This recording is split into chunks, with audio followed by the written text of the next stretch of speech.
Hey friends, good morning. Good morning, good morning, good morning, good morning, good morning. We're going to be getting started soon. Um, I want to get the live started so people could get their notifications so they can get here um get and I'll be with y'all in just a moment. Take a minute to say hi to a friend, meet a friend, tell a friend, any of those things, and we'll talk about it in just a minute, get caught up with where we are at this moment. Uh, right now, we're getting ready to go into day 3, Tennessee versus Latoshia Daniels, and baby, prosecution is looking like it's gonna rest pretty soon. My mic is cutting up and out. Wait,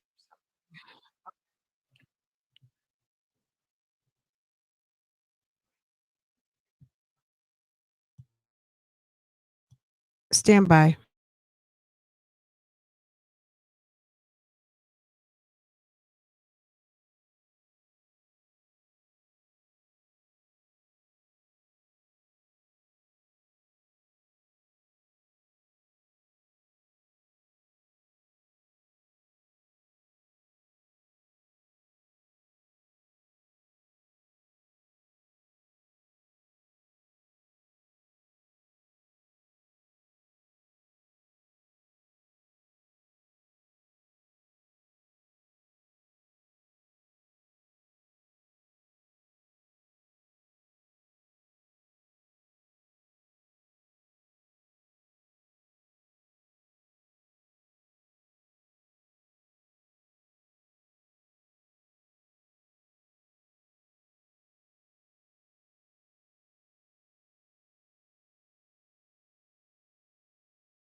Okay, I don't know if that's better or not. Let me see.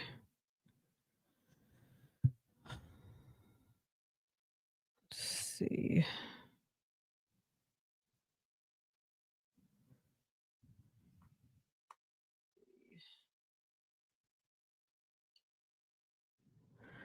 Okay. Well, I'm not gonna be on the mic too much anyway. Much better. Okay. I don't know. I think I was doing something. I'm not sure. But we're set up for court TV. So boom. Let me see if I can add this picture on the other side because I feel like I'd like to have this over here. Okay, so you guys, we're nearing the end. Don't you guys just love a nice, cute, short trial? Don't you just love it? Like you can get through a trial like in a week and it's not I mean, I feel like we've gotten so used to the mega long trial of the YSL or just the prolonged, protracted Donna Adelson multi trial. We're seeing Alicia Andrews the other day and her cohorts are going to start to get into it and all like just it's a lot. When there's a little trial, this a couple of days and justice is served up in a few days, it's like, okay, it makes you like, okay, this can actually happen in short, or everything isn't like, even though sometimes the lead up, because we've been following the Nesto case here, and the lead up, we've been keeping our eyeballs on this case for over 2 years now, right? So it seems like it's very long, but when he actually goes to court and goes to trial, if that ever happens, let's just say it does, it's a long way, right? Look at the many looks of Miss Latasha. Latasha's looking quite demure in her Jodi Arias collection wig, and then she's au naturel. I you know, okay, au naturel with her locks, um, after having gotten, subdued after trying to run out the hospital, okay? And then this is her walking calm, cool, and collected into Thompson's Sporting Goods to go buy the Ruger pistol that she used, not allegedly, but in actuality, because there were receipts and witnesses to come testify yesterday. So we don't have to say allegedly. Um, bought that pistol. Okay. Um, what was I gonna say? Girl, it's that demure wig and the clear glasses for me. It's giving, girl, if I saw her in a hallway at 10 o'clock, I would have to turn around. No, you're not late. You're not late at all. It hasn't started yet. We're getting there. Hey, Kathy Boo. How are you? Good morning. Good morning. Good morning. Ooh, they just went to feed. Okay, hold on. Ooh, ooh. They just went to the feed. Yeah. They turned the feed on. Okay. Okay. You broke my heart. I want to. What did you expect? You were dating a married man. What do you guys? I'm going to put up a poll. What do you guys think about the fact that the jury has no idea that this lady is a doctor? She's not a medical doctor, but she is a clinical therapist. So she has advanced training. She has multiple degrees. She is accomplished. She's a professional. She is a woman who's done some things. And also, the profession that she practices in gives her advanced training, one would think, to be able to handle these type of situations maybe in a different way. Do you think, what do you guys think if you were a juror and found out that you were not made aware of this lady's training? Yes, ma'am, on trial is a doctor. She's a therapist. She's a social worker. I believe she has her PhD. Yeah. She's not a medical doctor, but she's a PhD. The defense has tried. Isn't she, Kathy? Isn't she a doctor? She's a DV specialist. I thought she has a PhD in social work. So she has an advanced degree. So she's not even master's. She has a PhD. I knew she was a therapist, and I feel like I remembered she was a doctor as well. But yeah, she's a PhD. She has her master's in social work, but she is a therapist and specializes in domestic violence. Would you feel a different way because she has advanced training? Even though you have advanced training, I'm going to just put this out there. We don't expect you to be Wonder Woman. However, you do have advanced training it's like, let's just say, I'm going to put this out here. It's like, let's say you were a gun specialist, right? You're a gun specialist and you have a catastrophe at the house and you say it was operator error. You didn't mean to shoot the pistol. The pistol misfired in your hand, which that can happen. But the excuse is operator error or it went off by mistake. You would expect somebody with advanced training and even expert training to avoid a mishap better than the next person, right? So I'm just saying that to say someone who has advanced training in managing your emotions, processing emotions and feelings, creating strategies for life strategies in the face of trauma. Wouldn't I mean that's an expectation. That doesn't necessarily mean it's rooted in real, but do you guys follow me? Do you feel like it was obviously it's purposeful that they're not mentioning this? Do you think that it would be prejudicial against her? that if they're like, "Well, damn, you're a whole PhD and this is your life's work and you want us to know about your trauma as a child, but they're not disclosing to us that you have an advanced degree in how to handle these situations." Is that a fair assumption?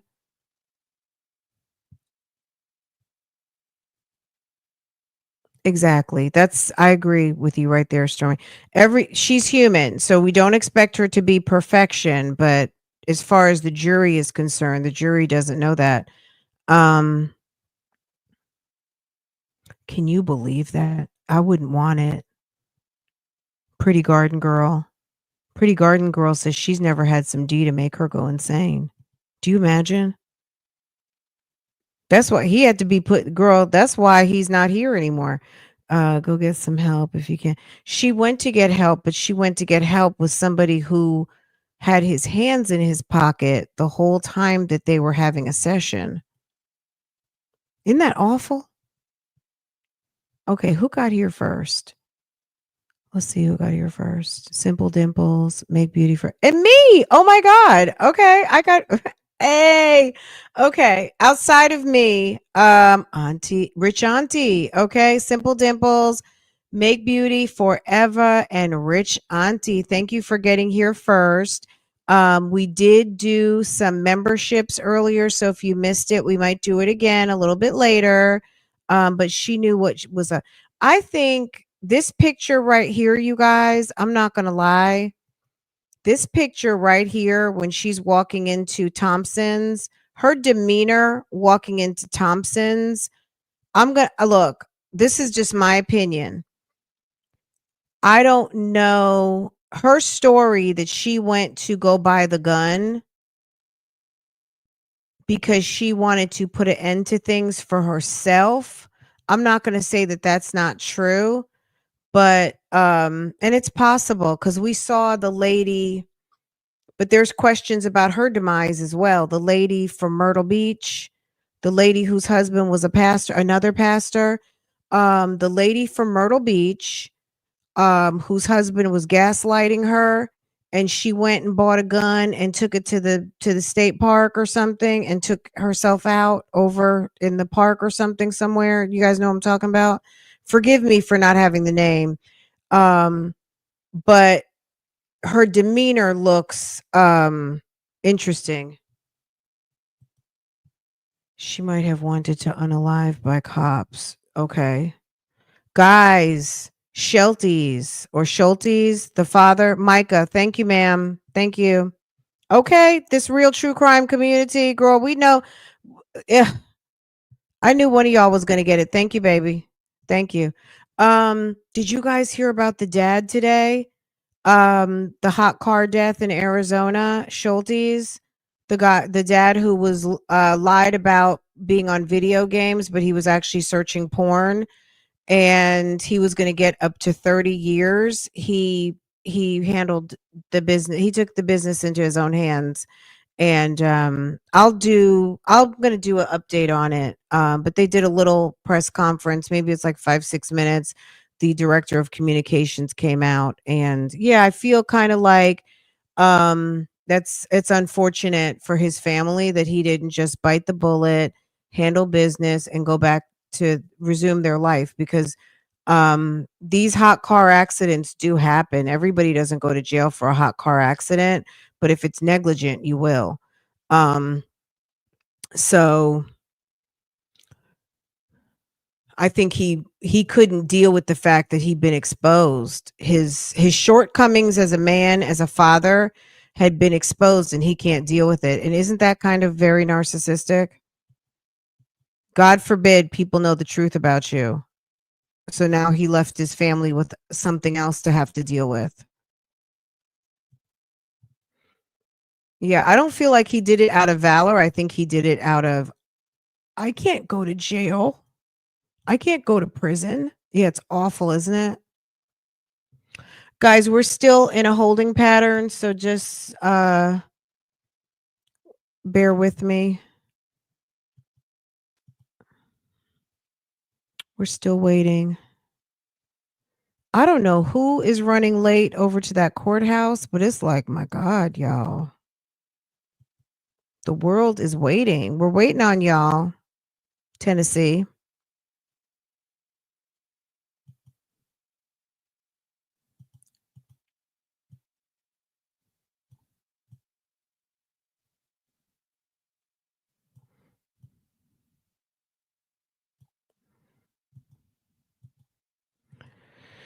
The hot car accident dad was offered a sweetheart deal, which he turned down. He turned it down because he thought he could beat it. And then after that, what happened was it came out in the forensics that he wasn't playing video games. He was searching porn. And that's when he decided to go ahead and plead guilty.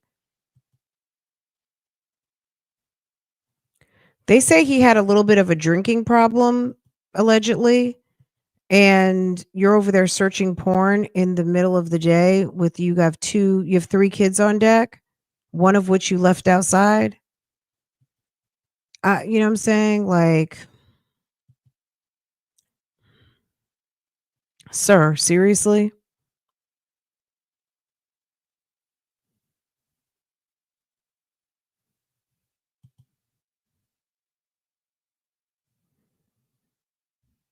That's what some of these narcissists do. They get offered a deal and they think that they can beat the deal because they want nothing. They don't want any accountability for what they did. So they are like, no, if I can just have 5 minutes to explain myself, they're going to see that I'm really not guilty. Sarah Boone. Okay. You know what I'm saying?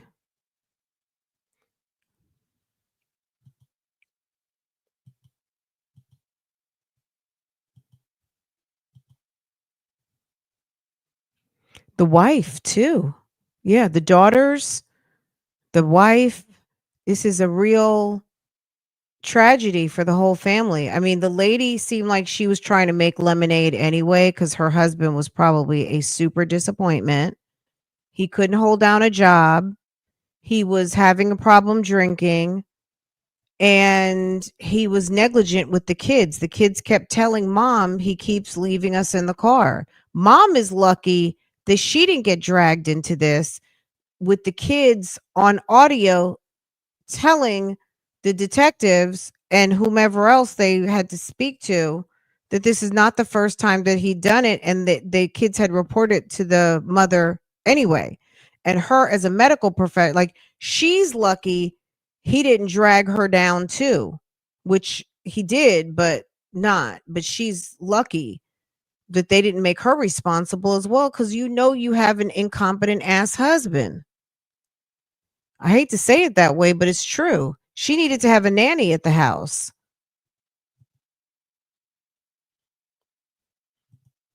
He needed to go get a job at damn Pep Boys if that's what he could handle.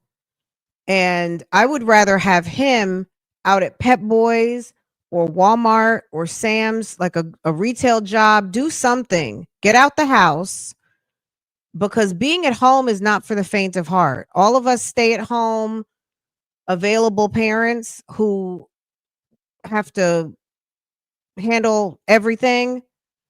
Baby, it is not for distracted. You can't be distracted in this, okay?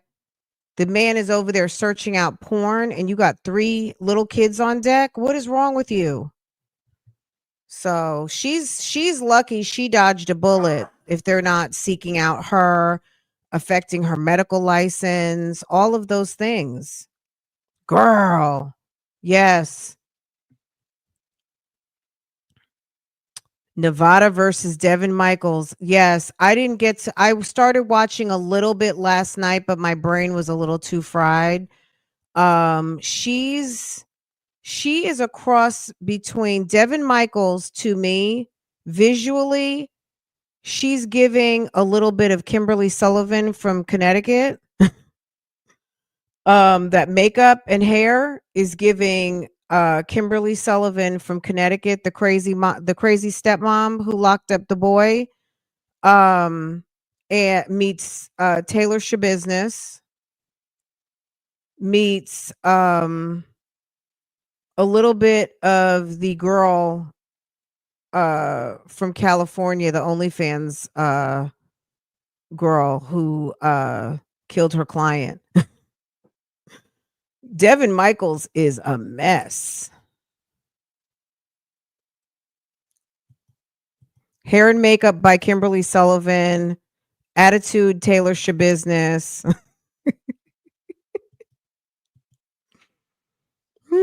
Oh, she was a corn star. Okay, well, that girl. Okay, period. So I'm on track then, girl. Y'all, life is crazy right now, is it not? Anyway, I guess they should be coming on soon. Hey, let's talk about it. How are you, boo?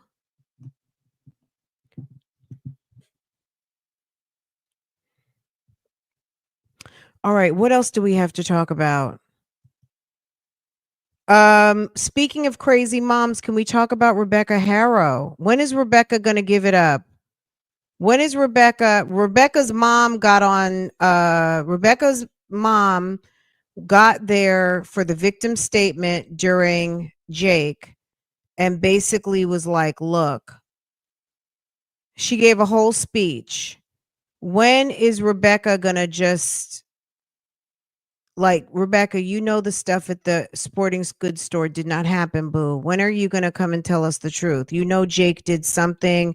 You may have done something too. When are you going to let us know? Because the story about the sporting goods store leaving the game, all of the things, baby, that story is not lining up, hon. Are you going to drag this out?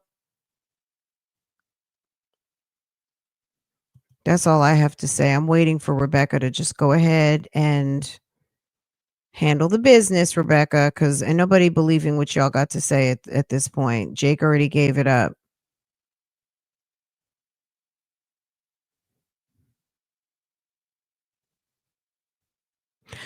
The judge said that she had to do some arraignments, and I don't know if that was yesterday afternoon or potentially this morning, but she had some other things to keep things flowing. So, have you talked about just how ugly this courtroom is? They do need a decorator. Um the wood paneling, the upholstered furniture. Yeah. We haven't talked in depth. Maybe we'll talk about it at lunch. We will send them some design ideas. Everybody think of your I mean, I feel like if they just stripped, I don't know, they could just use a whole overhaul, right? I think that this courtroom was probably modern once upon a time. It probably was trending modern many moons ago. If you guys are familiar, if you guys watch, I'm sure you guys watch court from all over. If you guys have been watching DeAndre Booker, he's accused of the disappearance of Ashley Elkins in Macomb County, Michigan. The courtroom where they've been doing the probable cause and preliminary hearing is kind of like a round, it's like a courtroom in the round, and it's giving a little bit of wood paneling, kind of modern round vibe too. Like, it's interesting seeing some of these courtrooms that might be from like the 70s or the 80s that were probably, you know, mid-century, like right after mid-century modern, like some sort of design from the late 70s to 80s, but now is like super duper dated. So yeah, rather than just your standard traditional courtroom. Oh man. Okay.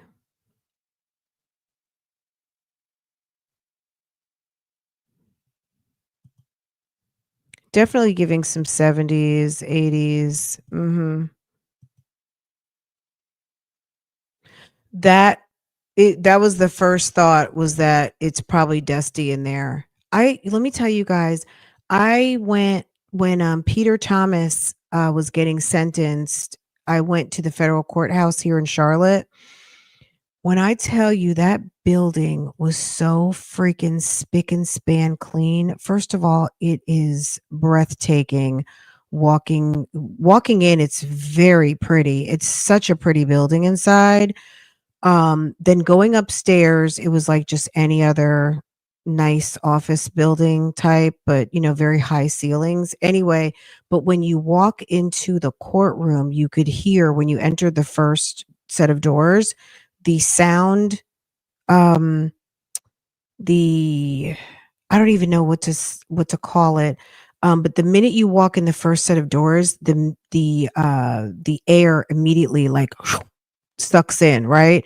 You go in the next set of doors, it was completely quiet, like you can hear a pin drop. Very like the acoustics or whatever. I don't even know how to describe it, but and it was so clean. There was no I'm very dust sensitive, and I was having like a very sharp awareness that there was absolutely no dust. There was no dust. It was very clean, no dust. It was, yeah, maybe it was an air filtration system. It was just I don't even know, but it was super clean, no dust, and you could hear a pin drop. No problems with the audio there. The microphones were crispy. I wish I could have recorded it, but it was federal court, so they don't even allow. You have to leave your stuff downstairs. You can bring your purse, but any of your electronics, phones, things like that, they have these little fancy lockers, and you just put your phone, any electronic devices in it, and then you have to X-ray like you're at the airport through. And if you're the press, like not the press, but if you have like a federal press pass, or I don't know whom else, but there were a couple people with phones, so I don't know if those were federal agents.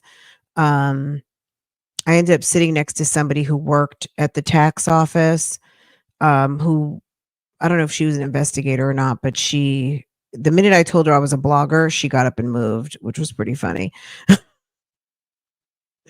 I guess she didn't want to be seen next to me, because I'm sure they can't talk to anybody who's going to say, and somebody quoted, but so, but yeah, it was interesting.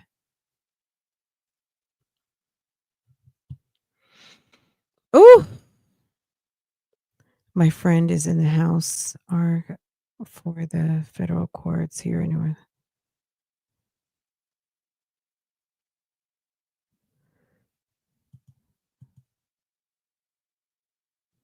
Yeah, I don't think he's getting out. I think maybe this time next year. He got like 18 months.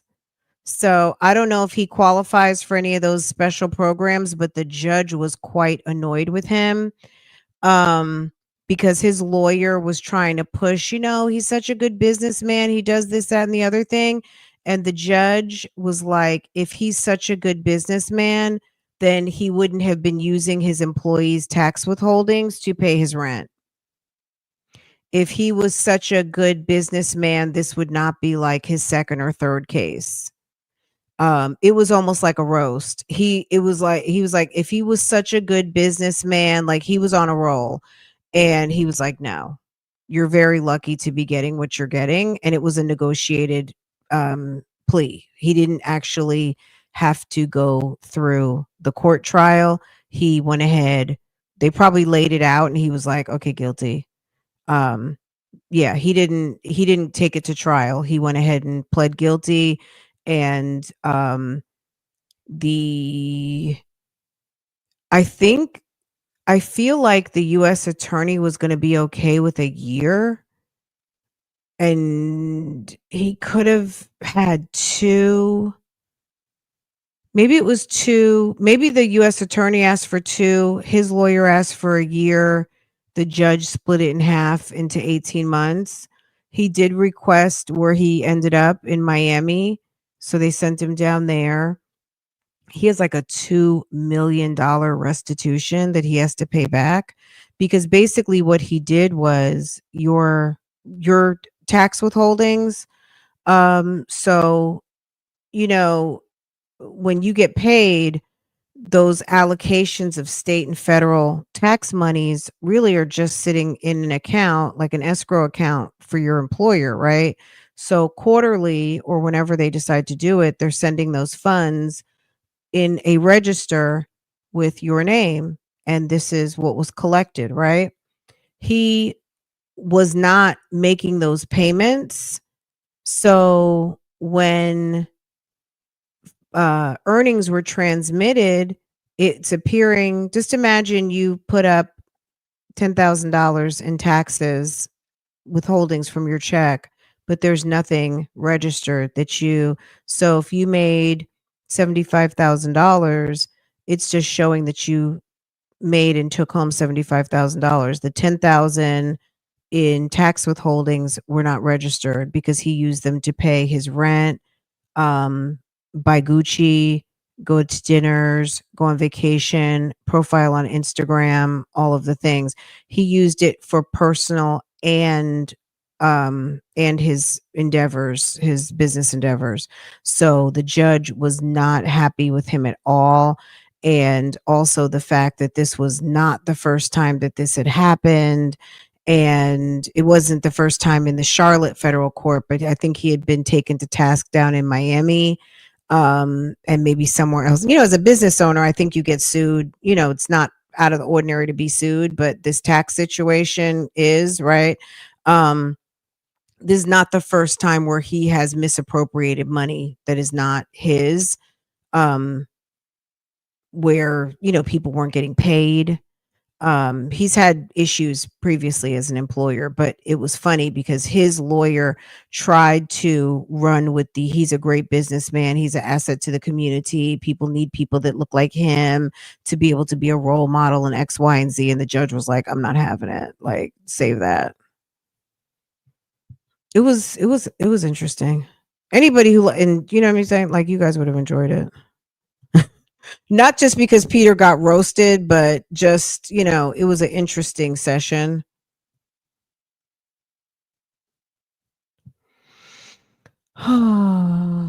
Memphis.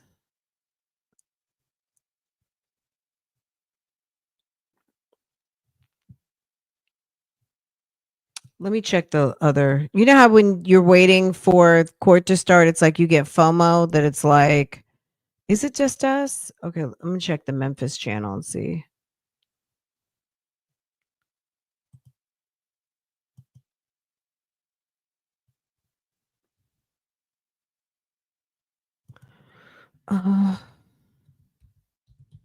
Memphis, Latasha Daniels.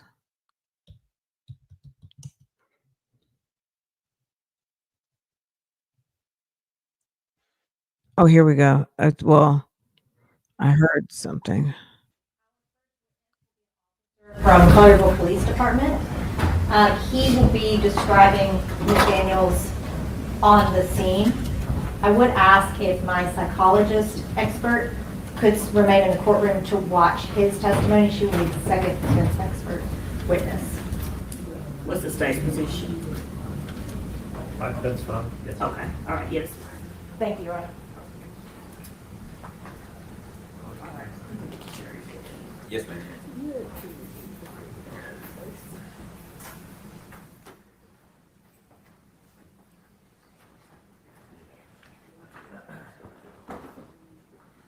So remember with Donna Adelson when that came up because of the sequestration, and Jackie Fulford had that expert in the back of the courtroom while someone else was testifying, and they did not allow it. You see how easy that is to just ask for permission and be upfront that you want an expert to witness another expert's testimony. See how that works?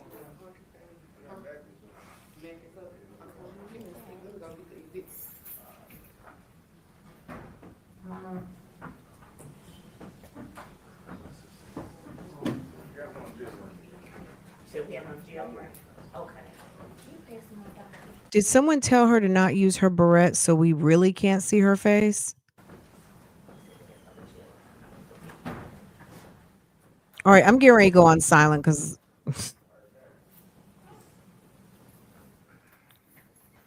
Okay, guys, I'll see you on the next break. If they go back to the medallion, Jesus. Good morning. What's your name, sir?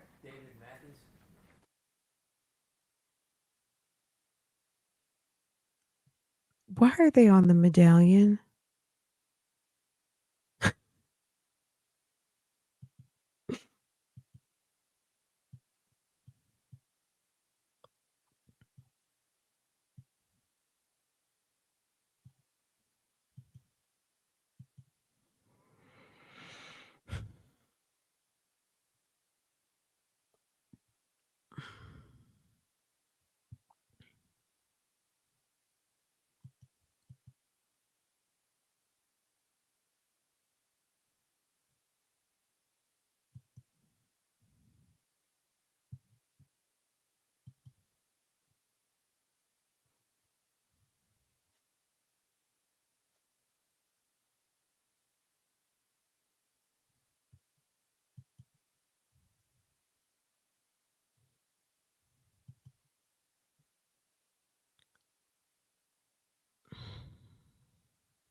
Okay, I'm over here on ABC 24 Memphis, and it's not, it's on the medallion too. So I don't know if they're waiting for the GBI person to come. It's like, y'all.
Okay, and friends, let's just remember that according to the prosecution, this was going to be their last witness. So the prosecution could be um, closing their case today.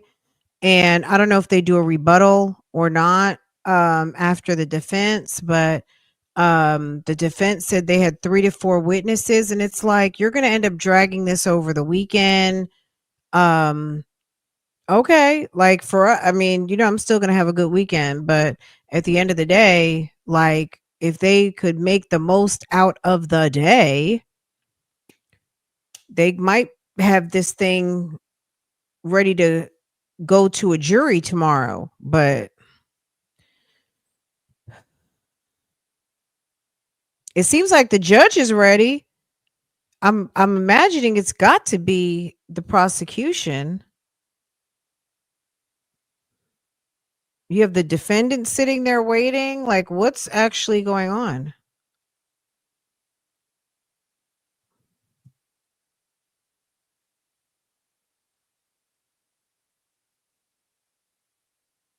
I'm going to put up a yes or no poll. Is Latasha going to testify today, guys? That's what I want to hear. As soon as, yeah, they're, well, yeah, okay, that's possible. Yeah, yeah. Um, Let me ask you guys this. So yesterday it was yes, no, maybe, not, we're not sure. We're going to just do yes, no today. Is she testifying? Because after the prosecution finishes with their last witness, it's going to be, okay, does the defendant plan to testify in their own defense today? So she's going to have to answer. Okay. So I'm going to put up a poll. I'm going to see what you guys have to say. Is she testifying? It's either yes or it's no. Okay. No, you didn't miss anything, boo. Nothing. We've just been talking. We've been just talking a little bit about everything. Okay. I'll put y'all back on mute while I set this poll up, okay?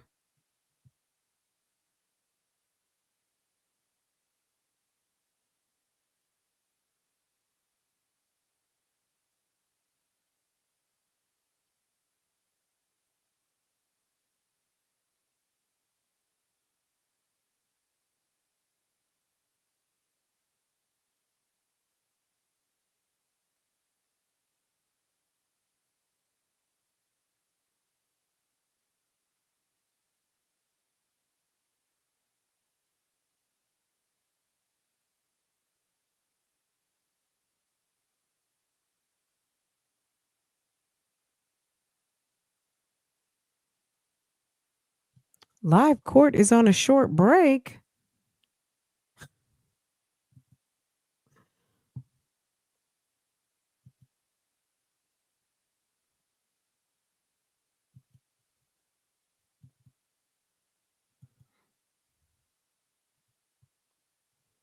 Someone said yesterday Memphis is on Memphis time, so we're just going to give them some grace, okay?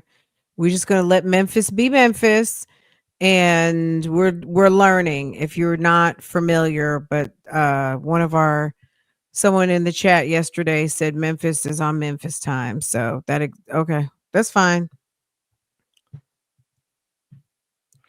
Uh Yeah, I'd be like, you gotta get here on time. Like we're waiting for you, or we'd set this up at a time where we know you can get here. Um, so yeah.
Okay, guys, the poll is up. Vote, vote, vote. If you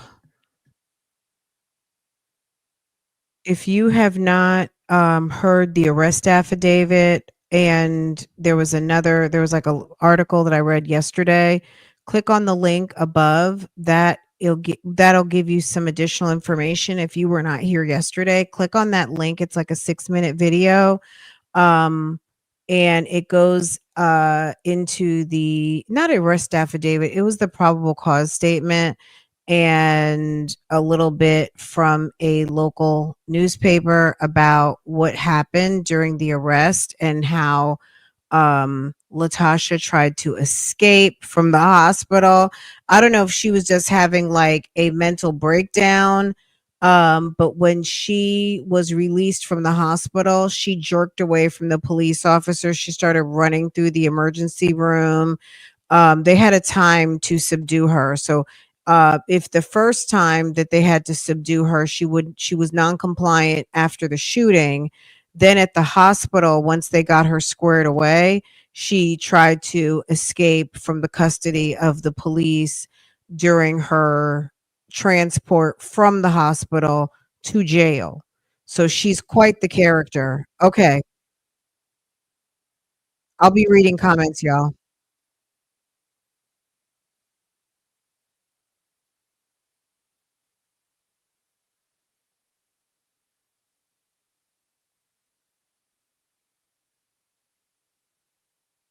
You're welcome. You're welcome, lady. My pleasure. My pleasure.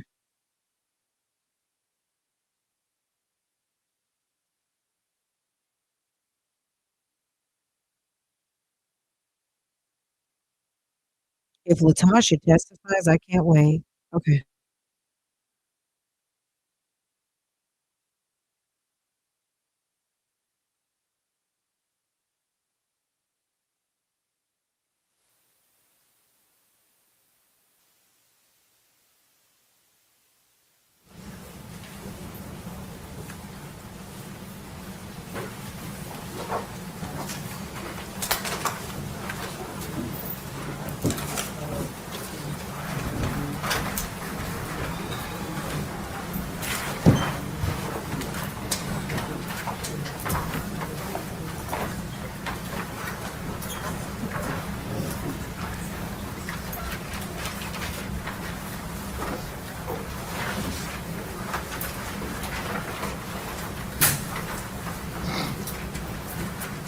You may be seated.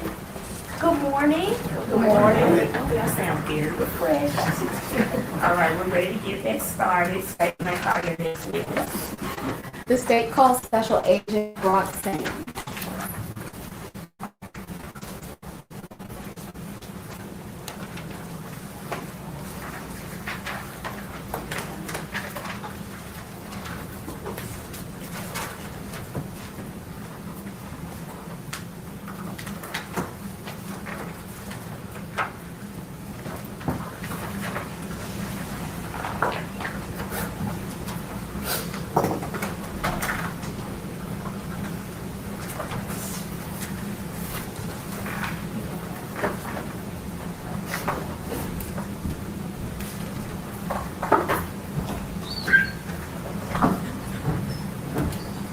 Good morning. Stand right here. Raise your right hand. You swear affirm to tell the whole truth. Yes, ma'am. All right. Have a seat, sir. If you could speak loudly so the jury can hear you, like to turn to the back of the room for me, please. Now proceed. Good morning. Good morning. Could you state and spell your name for this record, please? Brock Sane, B-R-O-C-K, last name Sane, S-A-I-N. And Special Agent Sane, where are you employed? I work for the Tennessee Bureau of Investigation. And how long have you been with them? I'm on my 16th year.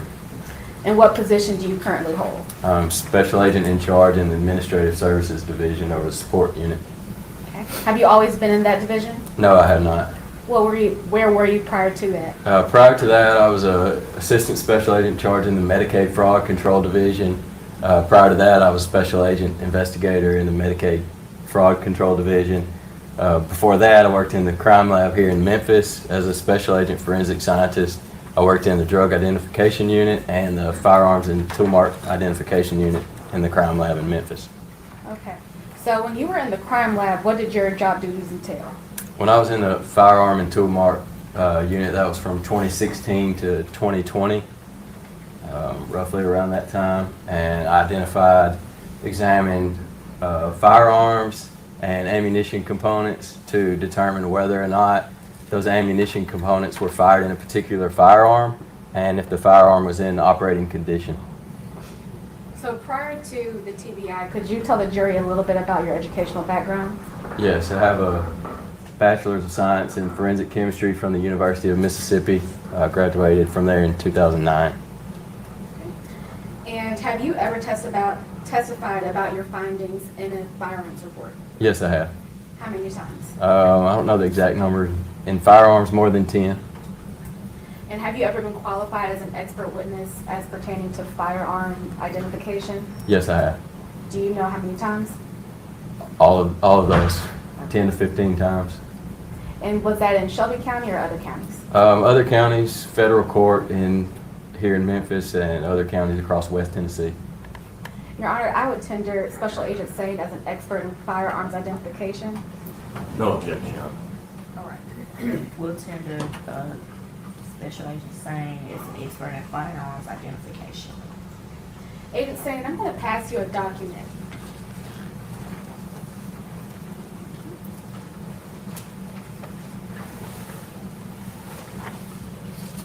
Do you know what that document is that I just passed you? Yes, this is a copy of my lab report for firearms identification on a TBI lab case. Okay. And was that case involving a homicide that involved Miss Latoshia Daniels? Yes. Okay. And you completed that firearms report? Yes, I did. Your Honor, if we could enter the firearms report into evidence as the next number exhibit. Any No, objection? no objection. All right, we'll show Exhibit 20 as the firearms report.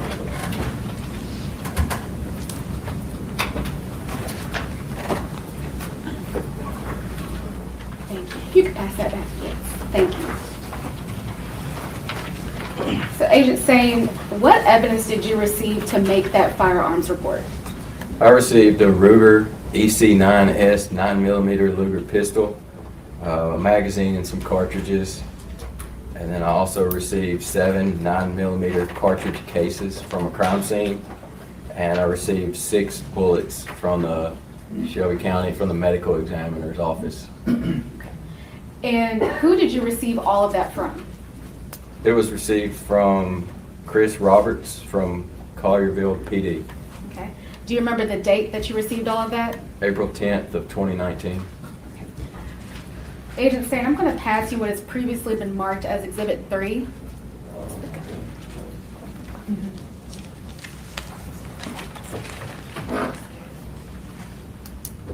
Okay, you can get started.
Thank you.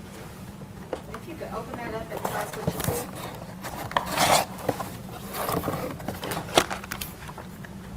It's a Ruger EC9S 9mm semi-automatic pistol.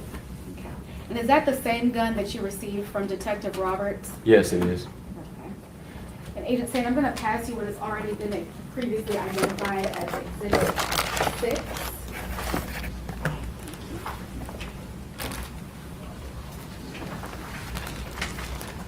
And what do you see? It's evidence received from at the TBI crime lab with my markings on it, my evidence tape, and it's the evidence examined and reflected in this report. Okay. And for all of that evidence that we just went through, were you able to analyze all of it? Yes. And did you compare the Ruger handgun to the bullets and casings that are in there? Yes, I did. Okay. And the bullets and casings, were they found on the scene and from the medical examiner? According to the submittal form, yes, they were. Okay. And could you walk us through what you did when you examined them? Yes. Should we just talk about, in general, the firearms? And so in the laboratory, we take the firearm, if there's a firearm in question, take it in the laboratory to examine it. So I would do test fires. Take that firearm, and we have a tank in the laboratory full of water, and it's a stainless steel tank. Shoot that firearm into that tank and collect known bullets and cartridge cases that were fired in that gun. So those are my knowns. I know what those have. I look at those under a comparison microscope to look at the individual characteristics or the mechanical fingerprint of that firearm that were left and impressed and scratched upon those cartridge cases and bullets by that particular firearm. If I have evidence pieces such as these, bullets and cartridge cases, I take those and compare those under a comparison microscope to see if they have those same individual characteristics as the known test fires from that particular firearm. I look at those under the comparison microscope to determine if they were fired from that particular firearm or not. And did you bring anything to demonstrate the test fires to the jury? Yes, I did. May I use it in front of the jury? So, may I step down? Yes. So this is an aid to help you see what I'm talking about. This is a cartridge. So this is what the ammunition is loaded into, that semi-automatic pistol. It's loaded into that firearm. When the firing pin strikes the rear of this, the bullet, there's an immense pressure in the back. It pushes the bullet down the barrel of the firearm. So that bullet travels down the barrel of a firearm. Inside that barrel, there are raised areas, lands and grooves, and it looks like the stripes of a candy cane. So the point of that is to put a spiral, like a football, onto that bullet so it can go towards its intended target. So once that bullet is forced down that barrel, it's scratched by that metal, that hard steel inside that barrel, and the scratches are left upon that bullet. I examine those scratches on that bullet, compare them to my known test fires. I do the same thing with the cartridge case. The pressure of that firing of the bullet down the barrel presses it against the rear part of the firearm, and when it's ejected, there's also other scratches that are left on the cartridge case. So I can look at a cartridge case and compare it to another cartridge case, or a bullet compared to another bullet. And that's how I can identify whether or not they have those same individual characteristics from that firearm that were placed there by the firing of that ammunition down the barrel. Thank you for that. I do have a general question. So is it unusual to have a shell casing but not have a bullet? No, it just depends on the situation. A cartridge case is ejected from a firearm and usually lands a few feet from where that firearm was. A bullet is fired down the barrel of a gun, and it can go until it comes into contact with something or until it runs out of speed or energy. So specifically for this firearms report, what were your results? So the results of this testing was I examined the firearm, and it was in normal operating condition and the safety features functioning. There was a cartridge and a magazine. There were cartridges and a magazine. And then once I test fired that firearm, the test fired cartridge cases and bullets from Exhibit 1A, the firearm, were microscopically examined in conjunction with the cartridge cases in Exhibit 2A. There were 7 cartridge cases and the 6 bullets in Exhibits 2B, 3A, 3B, 3C, 3D, and 3E. And based upon the comparative examination, sufficient agreement of those individual characteristics, all of those ammunition components had been fired in that firearm. Okay. So all the casings or the bullets had been fired from that Ruger? Yes.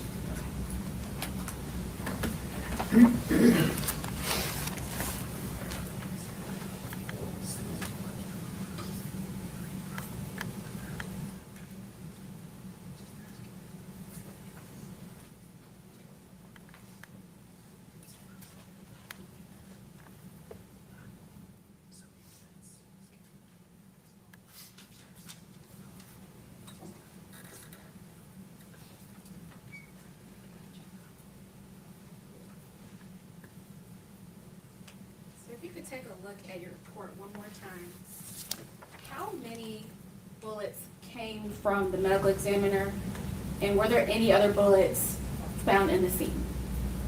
I received 6 bullets. One of those was from the crime scene, and then the rest of those were from the medical examiner. So one of those says it was from crime scene. No further questions, Your Honor. Cross-examination. Yes, Your Honor.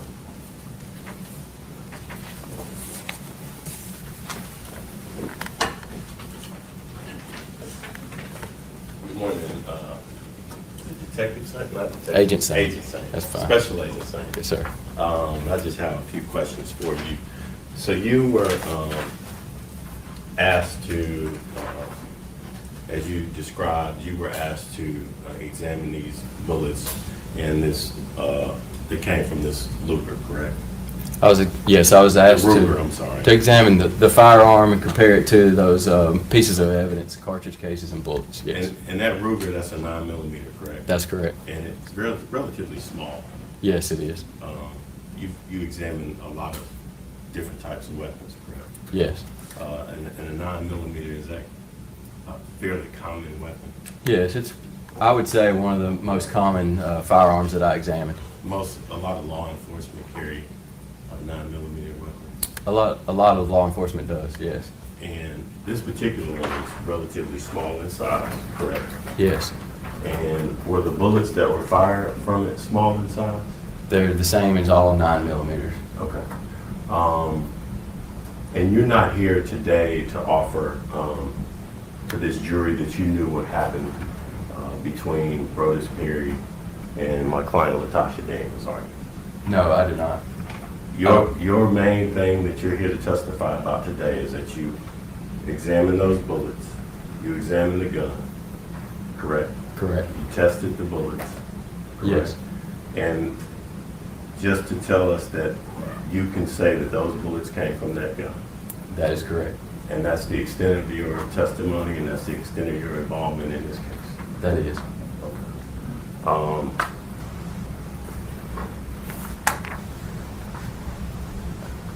No further questions. Rita Rick.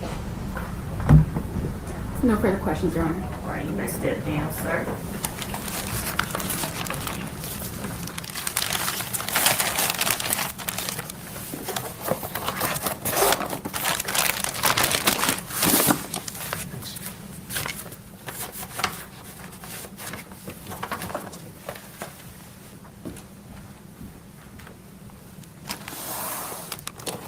State that call your next witness.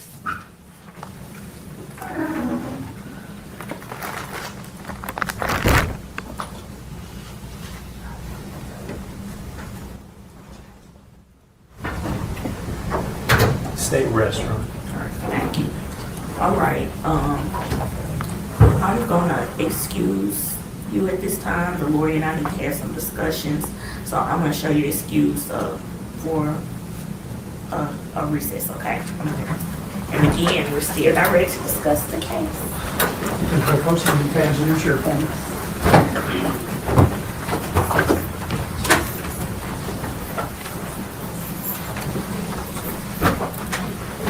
They getting ready to ask her. Miss Ma'am, are you getting ready to get on the stand? I think she's gonna do it, guys. She doesn't have a hairpin in, and she has on a pink, soft, feminine jacket. And I think they dressed her up so that she can put on a good face for the jury.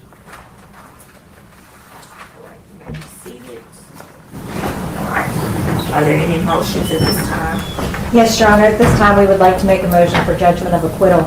As to count 1, first-degree murder, even in a light most favorable to the prosecution at this point, we have testimony that Ms. Daniels, when she arrived in this location, was happy to see Ms. Miss Archie. They were in an enclosed apartment together with no threats. Mr. Brodus Perry came home together in an enclosed apartment, no threats, and it wasn't until something happened outside of the hearing of Tabitha that the shots were fired. After the shots were fired, officers have described Ms. Daniels as being non-responsive. When Ms. Perry testified, she testified that Ms. Daniels was yelling, "He broke my heart." And so I would submit that as to the count 1, that only the threshold for voluntary manslaughter has been met. As to count 2, criminal attempt, first degree murder regarding Tabitha Perry, Archie. Your Honor, I would submit that the proof has shown that Ms. Perry testified that when she and Ms. Daniels were interacting with each other, she had to say, "You shot me." Ms. Daniels said, "No, I didn't." She said, "Yes, you shot me." And Ms. Daniels said, "I didn't mean to shoot you." And Ms. Perry even told Detective Roberts that she didn't think Ms. Daniels was trying to shoot her when that happened. She suffered an injury to the far side of her shoulder, which would not be a lethal injury. There was never any threats between Ms. Daniels and Ms. Perry. There was never any animus for Ms. Perry, Your Honor. I would submit that reckless endangerment at best is what has been established as to Tabitha Perry, Archie, which would then eliminate count 3, the employing a firearm. State. Girl, State you is tried it. opposed to the motion for judgment of acquittal. The testimony is that the defendant bought a gun on the same date that she showed up unannounced at Mr. and Ms. Perry's house. She brought that gun inside the house, and for whatever reason, nothing. There's no testimony that anything unexpected or that should have caused an unreasonable response happened. They were walking out the door after talking for a while. She turned around and shot him. She discharged the gun at least 7 times, hit him at least 5 times. In the midst of that, she shot Tabitha Perry in the shoulder. I assume the court is going to charge the jury that if your intent is to kill another person and you accidentally hit another person, it doesn't matter that it's what you were trying to do. And if you just unintentionally hit another person, it would still be first-degree murder or criminal attempt first-degree murder. And the employing goes along with that. I think the evidence is overwhelming, and the case should go to the jury. Your Honor, as to counsel's argument regarding almost a transferred intent, that may have been the case, I believe, if Mr. Brodus Perry had not died. But then to say she killed Brodus Perry, and in trying to kill Brodus Perry, she shot Tabitha Perry, that becomes a reckless action. The intent is here. It can't be on both. So, Your Honor, I would submit that as to Tabitha Perry, that transferred intent should not apply. Secondly, nothing in the indictment indicates that the state was pursuing a theory of transferred intent here. It says that in an attempt to premeditatively kill Tabitha Perry, that this happened. It doesn't say anything about a transferred intent in the attempt to kill Brodus Perry. That would be an attempted felony murder. That's not a crime in Tennessee, according to State v. Kimbrough.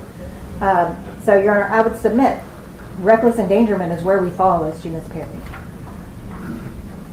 I'm not aware of any law that requires us to indict the transferred intent in any specific way, and I would be interested to see if there's any that have been provided to the court. Again, the jury's going to be charged that if she were attempting to kill one person and hit another, and to say the fact that she was actually successful on her first attempt, on the attempt to kill Mr. Perry, that somehow negates the fact that she shot Miss Perry. I do not believe that's the law. Your Honor, I can provide the court law that says if you're trying to shoot someone in self-defense and you shoot another person, that is a reckless act. You can't transfer the acting in self-defense against this person to the person that you accidentally shot. that becomes a reckless act, not that But we're intentional. not at self-defense though either. And that's just an analogous situation. There is case law regarding, you know, if you are trying to shoot one person and you don't succeed in shooting one person, but you shoot another person, then there's case law to support that. But when this other person also gets shot, then you end up in, I think, some double jeopardy issues with having the same intent covering two different crimes. I think the intent here is the allegation of premeditated. If there was an attempt to commit a premeditated act and someone else was injured, then that then becomes a reckless act. All right, well, I have heard the arguments. And so the court's going to begin the analysis on the first degree murder. The standard on a motion for judgment of acquittal is, after viewing the evidence in the light most favorable to the prosecution, any rational trier of fact could find beyond a reasonable doubt that the defendant is guilty of the offense. And the court looks at the legal sufficiency of the evidence and not the weight of the evidence. So first, starting with first degree murder. There are three elements for first degree murder. One, that the defendant unlawfully killed the alleged victim, Rose Perry. The wife testified that she observed the defendant shoot Mr. Perry multiple times. Dr. Erica Curry testified that the defendant was killed by a homicide. So that element, there's enough evidence for that to go to the jury. And second, that the defendant acted intentionally. A person acts intentionally when it's the person's conscious objective or desire to cause the death of the alleged victim. I think from the evidence that's been presented, the defendant's alleged to pull the gun out, shot the victim several times, and last, that the killing was premeditated. The evidence that has come in at this point is that the defendant purchased a gun in Sherwood, Arkansas on April the 4th of 2019, drove 3 hours to Memphis, went to the victim's residence and shot multiple times. So looking at the evidence in the light most favorable to the state, the court finds that there's enough evidence for first degree murder to go forward to the jury. Looking at the second count, criminal attempt, first degree murder, as to Tabitha Perry Archie. One, that the defendant intended to commit the offense of first degree murder against the alleged victim Tabitha Perry. And 2B, that the defendant did some act intending to cause an essential element of first degree murder to occur, and at the time believed the act would cause the element to occur without further action on the defendant's part. And 3, that the alleged victim Tabitha Perry suffered serious bodily injury. The evidence, Ms. Perry testified that the defendant was shooting at the Mr. Perry, but she told Ms. Perry to get out of the way, and she shot, although she may not have intended to shoot Ms. Perry. There's something that is called transfer intent. And so, although she may not have had the intent to shoot Ms. Perry, she had the intent to shoot Mr. Perry, and in the process of that, Ms. Perry was shot. And so, also, in terms of serious bodily injury, Ms. Perry Archer testified that her shoulder was injured. She said that she had pain in her shoulder. There was a bullet that was lodged in her shoulder that had to be removed.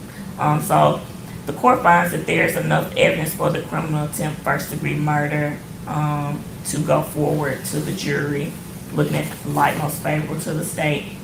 And last, count 3, employing a firearm during the commission of a dangerous offense. There's no doubt, that based off the testimony at this point, the defendant employed a firearm. Ms. Perry testified that she saw the defendant shoot the victim. There were bullets that were found inside of Mr. Perry, so employment of the firearm, that element has been that the defendant employed a firearm in the commission of the shooting of Miss Perry, the criminal attempt murder. The court finds that there was enough evidence for criminal attempt murder, and there was a bullet that was found in Miss Perry's shoulder as well. And so in the commission of her, in the commission of the gun being employed, Miss Perry was shot. And last, that the defendant acted intentionally, knowingly, or recklessly. The defendant told Miss Perry to get out of the way, and she shot the gun. So the court finds that there's enough evidence for each count to proceed to the jury, looking at the evidence in the light most favorable to the state. Thank you, Your Honor. All right, are Boom. we ready on Momon? No, I'd like to reserve a moment until after we have our first two witnesses and Ms. Daniels has been able to hear all of the proof as it stands at that point for her to then make that decision. Okay, So if we could, after Dr. Bidding, take up the Moman hearing. okay. And if I may just step out and make one quick phone call to make sure that we are good on logistics, we'll be ready to go. All right, we'll take a recess. Thank you, Your Honor.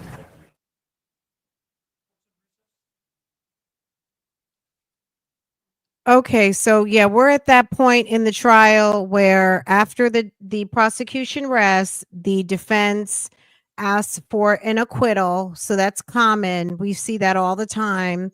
Even though she tried it, I think that her lawyer was actually listening and trying to slip through on a technicality. She was trying to make sure the judge had her coffee, and she was trying to be cute with what the prosecutor said, but the prosecutor, you know, the prosecutor has been doing this for a minute, as we can tell. And she was trying to coffee check the judge, and baby, it was not. She was like, huh? So like, you actually came in, you sat on these people's couch, you saw the man on the streets. First, let's just start from, you said you were going to take matters into your own hand as it pertains to yourself, but you thought, one last time, let me drive to Memphis and go see my horrible married boyfriend. Let me go see if I can run into him at the cigar bar. Just one last time. So you run into him, he disses you as usual, and he tells you to go over to his house and talk to his wife about a throuple. And then you go over there with the gun that you purchased to handle business unto yourself. If she was in snap mode, why didn't you snap in front of the cigar bar when he rebuffed you and told you to go talk to his wife? You go to the house, you sit there, you talk to the lady for 30 minutes. You were able to keep your composure. You were not in snap mode. You weren't in snap mode on the streets. You weren't in snap mode when you got to the apartment. You didn't snap when he got there. You snapped because he wasn't walking you to your car. Then the lady's leaving. Then you're leaving. The lady's walking you out, and you're mad because he's not walking you to the car. He left that up to his wife to go walk out since you played tennis with that lady. You've been up in that lady's face, playing in her face, sleeping with her husband. And then you commence to start shooting him because you're mad because he's home with his wife where he lives. And then you shoot her. Come on. So I guess they're trying to wait to see how the first two witnesses do. And if the first two witnesses do something, there's nothing that I think that, I don't care what the jury makeup is of this jury. I don't care if it's a lot of women, if it's a lot of men. Men have no respect for this type of female. And most women have no respect for this type of female either. And I'm going to say it like that because she's not a lady. Okay. Most women are not going to have respect for this type of woman at all, for many different reasons, because she had an opportunity to get out of Dodge a lot of times. and she opted not to. Also, she has professional training. I know she is a victim of some trauma in her life. But there's a reason why they didn't want the jury to know that this lady is a professional, in very much the reason why she's sitting in that defense chair right now. There's a reason why they didn't want her to know, why they don't want the jury to know about her education, about her profession, because they're going to be looking at her like, really?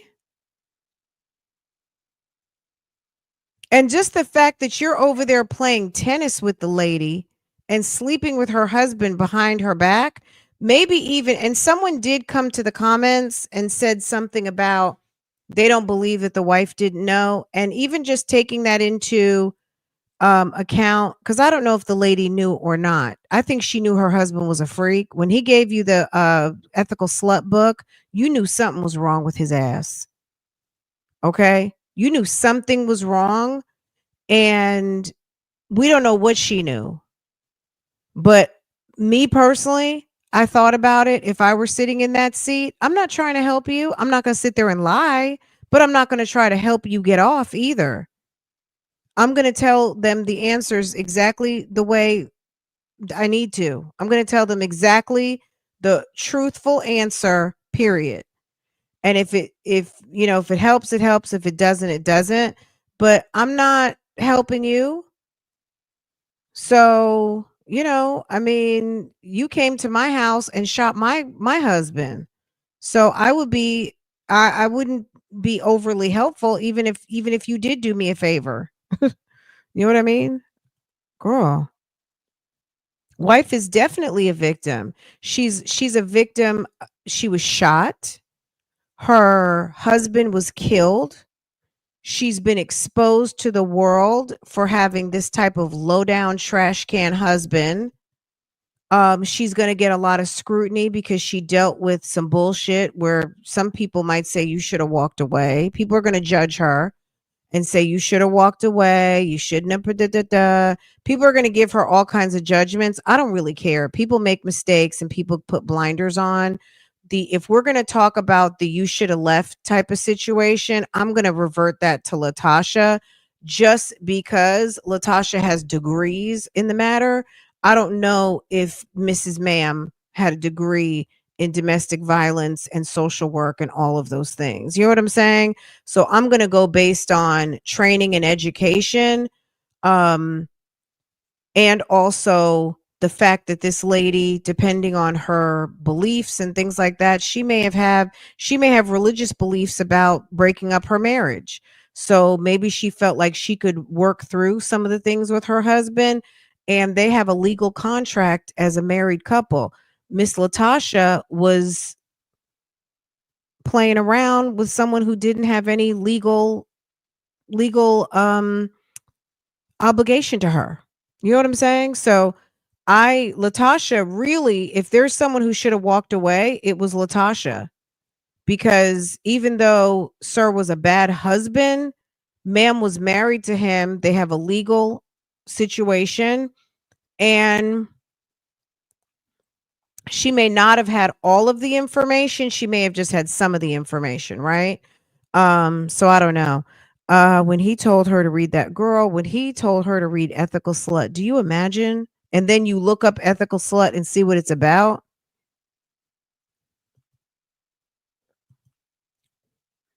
Not that you changed your picture. Stop it. Oh my God, look at the avatar. Latasha has become a avatar on the YouTube streets. Say it ain't so, Latasha. You know what? I was looking at some pictures of Cousin It yesterday and I died. She's giving modern Cousin It, isn't she? Girl. It's Jodi Arias / Cousin It. Oh my God, that's so funny.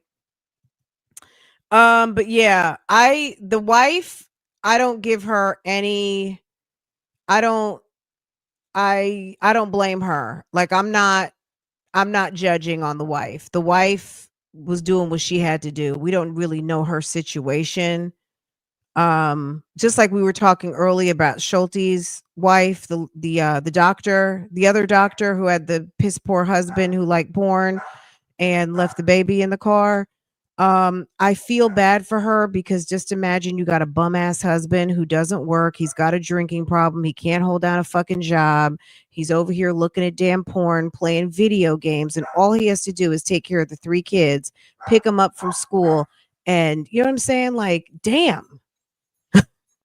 Can you pick up the kids and bring them in the house and make them a sandwich, please? You know what I mean? Like, my God. It's tough out here right now. If you have a good husband, you have a good partner, be grateful because you see what some of these people are going through. They got these damn Broduses and damn, what's his name? Girl. The Schulte's husband. What was his name? Was it Richard? Girl.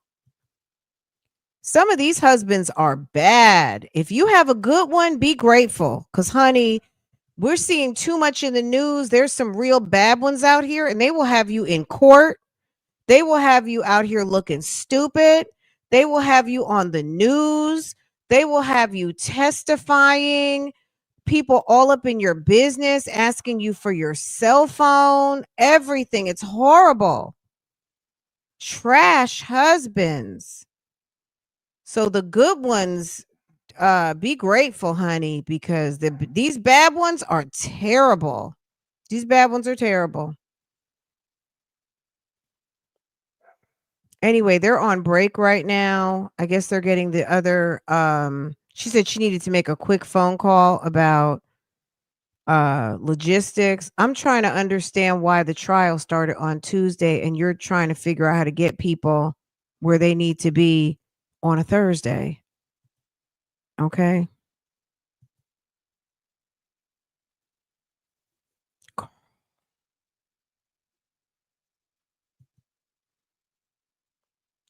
When the little girl in the interview, there was some audio. Was it audio or was it just the transcripts? They were saying daddy leaves us in the car all the time.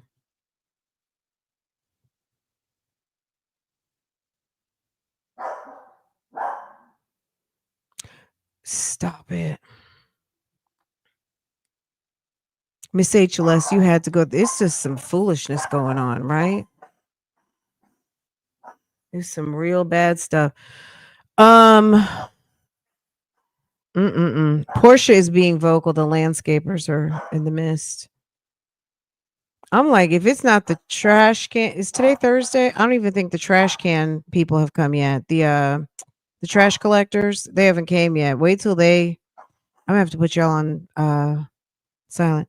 I just finished the killer boyfriend trial with Matthew Fall, who deleted his on-off girlfriend of 20 years. They even had a child. Isn't that awful?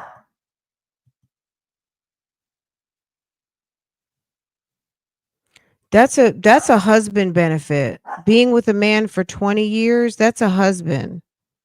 But he still had you walking around as a girlfriend. And if that's your choice, that's your choice. Don't feel any type of way about what I'm saying, but bad. Why did he say why did he kill her?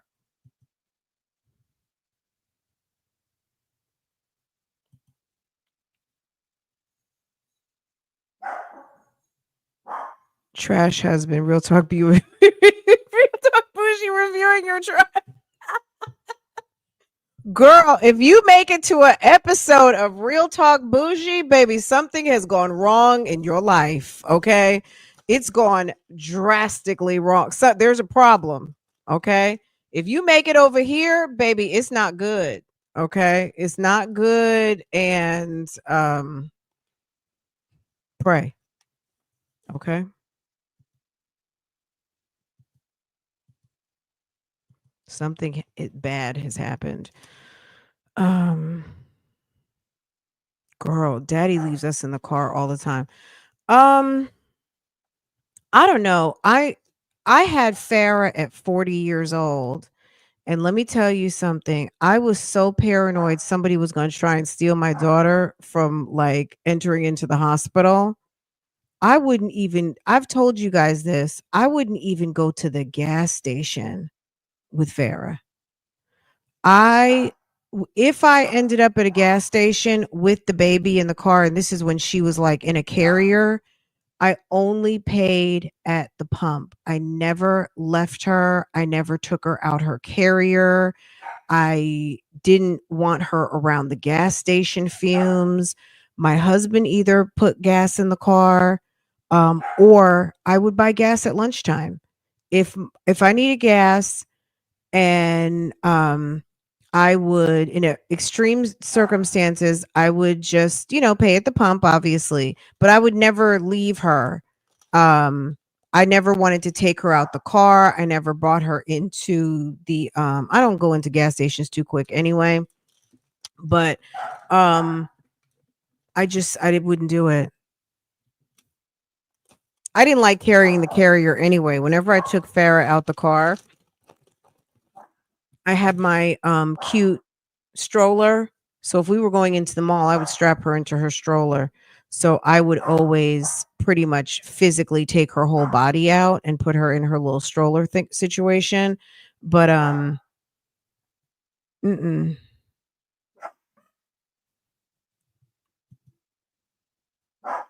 We need some trash can emojis. Look up search garbage in your emojis. I think there's a trash can. Let's see. I'm sorry, Portia's barking, y'all. Let me put y'all on mute a minute.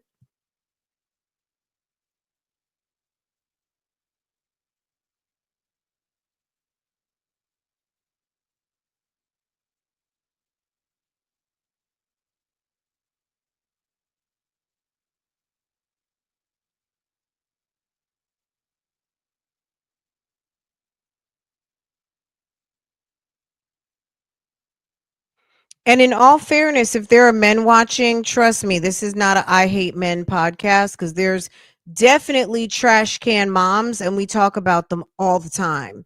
So stick around. This is just unfortunately a situation where there have been some trash can husbandry that has precipitated some female fuckery.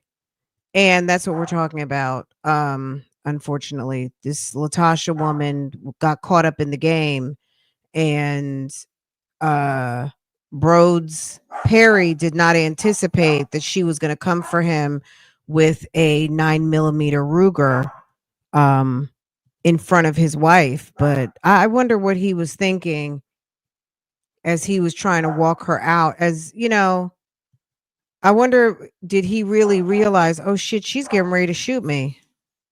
I'm surprised he didn't like knock it out her hand. She must have really caught him off guard. You know what I'm saying? Because how did he not see her even after the first shot able to subdue her? So she must have got him real good with the first shot. And we don't know which one the first shot was. Was the first shot the one that split his kidney in half? Like, was he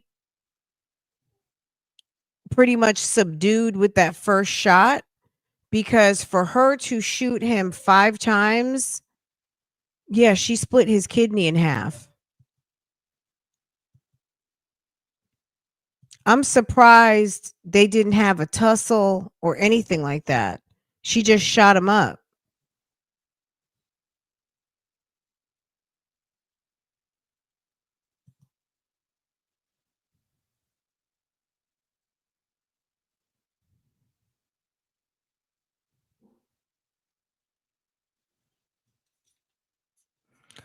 I was so nervous somebody was going to try and steal my baby. Like, it was, I was old. You know what I'm saying? Like, not old, you know what I'm saying? But I was an older mom, and she was my first baby.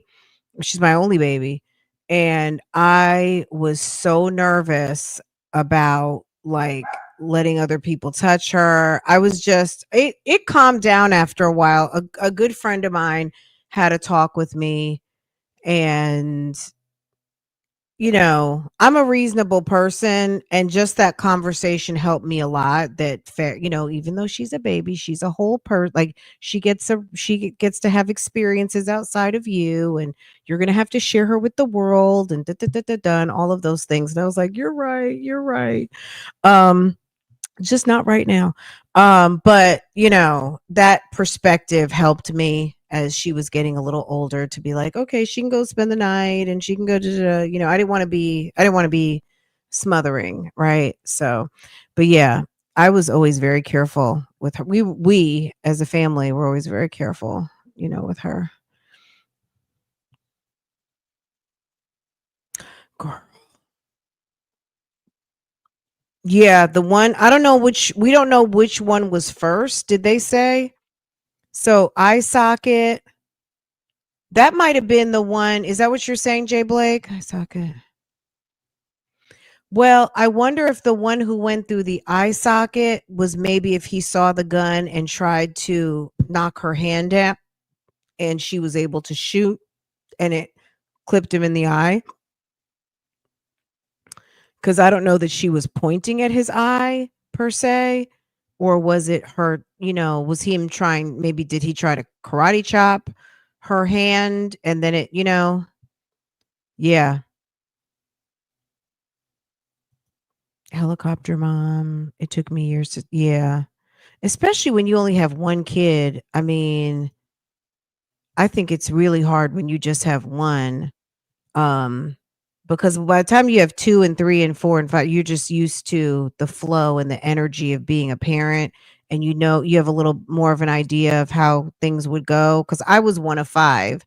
Um, so I was number 4 out of 5 kids, and my mom was cool as a cucumber, but I don't know if that's how she was when she had baby number 1, but by the time she had baby number 5, she was cool as a cucumber, you know?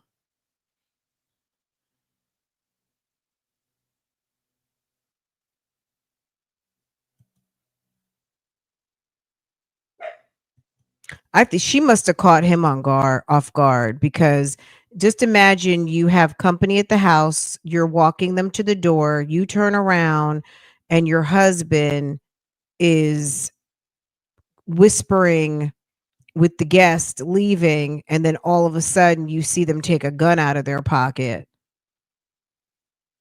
I don't know what I mean, I don't know. I'm trying to figure out, I guess it just happened really fast.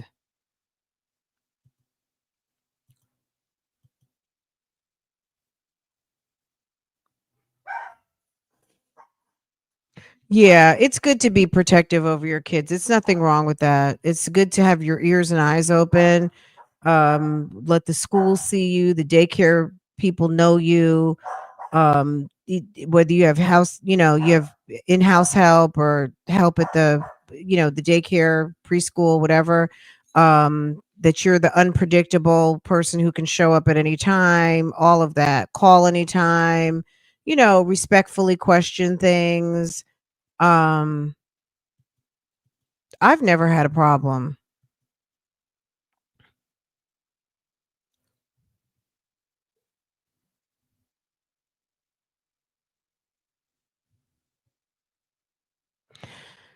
So Bible lady is going back to, you probably wouldn't have even she it wouldn't have happened because she wouldn't have been there. Like, I'm taking a bath, I'm busy in the house, we don't have an appointment, so therefore you're not getting in, right? Not so much they didn't know her, but you're an uninvited guest on a weeknight, and you more than likely wouldn't have even opened up the door to entertain the foolishness that was getting ready to ensue, right? I hear you. I'm kind of reading in between the lines. Am I getting what you're putting down? It's almost like Shakina Thompson, the lady who was hunting Miss Kayla Hodgson, who was messing with her boyfriend. And Miss Shakina got on the plane from Queens to go and handle that business down in Tamarack, Florida, and took out the pretty flight attendant bottle girl who was messing with her boyfriend, and ma'am came over to the house at 4 o'clock in the morning. Yes. Mhm. That unannounced, that random visit will probably get you every time. If I guess lessons learned from this trial, yeah, unannounced guests are pretty much a no-go. Yeah. How about 10 p.m. to 4 a.m.? 10 p.m. to 6 a.m.? Probably, yeah, no, don't come to the house. And if someone comes to the house, don't open the door at all. You live in Tamarack? Wow. Wow. Hi, Josie. Yeah, I have some news about that too. You know that Shakina, which I was going to do a video, I guess I'll talk about it now for a minute. I still need to put up an update. But I don't know if you guys saw my update. I talked about Shakina Thompson. She was recently convicted of murder in Tamarack. She was extradited from New York for the murder of Kayla Hodgson. They had a trial about 3-4 weeks ago. She was found guilty. Sentencing was supposed to be 12/19. It's now going to be 12/1. That's the first thing. Second thing is that her lawyers filed a motion for a new trial, and they had a hearing about it on the 23rd. It was denied. So they had the hearing. Based on the hearing, they filed the order, and the judge basically denied the motion for new trial. And the only other thing is that they bumped up the sentencing date. She was going to be sentenced on the 19th, and after that hearing, they set it for the first. Maybe um, her pretrial investigation is over. The pre-sentencing investigation document has been returned or is close to completion, but yeah, they bumped it up. And I'm waiting for some information. I requested some information from the state attorney's office. So when I get that, I might have some additional information about the case or some of the evidence.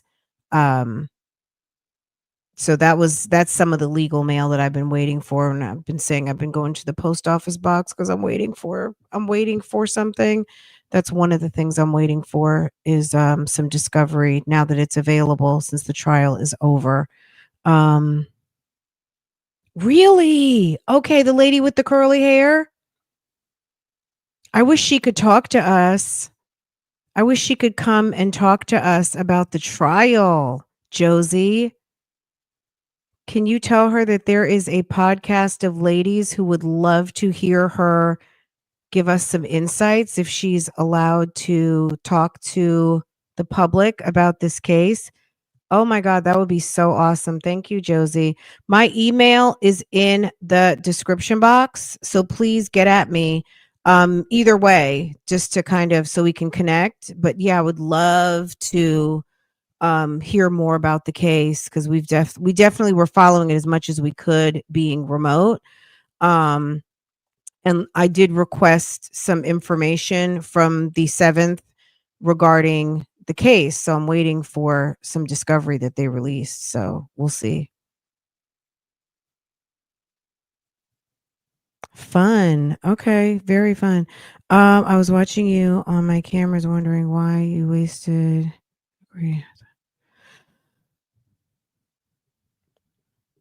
Let's see. Let's see. What else?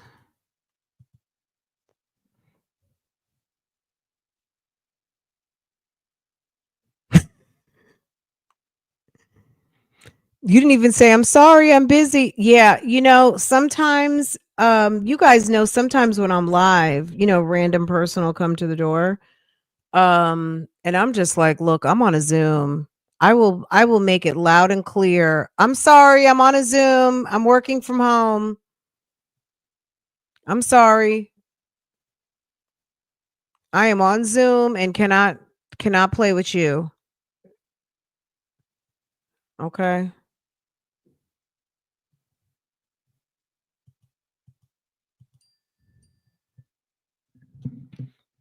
I'm telling you these breaks are breaking.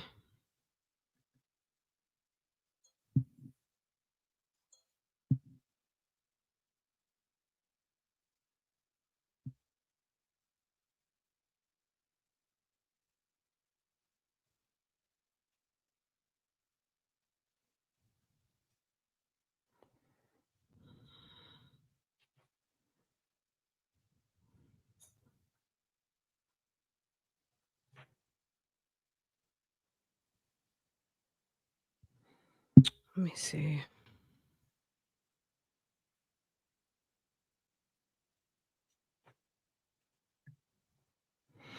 Anything else we need to talk about? Oh, look at as soon as we finish our little small talk, we have our small talk timed perfectly. The minute we finish a little topic, it's time for court again. Look at us.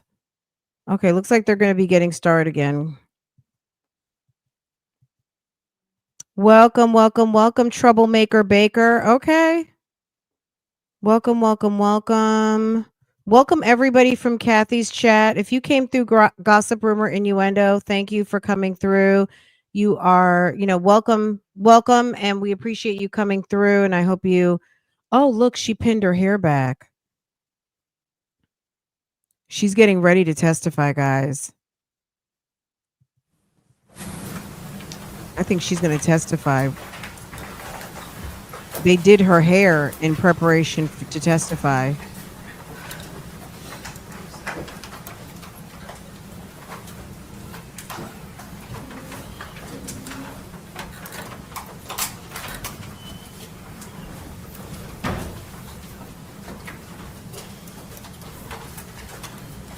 You may be seated. Welcome back. Ready to get started again. Does the defense wish to put on any proof? We do, Your Honor. All right, you may call your first witness. Your Honor, the first witness will be Officer Dunlap.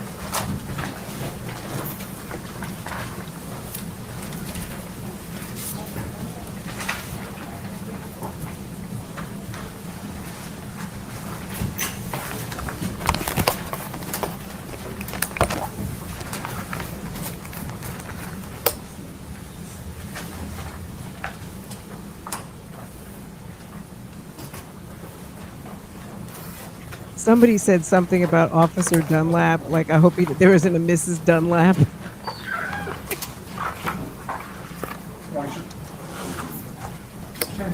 Yeah, Kathy's probably in the work bushes right now. She was here earlier. Okay, I'm going back on silent, guys. You may have a seat, sir.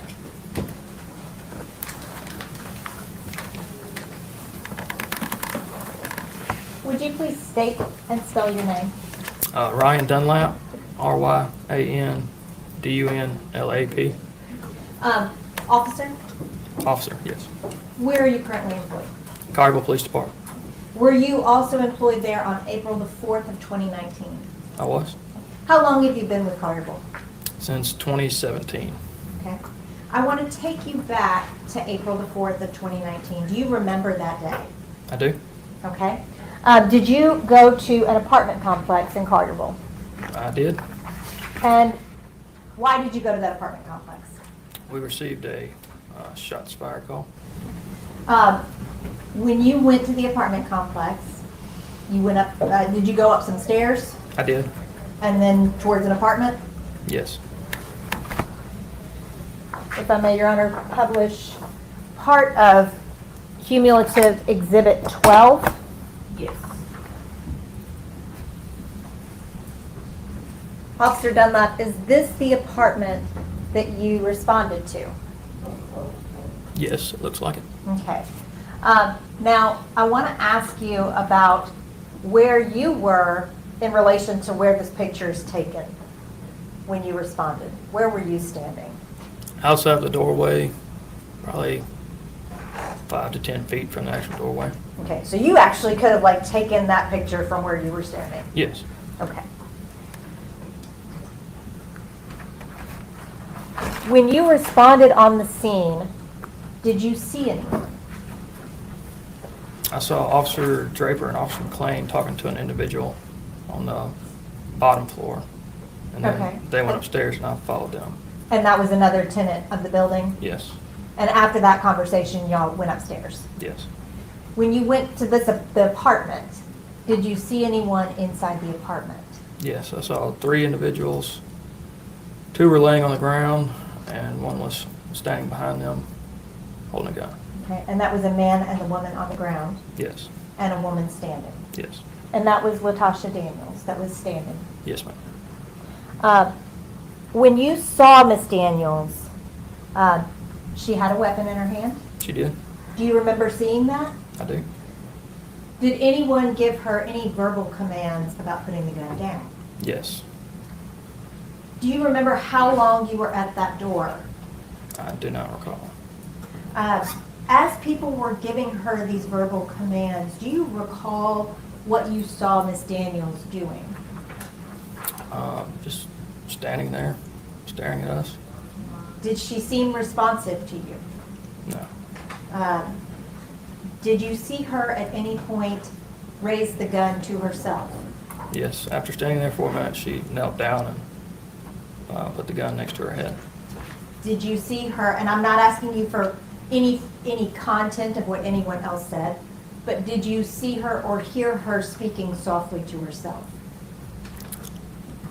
I'd have to refer to the reports, but I don't recall anything. Would it help you to refer to your report? It could.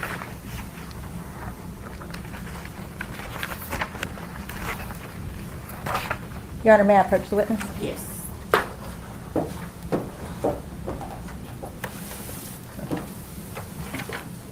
That was just issues of force.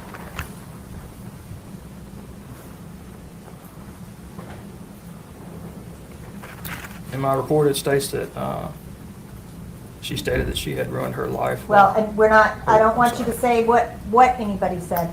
Do you remember hearing her speaking to herself? I can't recall. Did you note that she was? I did note that yes, she was speaking. That she was speaking softly, and that she was not really communicating with y'all? Correct. And during this interaction, y'all were yelling at her, right? I need Yes, to answer sorry. that. Thank you. Court reporter's taking everything down that we said. Gotcha. And as you were yelling at her, she was not really registering what you were yelling. Is that a fair assessment of what you saw? I guess so. Now, at some point, you said you saw her put the gun to her head. Yes, Do you remember seeing that? I do. When you saw that, could you see the gun? I could. Are you familiar with guns? I am. Do you know what it looks like when the slide is cocked back I do. and the gun is cleared? Yes. Did Miss Daniels' gun have the slide back, or did it look normal? It looked like the slide was not locked back. Okay, so it looked like it was It in looked normal. normal. Yeah. And if she had put the gun to her head and that slide was back, is that something that you would have noticed? I would assume so.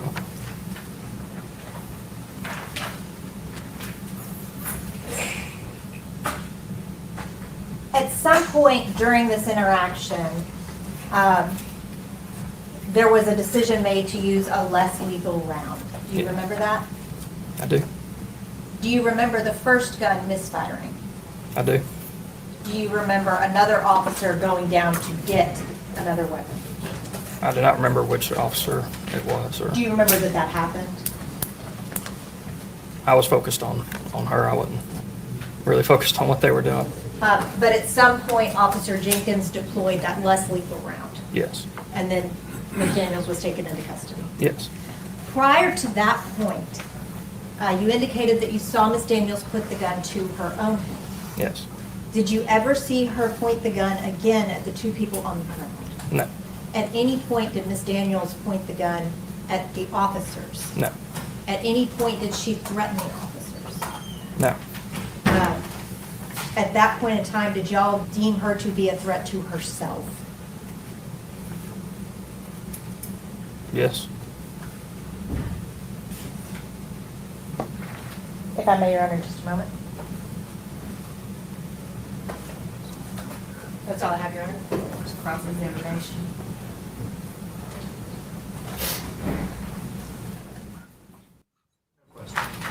You may step in, sir. He's like, I'm not asking no questions. Like, I mean, we already know this. You may call your next witness. Your Honor, the defense calls Dr. Amanda Bidding.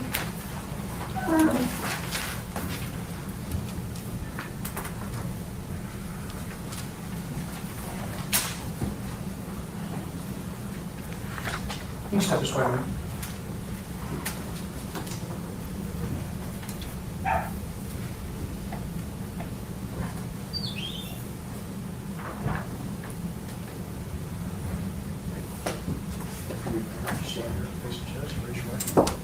Do you swear to affirm and tell the whole truth?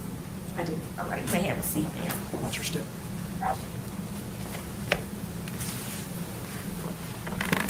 Seat. Would you please state and spell your name? My name is Dr. Amanda Bidding, Amanda, B as in boy, Itting. How are you employed? I work full-time at Vanderbilt University Medical Center as an assistant professor of psychiatry and behavioral sciences. Your Honor, may I pass forward a document?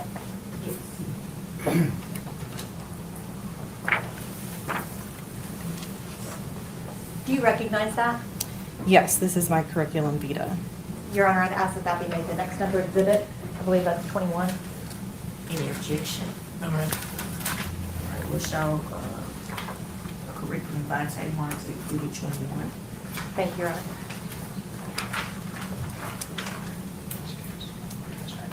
Thank you.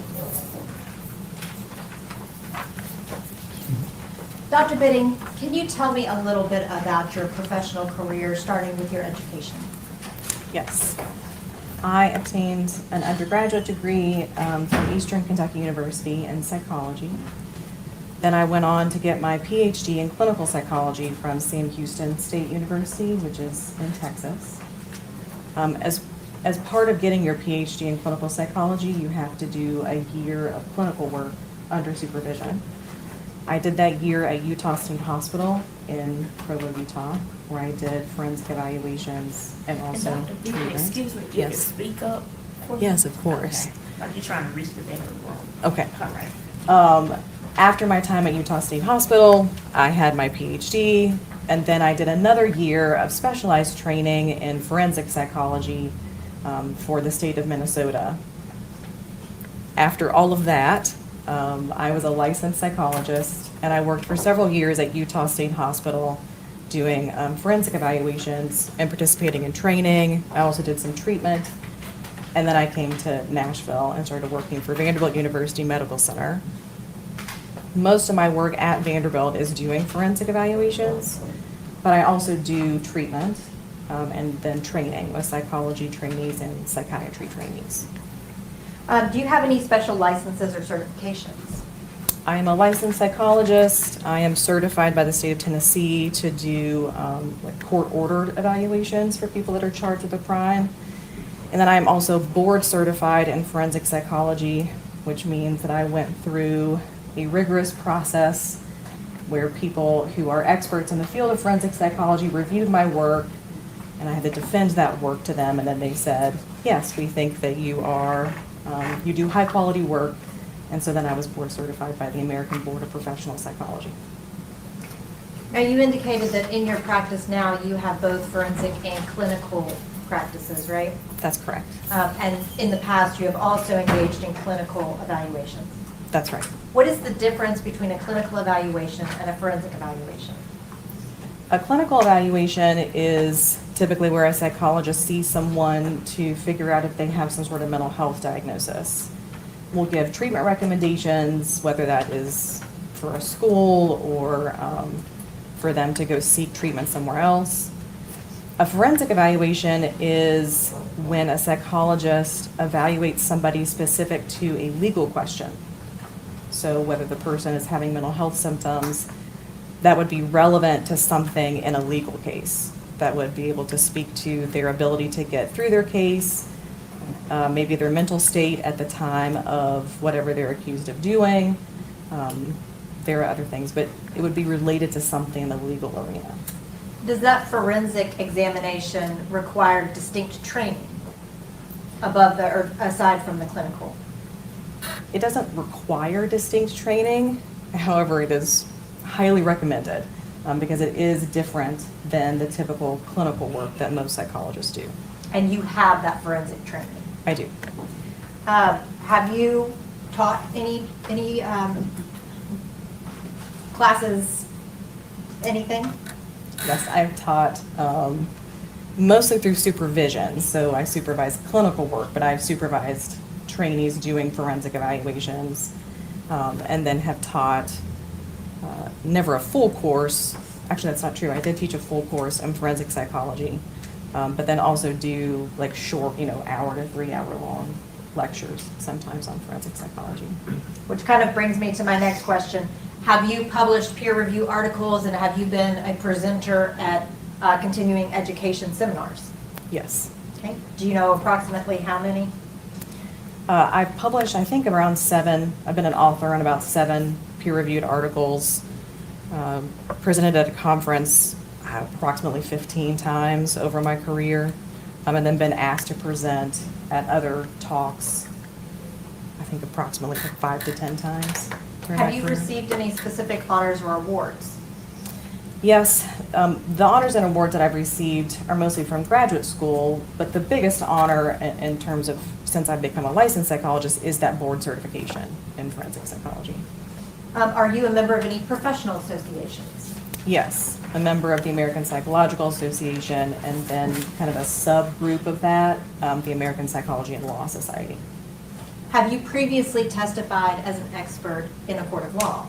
Yes, Have you testified for the state? yes, Have you testified for the defense? yes. Your Honor, at this time, I would like to tender Dr. Amanda Bidding as an expert in both clinical and forensic psychology. Any objection? We'll show Dr. Amanda Bean is declared expert in clinical and forensic psychology. Thank you, Your Honor. Now, Dr. Bidding, whether you're testifying for the state or for the defense, does that matter as to what ultimate opinion you render? It should not. One of the main principles of forensic psychology is to always try to do an objective assessment. So to give opinions and come to conclusions based on the information that I review versus what side hires me. And why is that important? For multiple reasons. I want to be helpful to the court, and if I come in and just give an opinion that the attorney wants me to give, that's probably not very helpful. But also it makes people not look very credible if they come in and their conclusions aren't based on the actual information that they had and they seem biased. In this case, did you meet with Latoshia Daniels for an evaluation? I did.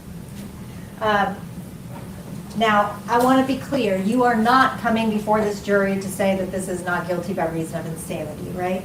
That's right. Can you tell the jury what not guilty by reason of insanity means? Not guilty by reason of insanity is a plea someone can enter when they are asserting some sort of mental health defense.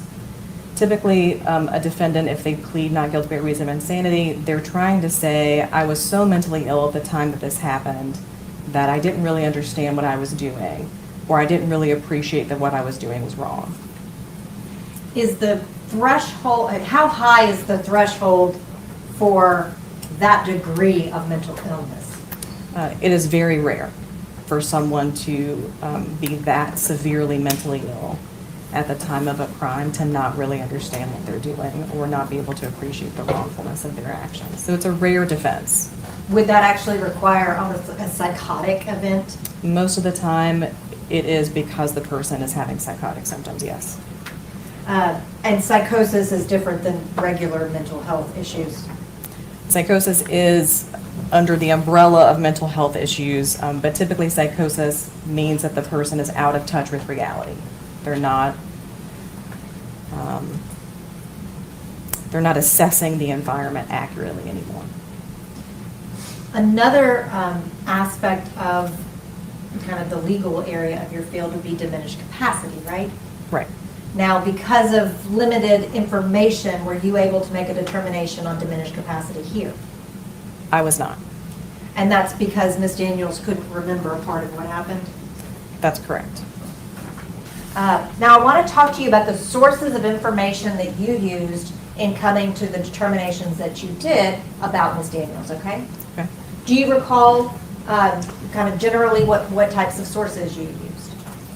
Yes, I was provided some information by Ms. Fuchs that included like discovery information in the case, so police reports, recordings of the 911 calls. I was also provided some journal entries from Ms. Daniels herself. I also interviewed Ms. Daniels. I spoke to a collateral contact, and I did some psychological testing with Ms. Daniels. Did you also just watch Officer Dunlap testify? I did. Now, I want to talk to you about the evaluation part of that. Is it common in psychology to have the person that you are examining be your primary source of information? In forensic psychology, we certainly don't want the defendant to be the primary source of information. Many times when I'm trying to assess someone's mental state, they're the person that's best able to tell me their mental state. But typically that needs to be corroborated. There needs to be some other data that supports what the defendant is saying, and typically that comes from things like police reports, observations of the defendant at the time of the offense, 911 recordings, body cam footage, things like that. Getting ahead? Here, did you get self-reporting from Ms. Daniels? Yes. And then compare it to corroborating information? Yes. Did you find corroborating information? Yes. Okay. Now I want to kind of shift gears a little bit and talk to you about Ms. Daniels' background, okay? Okay. Did you discuss her childhood with her? I did. Did you find any particular trauma history in her childhood? Yes. What trauma history did you find in her childhood? You don't have to give a detail, but in general. She detailed being physically abused by her mother during her childhood and emotionally abused by both her mother and her stepfather in some ways. Do you recall her stepfather being abusive with her mother? She also witnessed domestic violence between her stepfather and her mother. Do you recall if there was any psychological impact from having to hide that from other people? I don't know that she described psychological impact at the time, but she described how when she was a child, it was expected that she present like everything was okay. When they were in public, her stepfather was apparently a pastor. And so it was kind of the expectation that all of those things that were happening inside the home be kept secret, and that no one knew those things. And so she kind of had to like put on a happy face, for lack of a better term. Do you still see the manifestation of that mentality currently? That's certainly how she described herself functioning throughout the rest of her life, of kind of pushing down any sort of negative things that were happening in life and presenting herself like she had it all together. Does Ms. Daniels have a family history of mental health? And I don't want you to get into details there, but just generally, does she have a family history? Yes, she said she has a family history of mental illness and substance use problems on both her mom and her dad's side of the family. I want to talk to you briefly about her educational history, okay? Okay. She has a master's as a licensed clinical social worker, right? That's my understanding, yes. Can someone who is that educated struggle with mental health? Absolutely. Can someone who is in the mental health field struggle with mental health? Absolutely. Would that be uncommon? I don't know. I don't think I can answer that question with any real data. I certainly am aware of several people in the mental health field that have mental health problems themselves. Now, I want to talk to you about Ms. Daniels' relationship and mental health history, okay? Okay. Based on your evaluation of her, did you find those two things kind of going hand in hand? Yes. Now, Ms. Daniels had been married at a young age. That's correct. Do you remember whether that resulted in a divorce? It did. Do you remember the psychological impact of that divorce on Ms. Daniels? Yes. Okay. And what was that? She described that divorce kind of breaking her in a sense. Divorce was seen as sinful in her family. I think she kind of viewed it as a failure on her part. And she became so emotionally distraught at the ending of her marriage, that is when she described attempting suicide. Now, she did then get remarried, based on your information, right? That's correct. And did she describe any emotional trauma from that marriage? Yes, she described that marriage as just generally unfulfilling. She felt neglected, ignored, unappreciated. She kind of described feeling like she had kind of pulled him into the marriage and that he was never really wanting to be with her, is kind of how she felt during that marriage. He was very emotionally distant with her? That's what she described, yes. And that was, she suffered some pretty severe depression symptoms during that marriage, right? Toward the end of the marriage, they were married for about 8 years. Toward the end of the marriage, she described starting to have depressive symptoms, not wanting to go home, frequent crying, kind of losing some motivation, feeling hopeless. Do you remember her describing sitting in the driveway and crying at the thought of having to go inside? Yes. So I want to talk to you then about her next step in counseling, okay? Okay. She told you that she and her husband, that she had wanted her husband to go to counseling, he wouldn't. That's right. So she sought out spiritual counseling. That's correct. Did she tell you why she sought out spiritual counseling?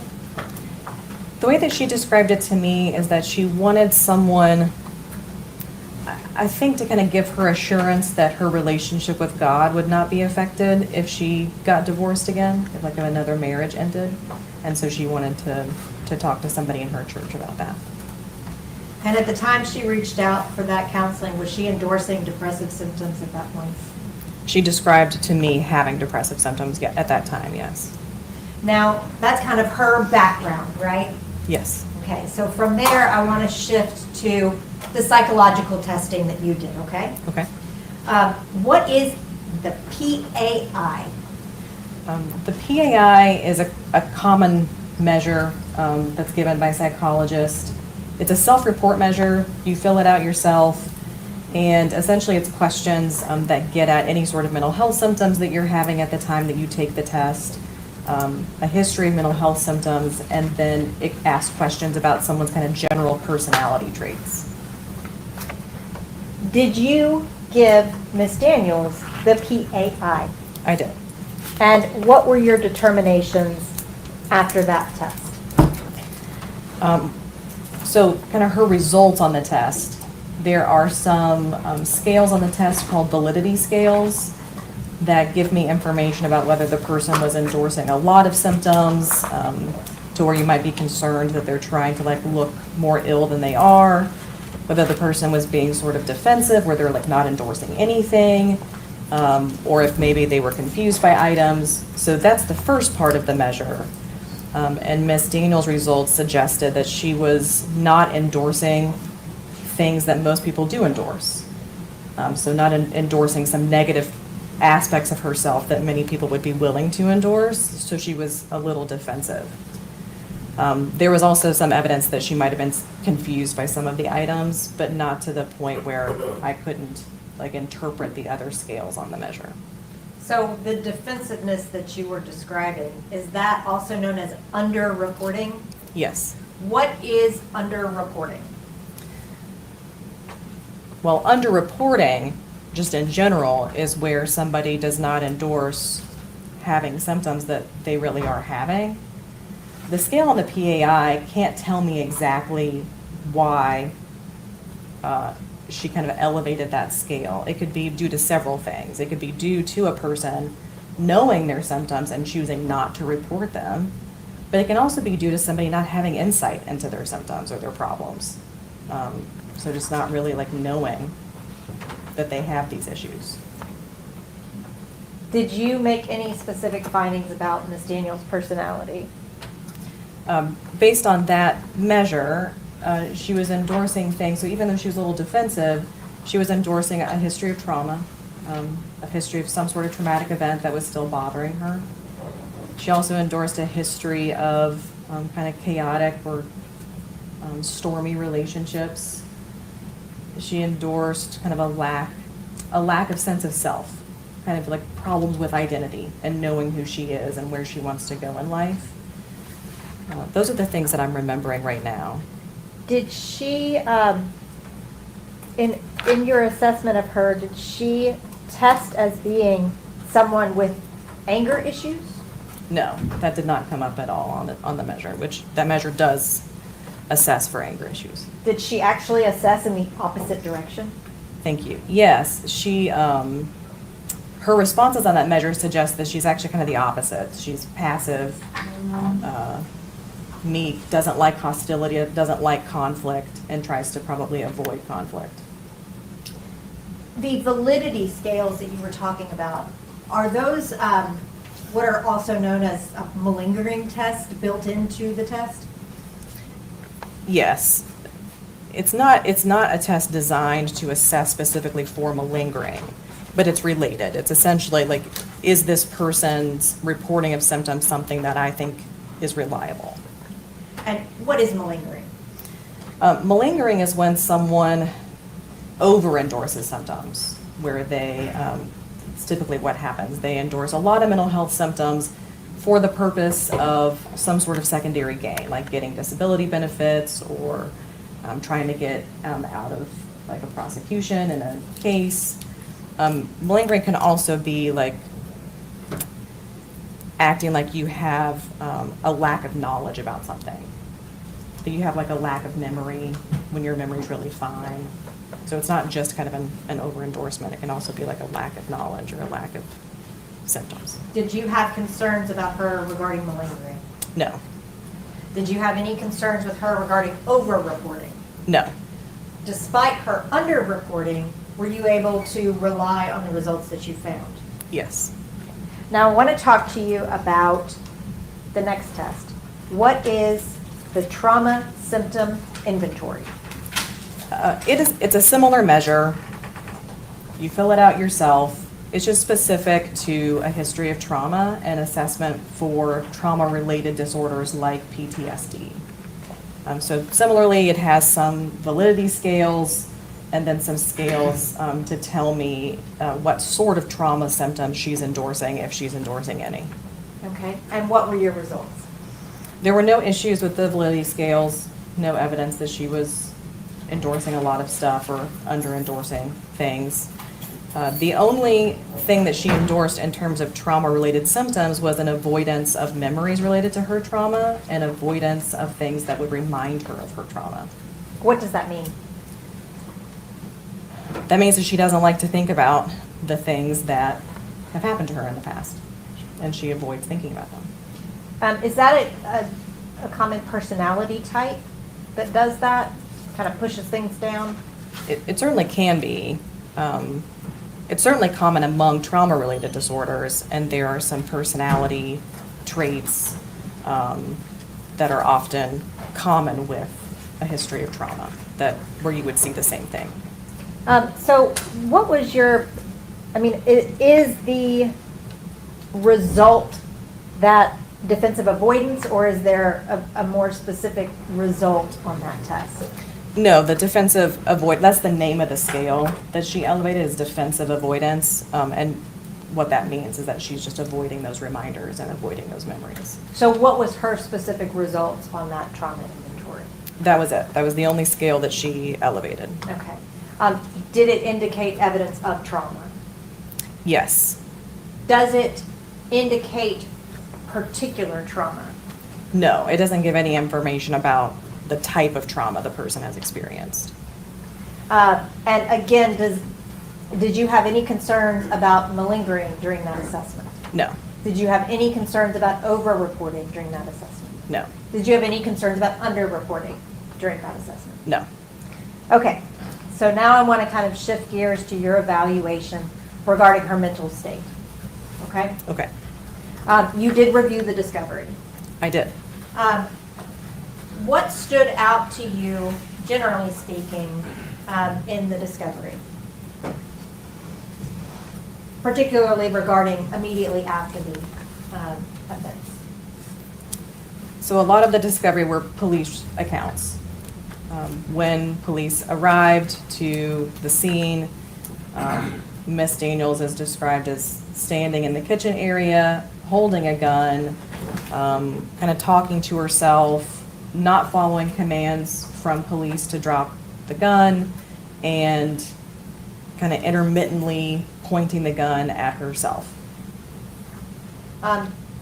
Did you hear that consistent with Officer Dunlap's testimony?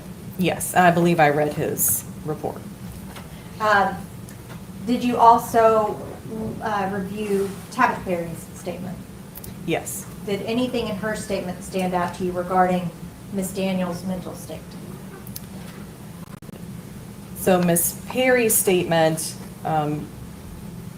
essentially talked about how, this happened, and she remembers seeing Miss Daniels kind of go into the kitchen. Another thing that stood out is that at some point, Miss Perry apparently kind of tells her to leave, that the police are coming.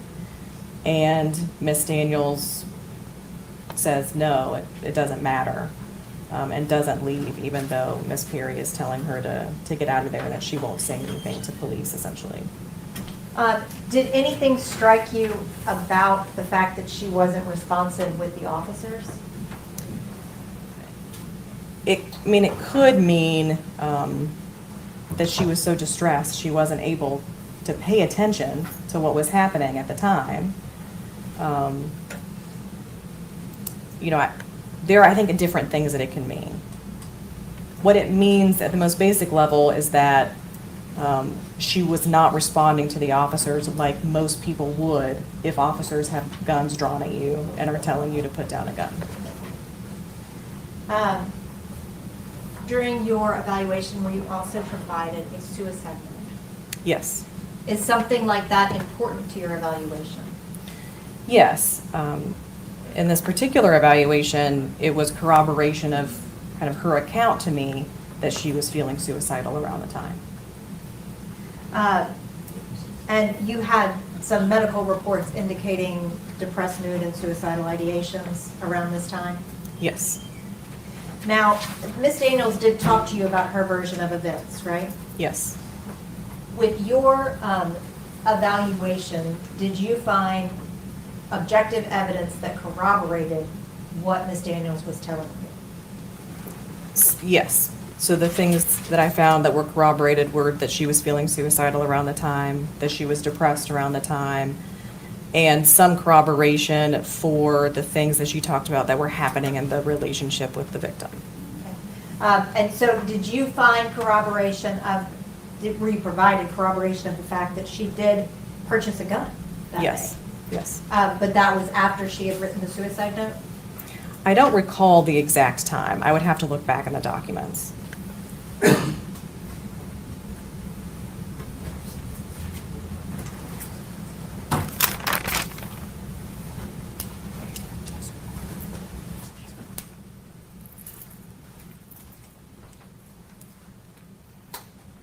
If the suicide note that you were provided was written on April 4th, 2019 at 3:14, that would be before April the 4th, 2019 at 4:37 p.m., right? Yes. Did you find that sequence of events to corroborate her timeline that she provided you? Yes.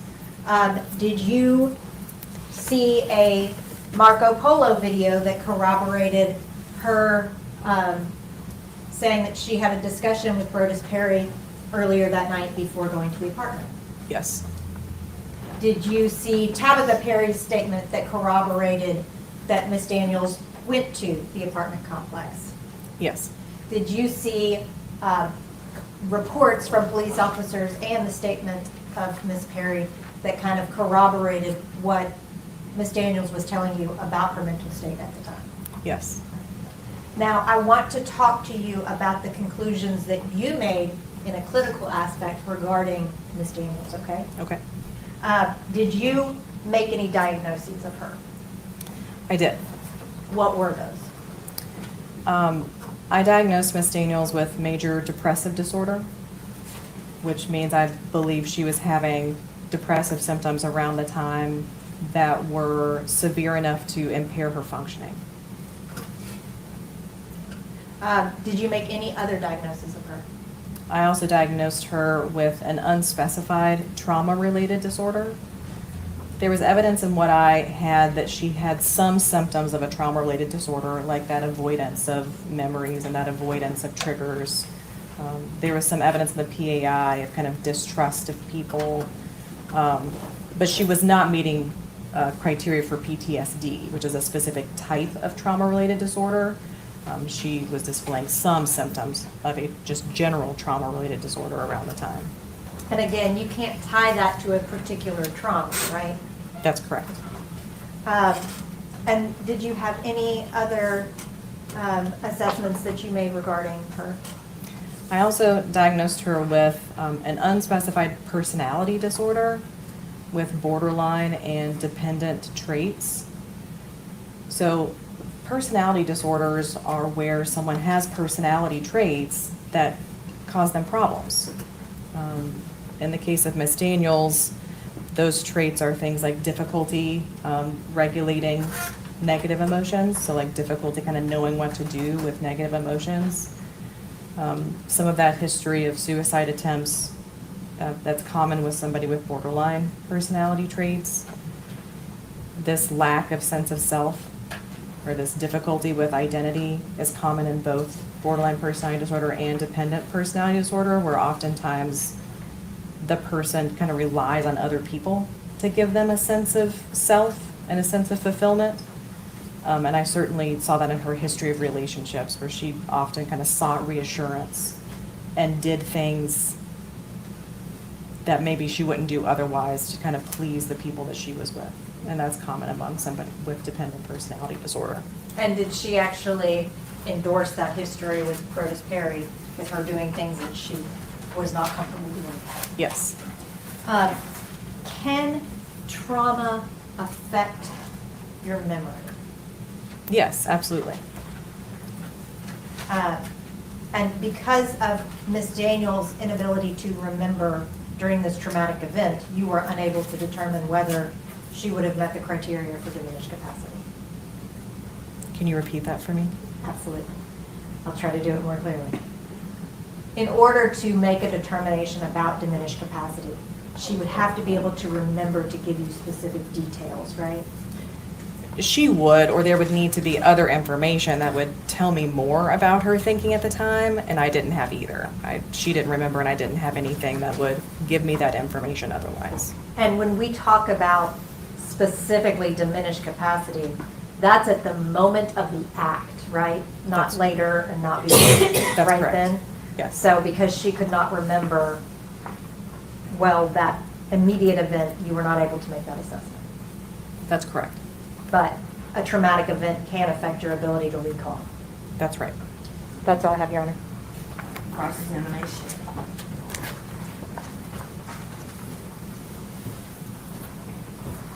Thank you. Dr. Bidding? Bidding. Am I saying that correct? My name's Kevin McAlvin. I'm the prosecutor for the case. And I'll have a few questions for you. Are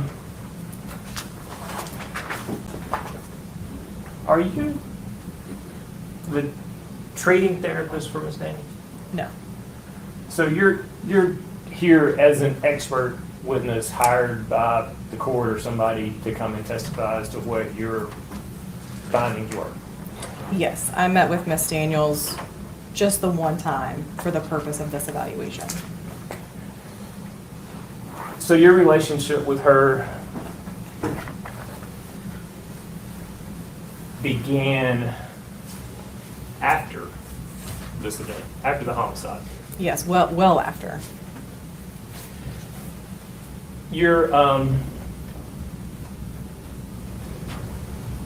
Is it fair to say then that your opinion is based at least on large part from either what she self-reported to you or retrospective accounts of what happened? Yes, that's fair.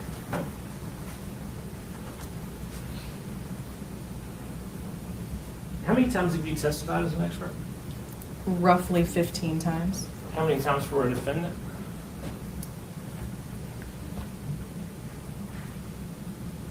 I don't have the exact number. More often for defense than prosecution. You, I think testified you diagnosed the defendant with major depressive disorder. That's correct. Where's the criteria for that come from?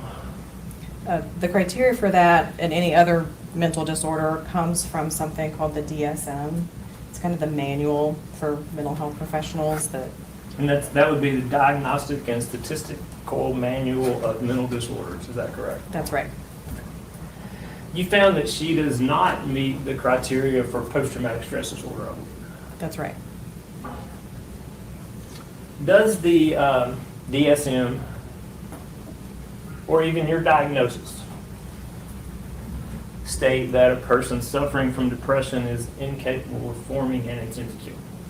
No. In fact, there are millions of people who suffer from depression. I don't know the exact number, but there are many people. It's a very common mental health disorder. The vast majority of them never commit a violent act. Would you agree with that? Yes. Would you agree that depression itself is not the equivalent of a psychotic break? That's right. It is not a condition that renders a person legally incapable of thought or planning. It's not one that commonly does. It can, but it would be unusual. Unusual for depression to render a person incapable of thought or planning. That's right. A person that's depressed can work, pay bills, go on with life as a general rule. Would you agree with that? I can't answer that with a yes or no, because to be diagnosed with a mental disorder, it has to impair your functioning. And so many times people with depression, that's the functioning that it impairs. It impairs their ability to go to work or to pay their bills or to eat, sleep.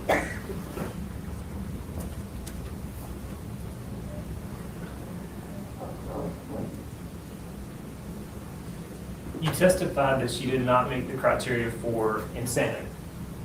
That's correct. And so by that, your testimony is that she understood the wrongfulness of her act. I did not find evidence that would suggest that she was unable to understand the wrongfulness of her act. So you're aware, I think you testified that you purchased a firearm before driving to the victim's house? That's correct. Purchasing a firearm would require planning. Would you agree with that? Yes. It in fact requires that she go through like several steps. You've got to have an ID. There's all kind of things you have to do to purchase a firearm. That's my understanding, yes. And she was able to do all that. Yes, I assume so. You're aware that she drove over 2 hours after purchasing the firearms to the victim's residence, a residence that she had never been to.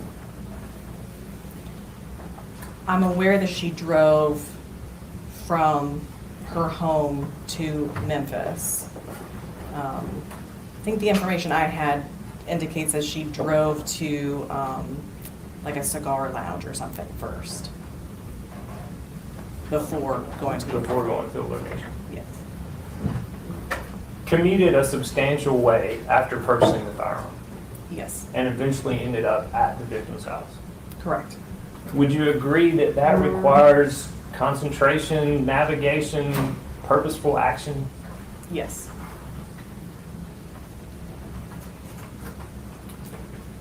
Did the information you had indicate that when she got to the residence that Mr. Perry was not there?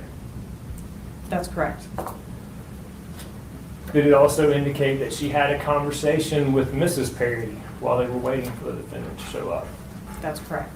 That appeared to be a normal conversation that didn't raise alarms and Miss Perry necessarily, and I don't recall anything in discovery that conversation raised any concerns for Ms. Perry. so those are not random, confused, or disorganized actions in my mind. Would you disagree with that? I do not disagree with that.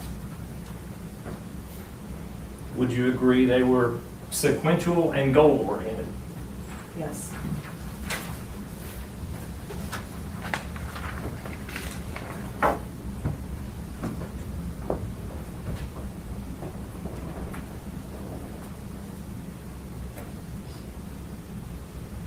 In Tennessee, are you aware that premeditation doesn't really even have a time period? That it can happen like in a matter of seconds, and all that's required is reflection and judgment before the act is done. I'm aware it does not require a specific time period. The phrasing in the statute is always a little confusing to me. It's something like sufficiently free from passion and excitement to be able to exercise reflection and judgment, something like that. Right. So there's no specific time period. So there's no, we got to give this person a count to 10 to cool off. There's nothing like that under Tennessee law, right? It's just reflection and judgment. That's my understanding. And the reflection and judgment, again, the statute says something like it has to be sufficiently free from passion and excitement. Does the fact that she realized that she needed a weapon and the fact that she went to purchase the weapon indicate judgment to you? I think yes, she made some judgments to purchase a weapon and have it with her. Does the ability to drive from Little Rock, Sherwood, Arkansas to Memphis and then to Collierville to a specific location show judgment and the ability to carry out a plan to you? Those actions suggest she was able to plan at the time. Is it fair to say that a person suffering from depression can still make a reasoned decision to do things like that? So depression in itself would not keep a person from doing those things, from making those types of reasoned decisions. Again, it's like the typical psychologist answer is that it depends. And I do think it depends. There are some people who can be depressed and it not affect their judgment or reasoning at all, and then other people where, again, that could be something, and research suggests that depression absolutely does affect someone's ability to make decisions. But we've just said, or you just agreed with me, that she made a judgment and she took part in, there was a process of planning that went along with what her actions were that day. I agree that her actions suggest she was able to plan and make judgments.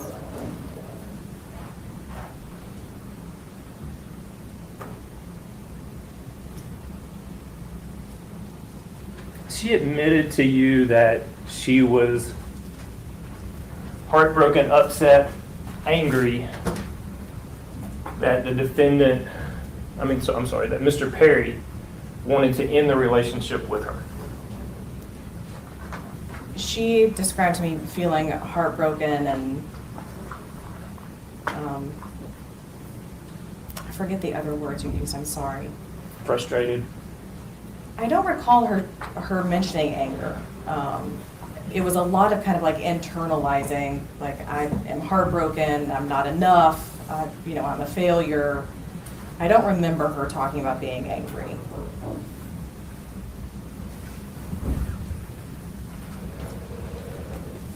Did she indicate to you she was frustrated that he would not tell his wife about the relationship they were having?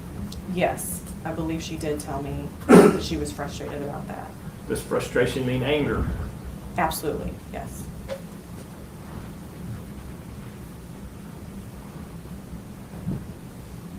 Did she talk to you about being under financial stress at least in part because of money that she'd spent on going on trips with Mr. Perry. Yes. Did those feelings cause her to feel anger, frustration, regret? Certainly regret. Again, I don't remember her talking much about feeling angry at the time.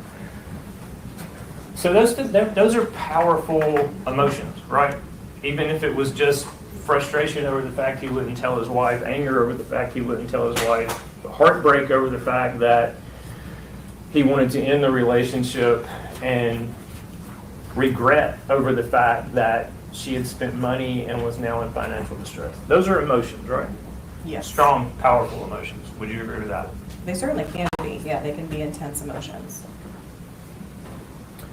And those emotions are independent of your diagnosis of major depressive disorder. Would you agree with that? The only emotion part of a diagnosis of major depression disorder is kind of the low mood, or, sadness is kind of the emotional part of depression, and So- hopelessness. Is that a yes? They're independent of that? Well, I'm not sure. Emotions are not independent of it. So I think heartbroken you could put under sadness, and sadness is part of depression. Am I answering your question? I think so. Okay.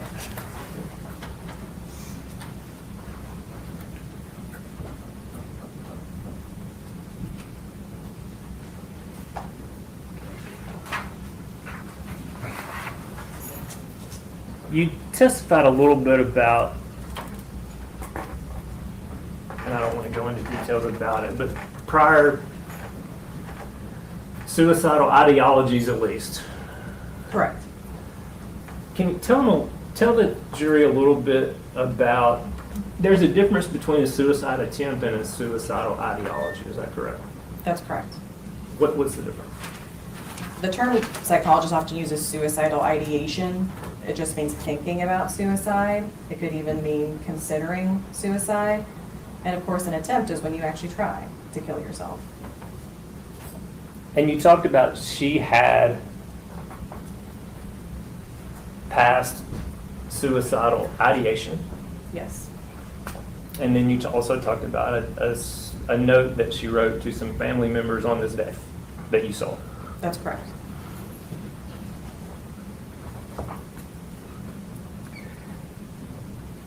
Individuals suffering from suicidal ideation, do they often focus on their own suffering? Yes. I mean, that's kind of the reason, right? Yes.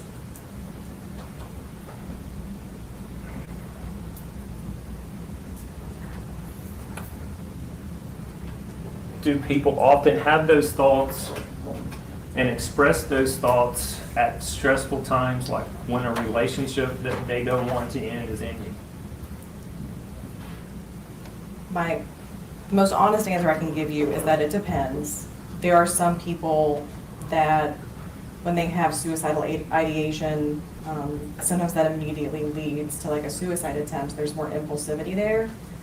And then for other people, it's more of what you're talking about, where really it's like a stressor comes up, it brings up these thoughts of wanting to die or just kind of wanting to end it all. And then that kind of wave goes away. And can it also be a way to try to control the outcome or control the other person? Like, I don't want this relationship to end. If I make this known, maybe I can control that in some way. In my experience, that's often a stereotype. And in reality, a lot of the time, the people that I work with, they say those things because they really want to die. Oftentimes there's ambiguity when somebody wants to die. They want to die, but then there's that part of them that hopes that somebody will give them a reason to live. But in my experience, if someone brings up suicide in the context of like a relationship ending, it's very rarely for the purpose of like trying to like manipulate the other person.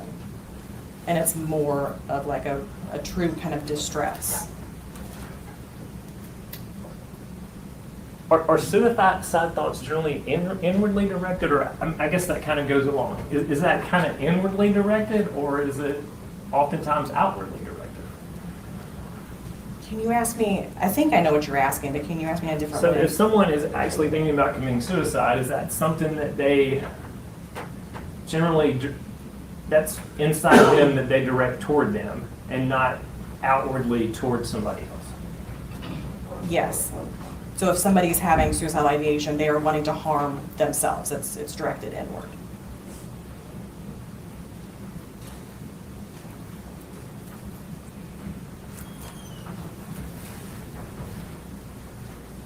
So if someone were if Miss Daniels was wanting to harm herself, why would she drive to Mr. Perry's house and shoot him and his wife? Objection, lack of personal knowledge. That's going beyond the scope of the testimony. She's the expert. I don't. Why would she?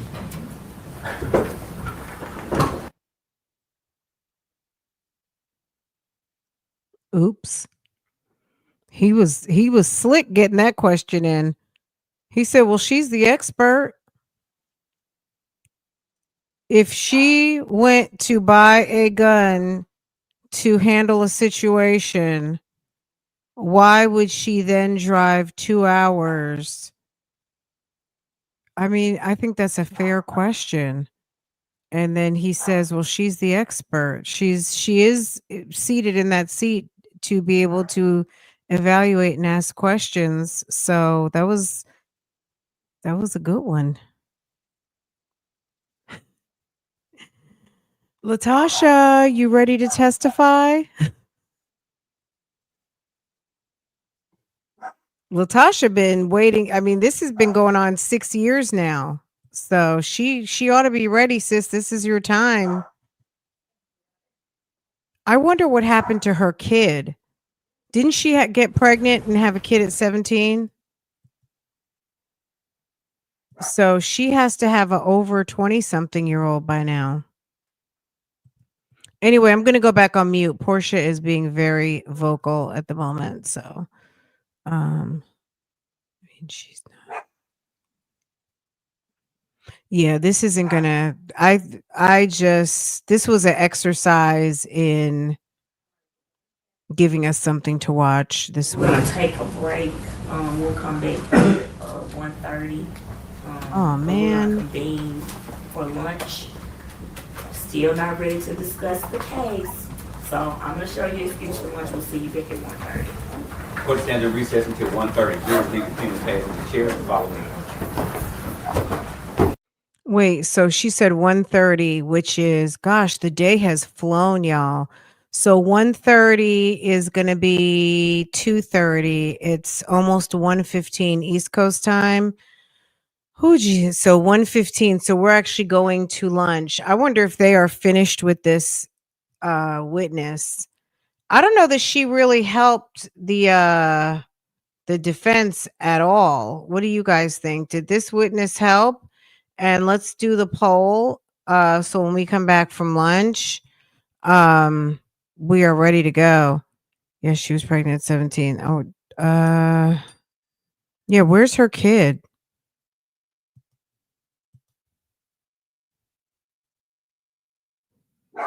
I mean, her kid has got to be grown because I think I'll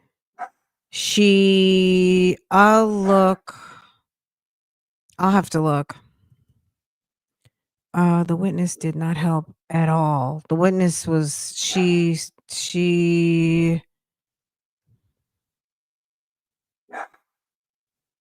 I don't know. The defense attorney didn't really lay a dynamic foundation to kind of like, that's an interesting point.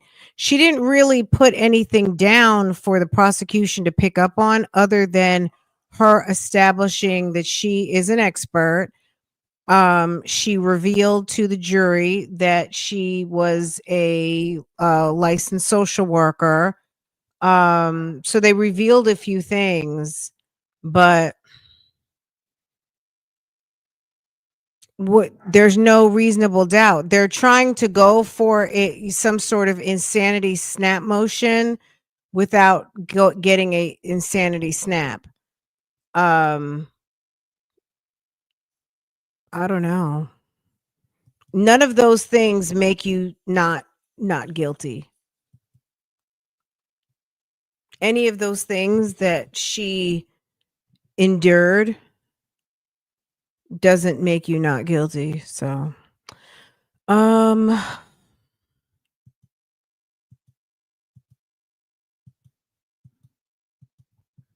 let's see.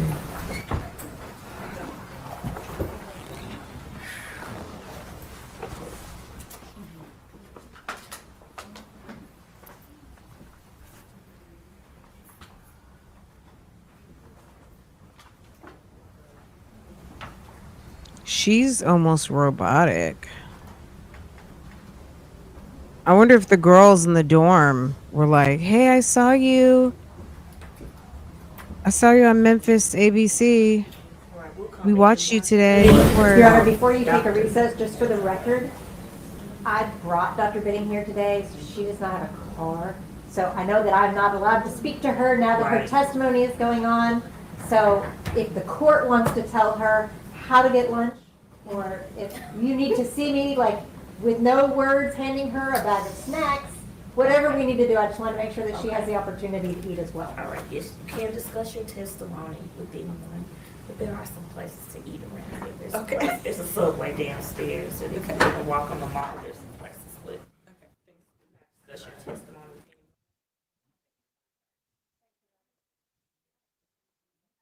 girl." I mean, most grown people know how to like, "Oh, be back at 2:30." Okay, and I'll keep my receipt, and when I submit my expenses for my travel, like, the lady is not 5. Anyway, okay, what are you guys doing for lunch? I'm getting ready to take a little break. Um, I'm gonna put the screen on, and,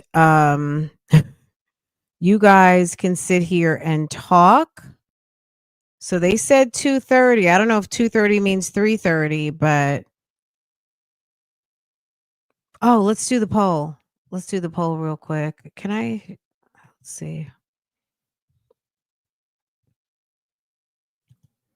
Let me see if I can pull. Hopefully I can pull it up now. Oh god. All right.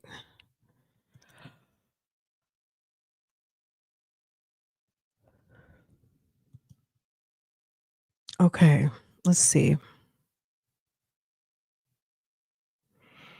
All right. Will Latasha Daniels testify? You guys are saying 63% yes. I almost feel like it's a must. Okay. 301 votes, 37%, which means 37%, let's just say roughly about 110, 115 of you guys voted that she was nah, and the remaining say yep. Will Latasha Daniels testify in her defense? 63% say yes. Okay, let me put that in the chat.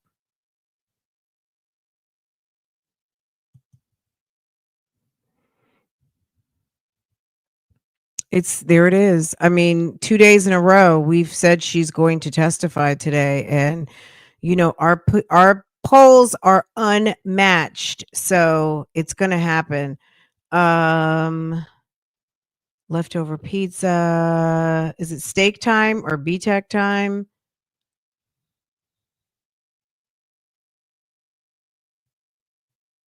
It's possible. I don't know if she wanted to have the put that on the cops. I thought it was quite interesting that the police officers really were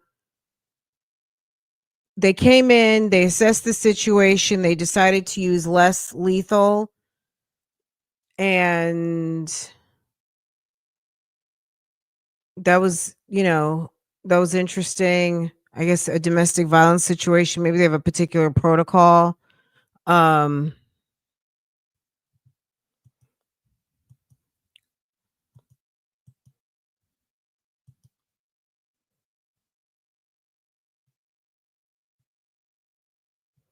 Oh yeah, she doesn't want the cross because the prosecutor, he is real uh he's very unassuming, right? The prosecutor, he is giving, oh yeah, we'll be fine. And then he hits you with a zinger like that last one. Did they even finish? She was still on the stand and the judge was like, "Now's a good time for us to just go ahead and take." She's like, "I am not playing with y'all. We're going to go ahead and take a break right now. Like y'all need to stop, okay? We're going to go ahead and have lunch and we're going to call it a day." Chicken salad. Okay. All right, you guys, I'm going to take a little break. You guys feel free to stay in here. They said 2:30. So that's like an hour and 10 minutes. I wanted to look some stuff up. I might break back in, but let me put on a little lunchtime music.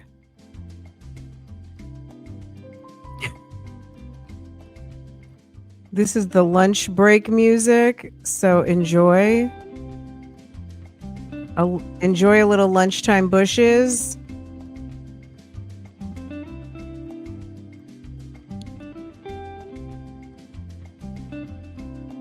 I'm going to put up a banner that says we'll be back at 2:30.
Okay, you guys, a couple of announcements. Kathy is in the work. Bush is an hour behind. We will resume at 1:30 Central, 2:30 Eastern. I'm sorry to be so Eastern, like slanted. It's just I have to reconcile it in my head so I'm not messed up and come back at the wrong time. So 2:30 Eastern, 1:30 Central, etc., etc. You guys got it. Let's see. You voted that she was not going to take the stand. She better do something. Look, this is her one chance to fight. And at the end of the day, baby, I'm just on the outside looking in. There was nothing that would make me think I need to give this lady any additional chances or to give her any leeway that she deserves any special consideration. No reasonable doubt. There's nothing. You were mad, you were angry, you went and killed this guy at his apartment, and you shot his wife. You said you were going to handle yourself. You drove 2 hours and you killed this man. You attempted to kill his wife, and you're going to go to jail for it. You know, I'm not saying she wasn't in the headspace to unalive herself, but it didn't happen, so we'll never know.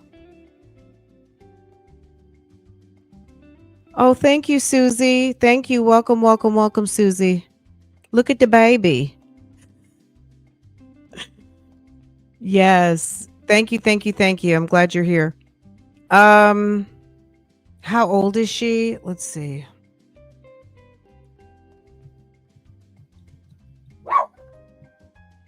Latoshia Daniels.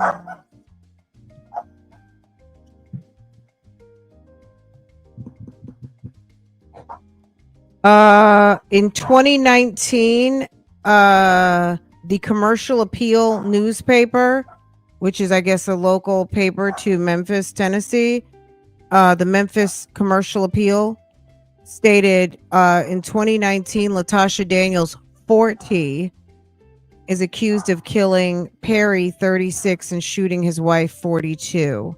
So that was 2019. So 6 years ago.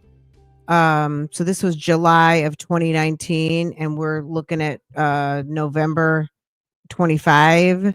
So ma'am is 46, Tabitha 48, Perry still 36.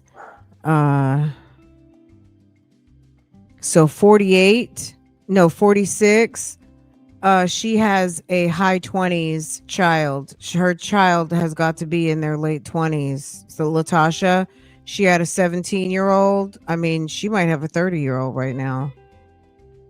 I'm assuming. Yeah. Something of that nature. Something in that vicinity.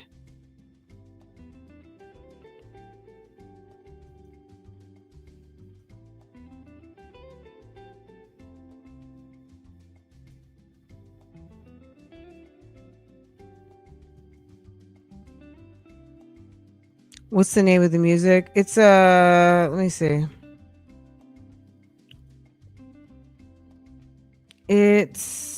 I got it from Epidemic Sound. Is it called? It's called Samba Vibes. Oftentimes I'm going to either have some samba or bossa nova. I think samba and bossa nova make excellent like hold music. Because it's like, you know, it's Latin jazz. So I love samba and bossa nova. So yeah, it's called Samba Vibes, and it's on Epidemic Sound.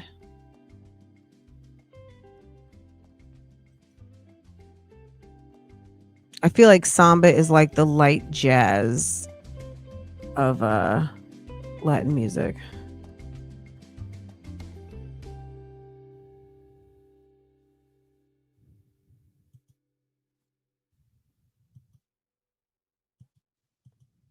She's done. She needs to get on there and cry and make people feel sorry for her, but I don't know if she's gonna have it.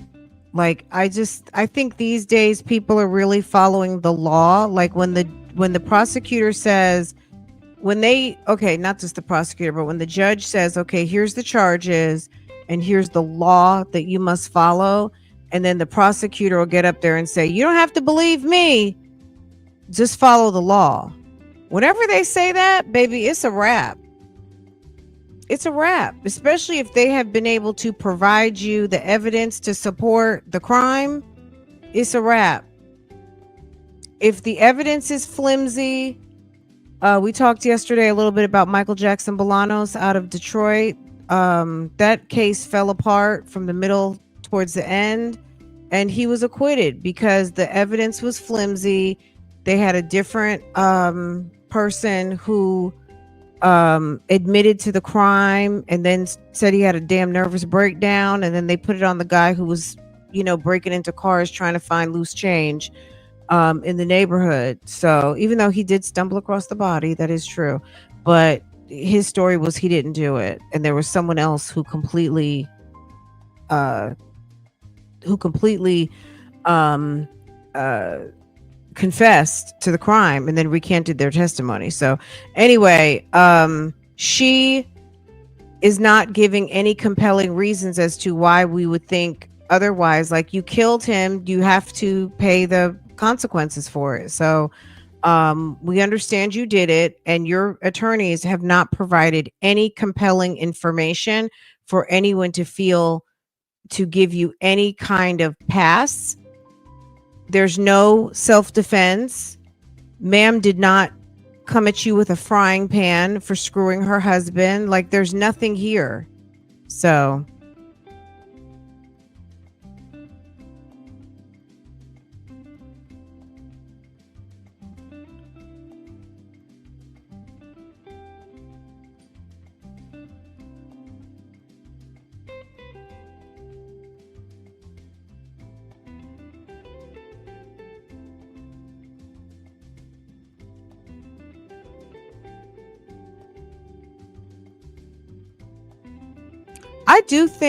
I don't know. I can't say I think that she went. I don't know her. Well, I don't know her to say I think she bought the gun to actually specifically kill this man, but I can't think that's out of the realm of possibility when that's exactly what happened. You know what I mean? Like, you can say you were going to unalive yourself all you want, but that did not happen. Even when he rebuffed you at the cigar bar, he came in the house, was dismissive and aloof and all of those things when he got to his apartment. And maybe you got mad, maybe you were triggered because you were in their company. I'm going to just say this, Miss Tiffany is lucky that she didn't get whacked with a damn tennis racket in the 2 years of going and playing tennis with this woman and not knowing that this lady was helping herself to her husband. How crazy is that?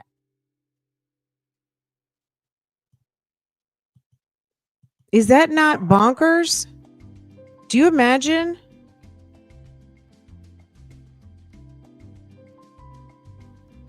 Yeah, if she doesn't testify, she's giving them no additional evidence to say,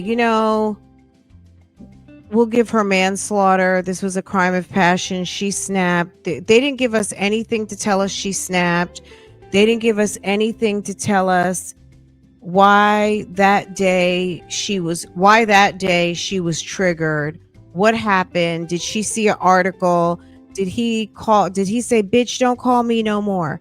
Did he say, oh, we're pregnant? Did he say, I've got a new girlfriend? We don't know anything, because guess what? They couldn't get into his phone. That's probably because all of us are, amateur super sleuths. I bet you there was something in that damn phone, and maybe they had some back and forth. Maybe he had a new boo thing. We don't know what was going on, but the fact that they didn't provide us any additional text messages and information, there might have been something that made her snap, and he's dead. She's not telling, and the wife didn't know. I mean, I think it's obvious what it sounds like, what you guys are saying and how I'm feeling is that there's some information missing, and it's probably in those phones.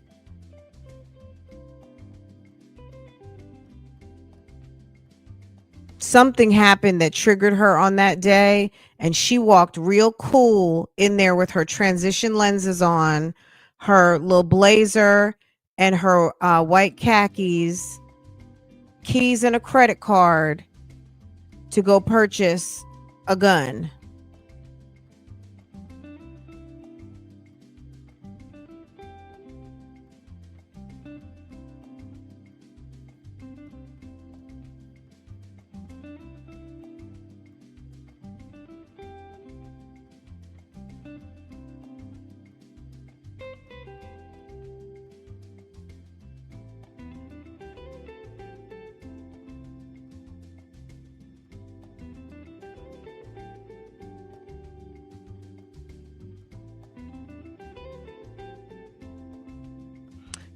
I guess she didn't give up her information. They couldn't break it.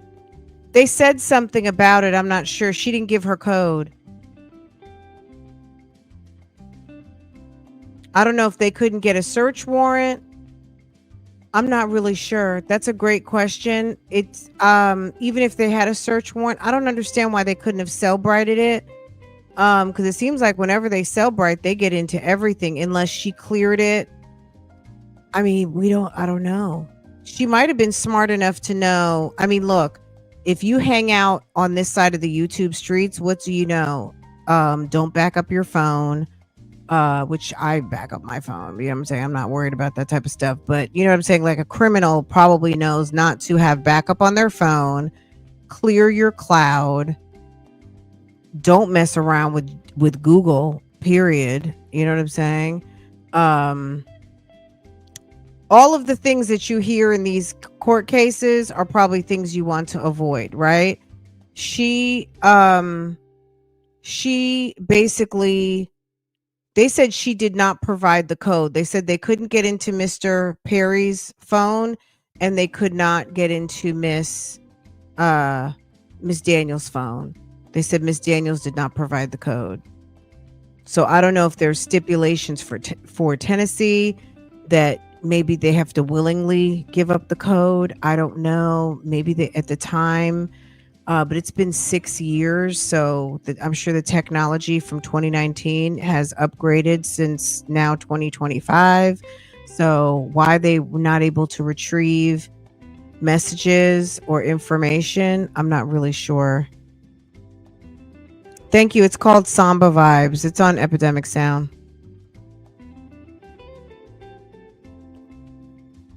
Gray Key would get it.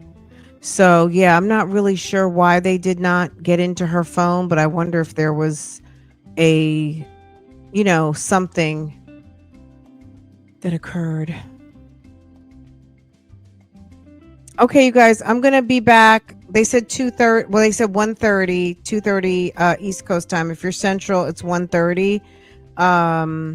Okay, 1:30 Central, 2:30 Eastern. So I'm going to go ahead and put you guys on mute and do a couple things around the house, let the dogs out, and I'll be back at 2:30. Okay, guys?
Do you guys want me to rerun her testimony from yesterday? Rerun Mrs. Perry? I just thought of that. I'm like, well, maybe we could rerun Mrs. Perry's testimony. Let's see.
When were y'all married?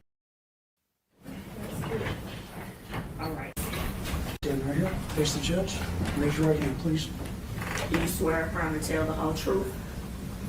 All right, you may have a seat.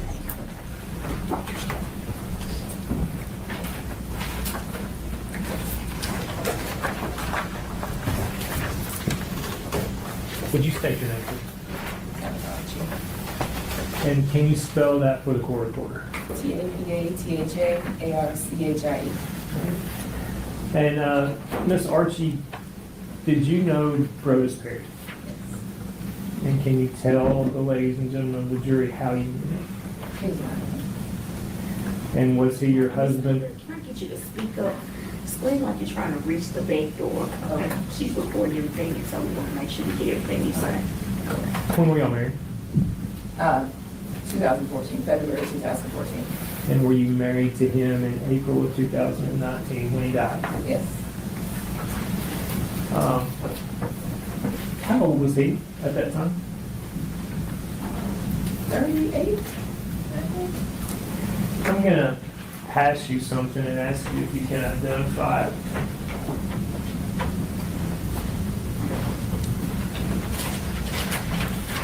Can you identify that? Yeah. She didn't know how old he was when he died. The newspaper said 36. She said 38.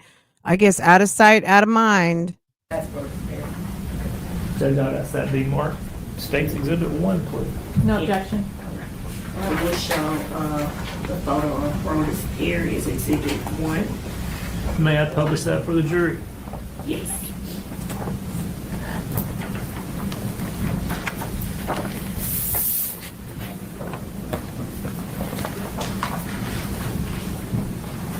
Is that the photo you used to identify?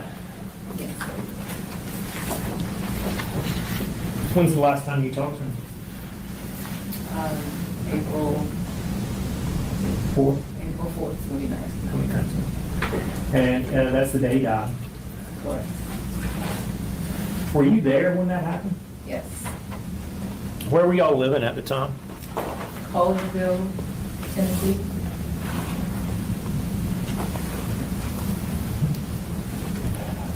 How long had y'all been in Shelby County? Approximately 6 months. Where were you before that?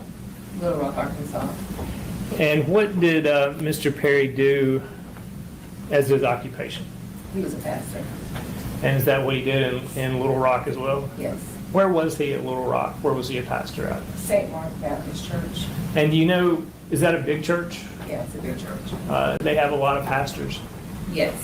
What was his role as a pastor there? He was the pastor of assimilation. So his responsibility was basically new members as well as small groups. Did you do any counseling or anything at that church? No.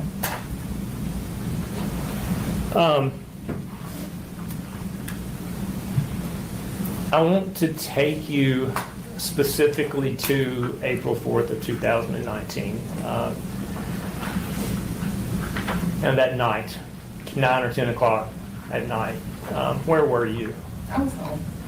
And was Brodus there with you? No, it's not.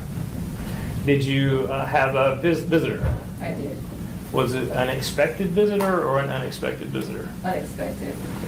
Kind of tell me how that went. I heard a knock at the door. So me and the dog went to the door. I didn't see anyone. Well, the people was covered. And so I thought it was Brodus just playing around. So I'm like, I said something like, I'm not going to open the door if I can't see anyone. So I went and sat back down. And I heard a knock again. So I went back to the door. And I peeked out the door. And I saw like a lock, like swinging. And I was like, Tasha, is that you? And she, nodded, yeah. So I was like, okay, let me put the dog up. I went and put the dog up. And then I came back and opened the door. Okay. So you knew Latasha Daniels. Yes. Is she in the courtroom today? Yes. Can you point her out for us, please? Right there. What color shirt she wearing? Blue. Light blue or dark blue? Light blue. For the record, Judge, she's identified the defendant. We'll let the record reflect the defendant has been identified. How would you describe your relationship with the defendant? Friendly. Yeah. You knew her, you may have said this, where did you know her from? I knew her from church. In Memphis or Little Rock? In Little Rock. Did y'all do other things together outside of church? I would say from maybe July to October, we played tennis together like once a month. I went to a couple dance classes. I think she had a former client who taught dance, so I went to a couple dance classes, or my life group would go with her life group to a couple dance classes. So it was somebody you knew from church, somebody you knew from some events at church, somebody you played tennis with occasionally, so you knew her fairly well, would you say that? Yeah.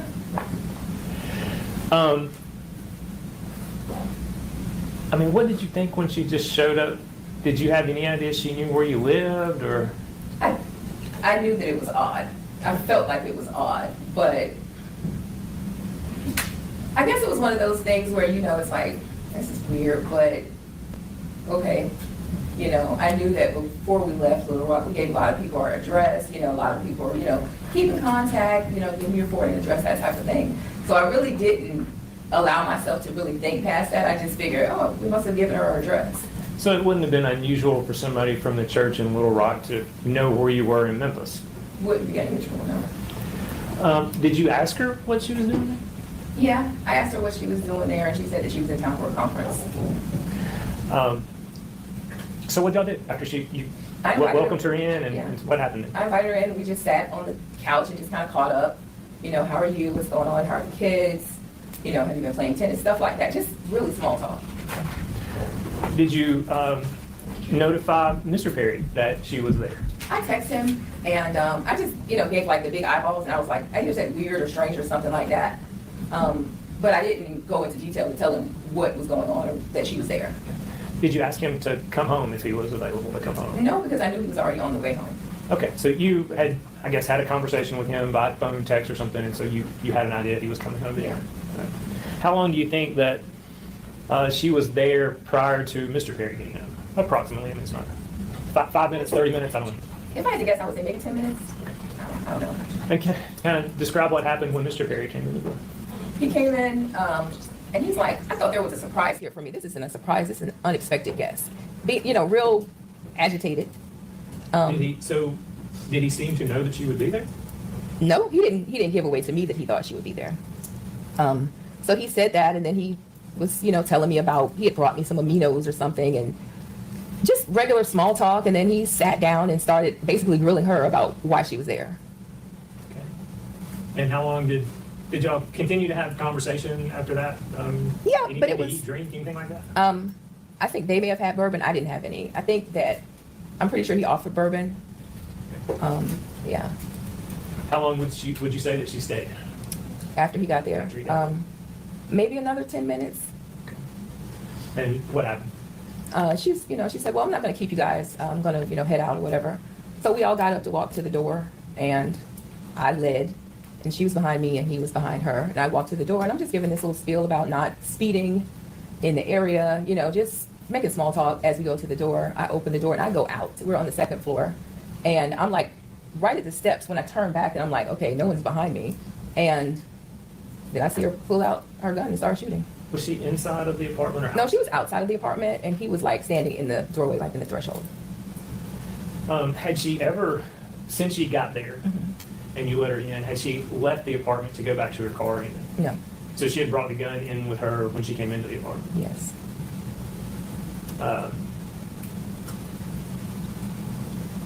So when she pulled the gun out, what happened next? She started shooting. He hit the ground, and I started running toward him.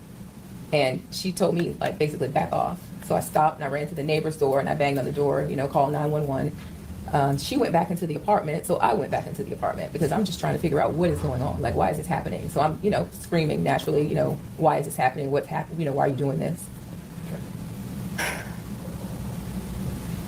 So do you think your neighbor called 911 at that point? One of them did. Somebody called. When you got back into the apartment, did the defendant still have the gun in her hand? Yes. And what was going on then? I guess at that point, I'm basically pleading, like, what's happening? Why are you doing this? Please leave, and she's, kind of pacing a little bit, with the gun. At some point, the gun was reloaded. So she fired until she ran out of bullets? Were you ever shot? I was shot. Tell me about that. When did that happen? Where were you? Well, at some point I got on the ground, and I can't remember if I got on the ground immediately, but I was on the ground and I was kind of hovering over him, kind of in my mind. I'm like, let me cover his head, so he doesn't get shot anymore. And, she was yelling at me to move, and I wouldn't move. So I got shot. Where'd you get shot? In the shoulder. Tell me about those injuries. Where and how were you treated? What have you had to deal with since being shot? So it went into the shoulder, it broke this bone, and so at the emergency room they decided that they wouldn't remove the bullet because, No, take your time. they felt like it wasn't going to move, so they just didn't remove it. But when I got to Jacksonville, I know that's home, Florida, I went back home, and they noticed that the bullet had started moving. So the first doctor I went to was like, this bullet is too close to your lung, so it's going to have to go. And I went to the orthopedic doctor, then I went to another doctor. And they decided to just remove it. And by the time it was removed, it was coming out of my back. So the bullet had punctured the skin and was poking out of my back. So I had to have it surgically removed. So did that cause you a lot of pain the night you were shot? Yes. A lot of pain between being shot and having the bullet removed? A lot of pain. And then the surgery was also not comfortable, I'm guessing, as well? Right. And then the shoulder is still broke on top of that. The bone here is, it was still broke the whole time. So there was the bone healing on top of the surgery and everything else. Does it still cause you pain even today? Sometimes, depending on what I'm doing, I'll get like a sharp pain. There is we've talked about this since, but, and I don't know, do you dispute the fact that Mr. Perry and the defendant were involved in a extramarital affair at the time this happened? I don't now, no. Prior to Mr. Perry's death, did you have any idea that the defendant and Mr. Perry were involved in any kind of inappropriate relationship? No. Did Mr. Perry at any time have any conversation with you about he would like to have a relationship with Latoshia Daniels? No. Did he at any time have a conversation with you about he wanted to have a relationship with anyone other than you, a sexual relationship with anyone other than you? One time he told me about a book that he wanted me to read. Right. That was about the extent of it. is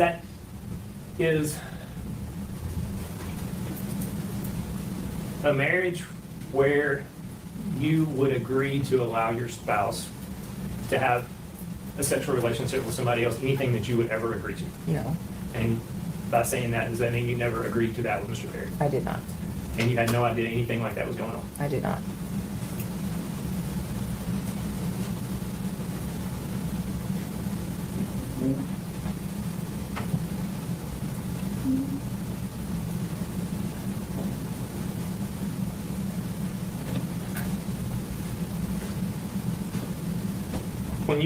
When you were on the ground trying to protect Mr. Perry, and I think you testified to this, I just want to make sure I heard you correctly. Did you say that the defendant was telling you to move, Yes, and you refused to move? yes, And that's when you were shot? correct.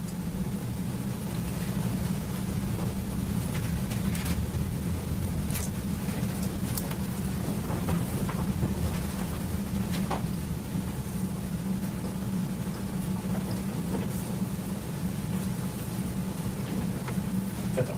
Cross-examination? Yes, Your Honor. May I have just a moment to get check situated? Yes. Thank you.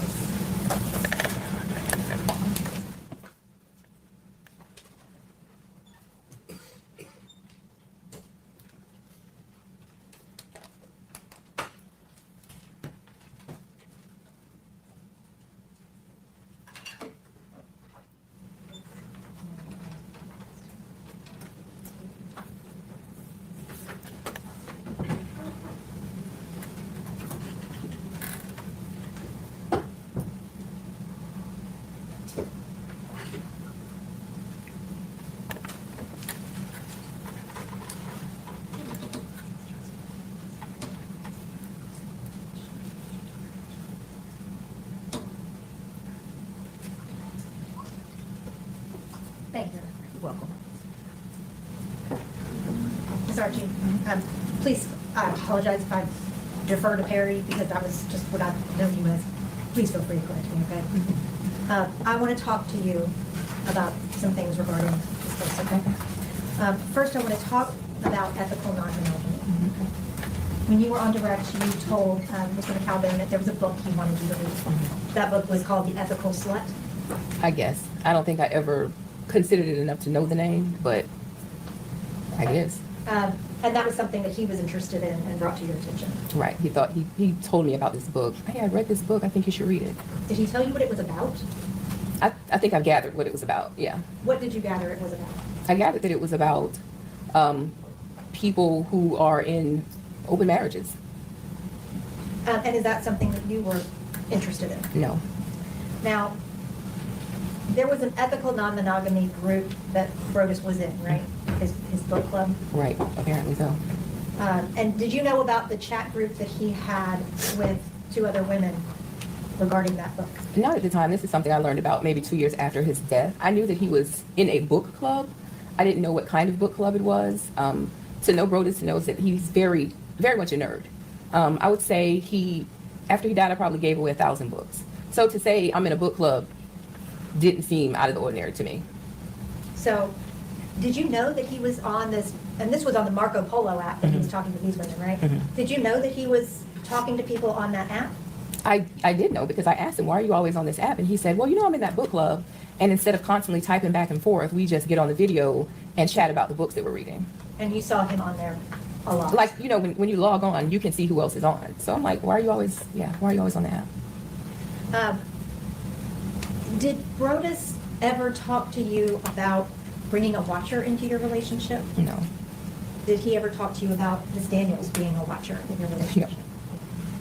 Did he ever talk to you about wanting to have a girlfriend outside of having you as his wife? No. Did you select Ms. Daniels for Brodus to have a relationship? No. I'd like to show you some videos, okay? And it will be clips mostly. And then I'm going to ask you some questions about those clips, okay?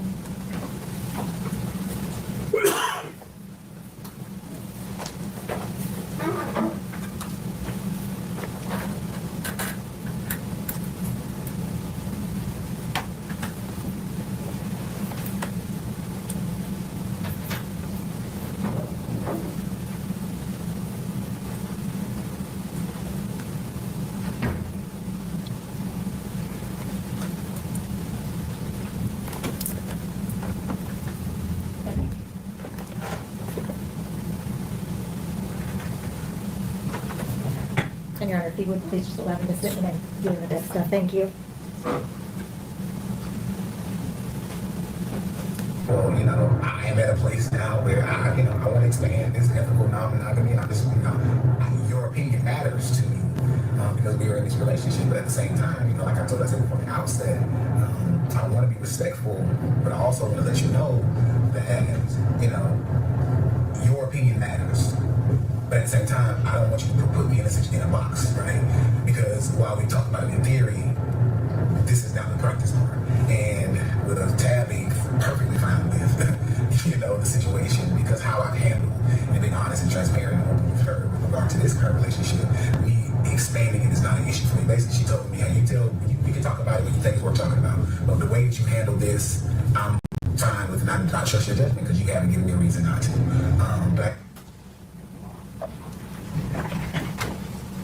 So this clip is him talking about Latasha not being okay with the ethical non-monogamy, and you being perfectly on board with it. Was that true? No.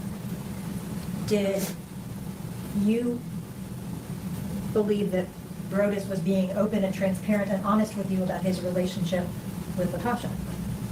What relationship? He wasn't being open with you about his relationship with Latasha, right? That there was a relationship at all. Right. He was not transparent about that. There was nothing. To my knowledge, there was no relationship. And you never said because he was so open and honest and transparent with you with his relationship with Latasha that you were okay with him then adding another girlfriend? No. That didn't ever happen? No.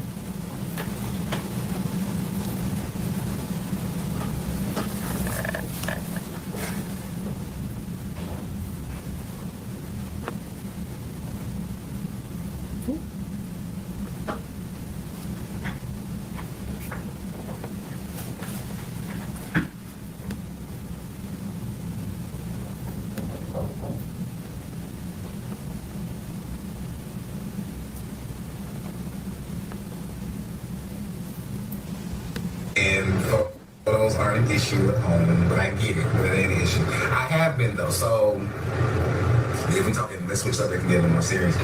For me, our agreements have been simple, right?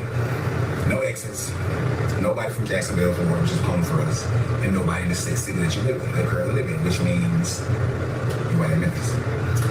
That was the case, of course, in Little Rock outside of Girlfriend, because Girlfriend is in Little Rock. The way that kind of happened is, short version, when she decided to open up the marriage and allow me to be open, it's not her. Girlfriend is a therapist, right? And she didn't go to her for therapy, but she asked us some questions. And based on this therapy session she had with this other lady. And she was asking her some questions after she had just said, this is what I'm gonna let you do, blah, blah, blah, it is what it is. From there, she asked her some questions. And so she was like, I've got a couple questions for you. And, they would go play tennis together. She was one of the life group leaders. And so we had rapport, we had rapport. And she asked a question and was like, yeah, blase, I'm thinking about this.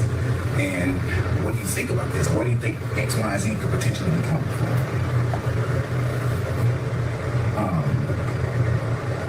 And I'm sorry, I'm looking to see who's in the cigar lounge because this is not what I really frequent at all.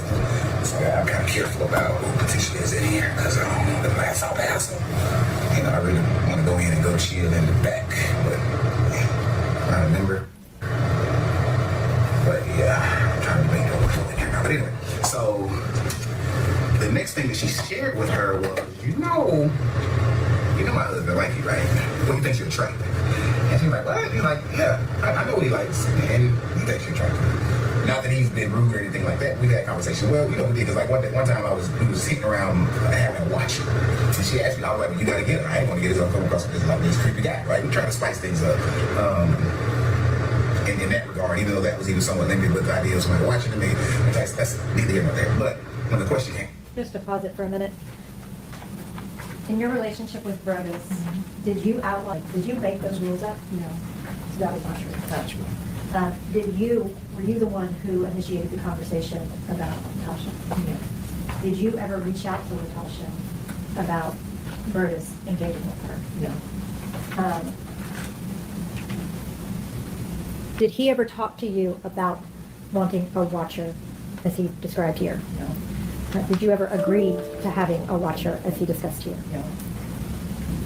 came up, it was her, right? And she asked, well, who would you want? And that was the first name I said. She's like, I know you like her. I know her. So anyway, so she said, like, you know, blah, blah, blah. And she said, well, if you were interested, she says, no, I'm not saying that you are, but I'm also saying I've given him this X, Y, Z, and he may come your way. And she did. And she's like, okay, cool. So we had a conversation. And after that, that's when the whole nobody in the city thing came. It was more like, I'll give you a pass with her because I essentially gave the alley. But nobody, nobody. So I'm trying to figure this. So fast forward, that's a whole lot of shit. I'm trying to do that. So I've been thinking about the past couple weeks in terms of expanding, my ethical non-monogamy and just kind of some, her and I were chatting the other day. I was like, well, baby, I got a couple questions. I'm just curious, She knows about the group, everything like this. So I was like, when do you want to? Just to ask a couple questions real quick.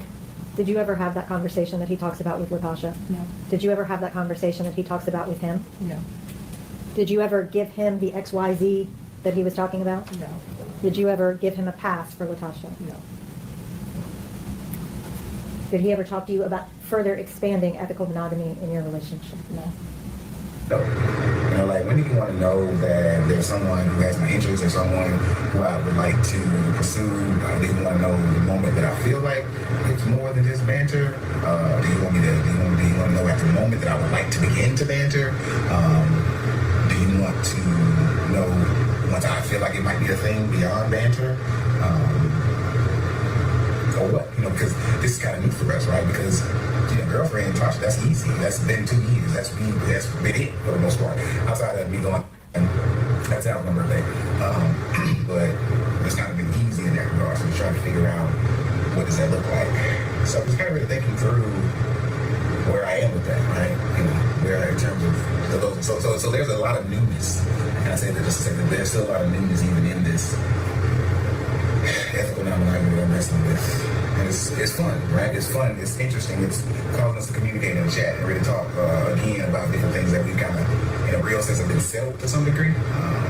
But realizing that in this ethical non-monogamy, we got to keep things in pencil and not pen. Some things are pencil pen, right? There's some hard news, but it kind of got to be inflexible in terms of what that looks like. So that's why I think you're being sprung and giddy and all that stuff. I think because those flutters or those emotions, right, those initial thoughts are all kind of new and very much new because this person is brand new. Like, I don't know Sheree, right? I knew Tasha. I was different. There was some level of familiarity there.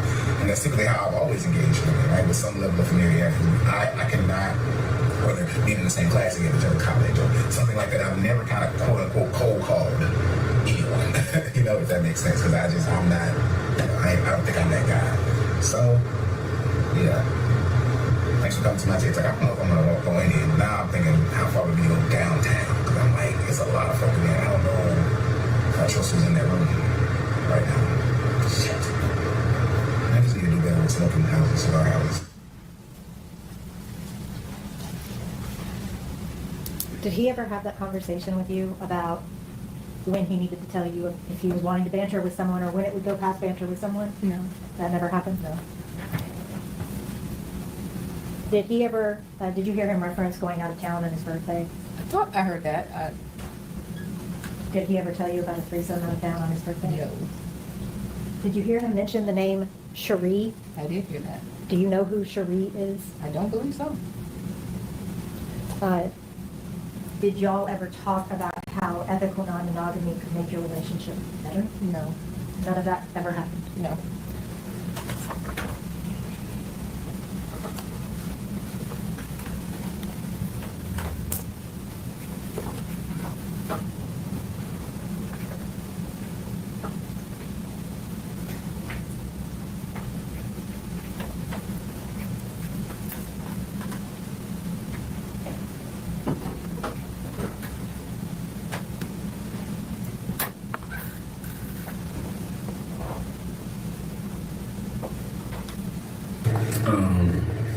Alma Bear and Brother Advice at this point, and I know Danielle, you won't hear. Michelle probably doing something else, but so I want to talk to y'all about my new friend, right? One of I keep everybody's the curve on. So she hit me today with a boss moves and asked that I want to hook up next week. After she gets back from being out of town, that threw me the fuck off. Like, wow. Like, so my only, so she gets back on Friday. She's like, hey, we ain't got Friday and Saturday. My only concern is that she is waiting a callback for an interview for a process. And she said it may be next Saturday, right? And I know that she would leave, of course, for that. And given if I'm going to Atlanta, she's about 100 miles away, she will ditch me, right? Like, I would force her to say, go and ditch me, right? But I just don't know. I want to put myself in a situation where potentially we may not be hanging out in that regard because she got this other stuff that she's worried about. But I am, like, high-key shocked and, like, super, like, blushed about it. Because, like, it just kind of came out of nowhere. Like, we was talking about other stuff. It was like, hey, what about, like, oh, okay, I'm with you. I wasn't expecting to see that while I was in my speech contest. I was just a counter, so it don't matter, I'm not doing that. But I don't know what to do. I think a couple of things, right? So I live in this other tension. So that means furthering the conversation, right, with wife, which she's in a good place about that. I think I talked to you about it, and you haven't updated Shell about it, just in terms of girlfriend who's not taking it as well, I guess. But at the end of the day, I told her, you know, you gotta recognize this is about me, this is about you, and it doesn't make sense for my wife to allow me to be open with my girl has an issue. Like, so she's kind of chewing it, because I think in theory we've talked about this day coming, right? But it's never been a reality, right? So I think that she's wrestling with the reality. I think that your ideas, your thoughts yesterday was so, like, it hit me like a ton of bricks because I never thought about it like that. But that makes so much sense. And it's not that I want to be disrespectful. It's not that I don't want to be ethical, but I do wrestle with that. And I, you know, just kind of talking to your perspective about what you saw about it, I was like, I think that could be what this is in terms of treating this like an infidelity kind of relationship on purpose with permission versus an additional partner scenario. So I feel that. But y'all, she asked me to hook up with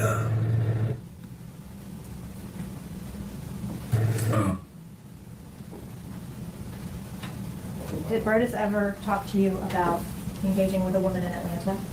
Was he open and honest and transparent about that? No. Did he, or did you tell him that you were open to him doing that? No. Had y'all been talking about that day coming where he would further expand to another girlfriend?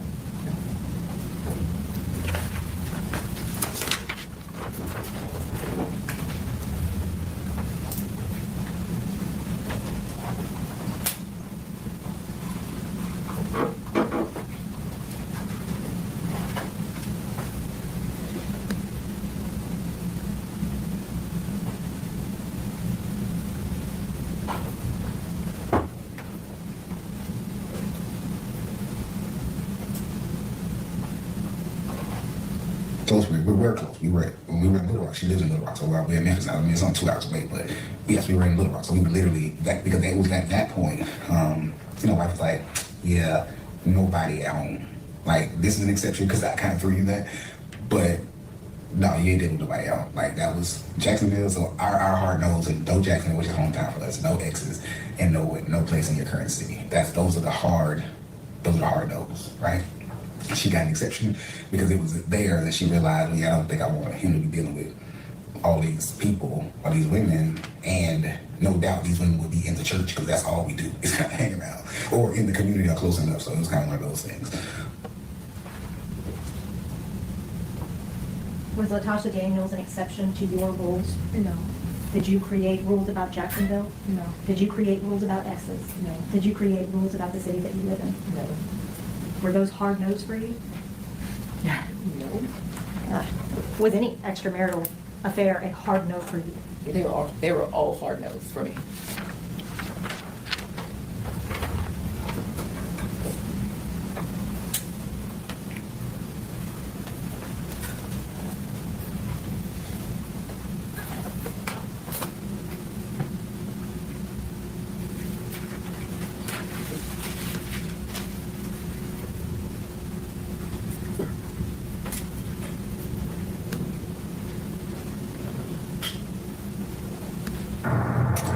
Before I can say a word, she hits me with, I'm sorry. I'm like, sorry for what? So then she goes into the whole, I apologize for breaching your trust, breaching your confidence by telling my former boss before, about the situation. Her reasoning was that she felt like if, like you all said, if he could appeal to my quote-unquote greater senses, that I would realize the mistake that I would be making by losing such a wonderful woman.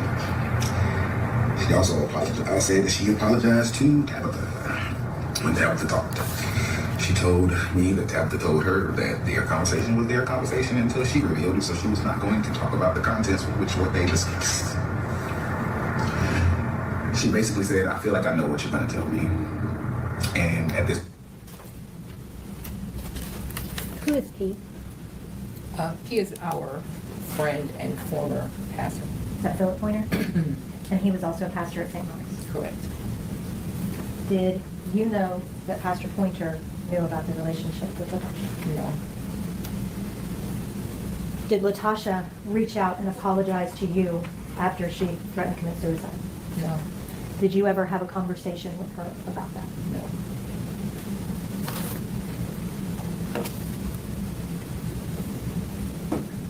Throughout all of those videos, it's very convincing talking about this. Would you agree? I would agree. And none of it was true. No. I want to talk to you about your relationship with Rose, okay? Y'all were married for about 5 years. How long did you date before you got married? About a year. You were a second wife. Correct. And at no point during your relationship, with you at least, did you discuss this Watchers or phenomenon? No.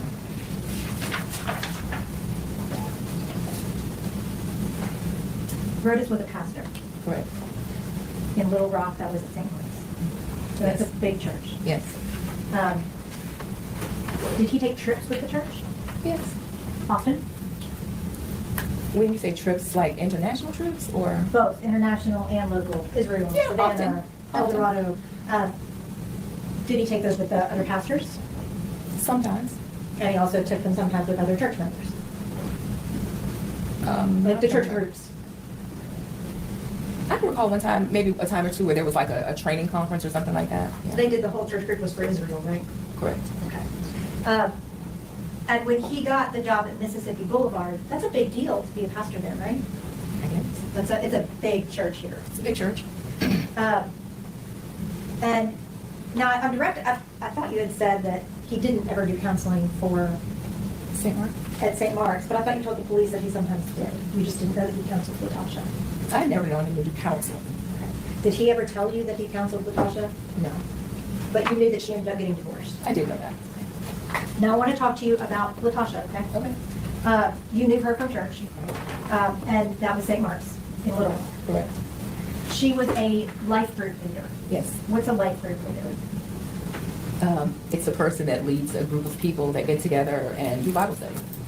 And that was a group that Brodus was over, right? Correct. And before his relationship with Latasha started, this was a tight-knit group, right? Yes. He was very involved with that group. Yes. And it was about 7 or 8 people? In that group, there were probably 6 or 7 groups. Yeah. But in that particular, the group that Latasha was in, Yeah. a couple of people. And those groups were selected from the whole church membership, right? Based on who showed interest. It wasn't like people came and showed interest. Yeah. There are thousands of church members at St. Mark's. Sure. And I think, what about 40 or 50 people were selected to be life group leaders? I guess. I don't know for sure. And that's okay if you don't know. And you and Latasha were fairly friendly. Yeah. You played tennis once a month for a couple months? Mm-hmm. And then at some point, after Brodus got the job at Mississippi Boulevard, y'all moved from Little Rock to Memphis. Correct. And at no point were you aware of their relationship? No. Were you aware of any issues that Brodus had at St. Mark's? No. Y'all moved in October, Correct. and that was to Carnival. Correct. Before y'all left, you gave your friends, church members, your new address. Yes. And there was a party that was started for y'all, right? I think so, yeah. Did you know that Latasha organized that party? It wouldn't surprise me to know that. After you left Little Rock and moved to Memphis, you didn't see Latasha again until April 4th, right? Right. And as far as you knew, neither did Brodus. Correct. But Brodus would come back to Memphis for his braces. Right. Well, why would he come back to Little Rock from Memphis to get his braces done? Because the braces were paid for, but the work wasn't done in his mouth. So it just made sense to continue seeing that orthodontist. And so Brodus would go to Little Rock, but he would stay in Memphis. Now I want to talk to you specifically about April 4th, okay? Now you were at home that night. Right. You were watching TV. Right? Just you and your dog, Anakin. Yes. And around 9 or 9:30, you heard a noise, a faint knock. Correct. Ignored it. Yep. And then a couple of seconds, minutes later, you heard another slightly louder knock. Yeah. And you and Anakin, the dog, got up to go see what was going on. Correct. A third knock, or after you said, I'm not going to open this door if I don't see who it is, Yeah. you saw Latasha through the people. Yes. Recognized it was her. Yes. Invited her in. Yes. She wasn't threatening you. No. She did not have her gun out pointed at you. No. You sat, or you brought her into the house, right? And y'all sat in the living room. Right. Talked. Right? Yes. Talked about tennis. Yes. Talked about a work conference. Right? Yes. And just chatted. Yeah. She seemed happy to be there. Yeah. She seemed happy to be talking to you. Yeah. At no point while y'all were sitting alone in the apartment was she threatening to you. No. She never tried to harm you. No. And she was seated, if I'm not mistaken, on a couch, right? Actually.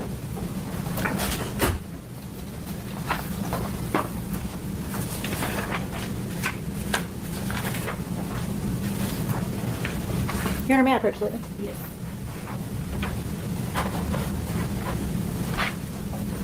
Tabitha, do you recognize that? Yes. What is that? That's my apartment, Collierville. Your Honor, I'd ask that that be made the next numbered exhibit. Any objection? It's the living room. Any objection from the staff? Oh, objection, Your Honor. All right, we'll show the photo of the living room as exhibit 2.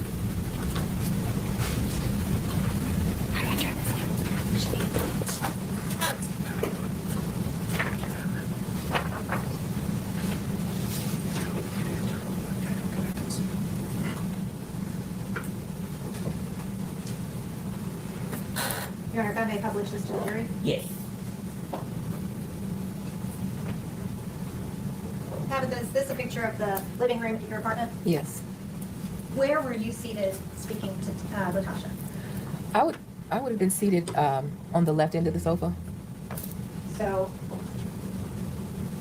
I think we'll work on the screen. So like here?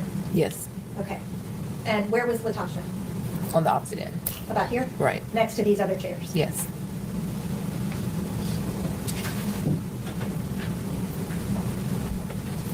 Brodus was not home yet, right? Right. He had gone to Pastor Pointer's to run an errand. No, when he I'm got sorry, Pastor Turner. Right. Well, he got off work. He went to the cigar bar. And then from the cigar bar, he told me he had to go drop something off at Jason's house. So he went and dropped something off and then he came home. He likes cigars. Yes. At Thursday nights, he'd go to the cigar bar, right? More than Thursday nights, but yeah. But that was one of his nights, Okay. right? So you texted him when Latasha was there. Didn't tell him that she was there, but texted him and just said, this is strange. Yeah. And you said that it seemed a little odd, but she was happy to be there, happy to be talking to you. Yes. Up to this point on April the 4th of 2019, Brodus had never told you that he ventured outside of your marriage, huh? No. And you had never sanctioned. No.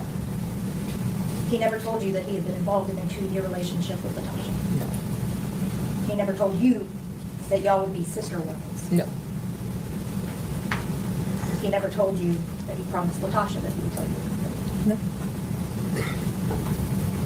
Did he tell you that he saw Latasha earlier that night before she came to your party? He did not.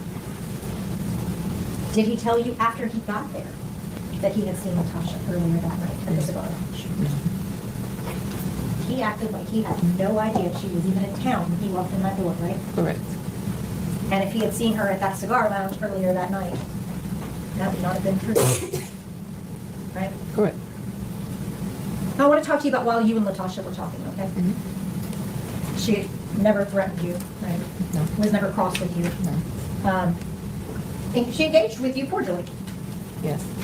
Seemed genuinely happy to be there. Yes. Now I want to talk to you about when Brodus arrived home, okay?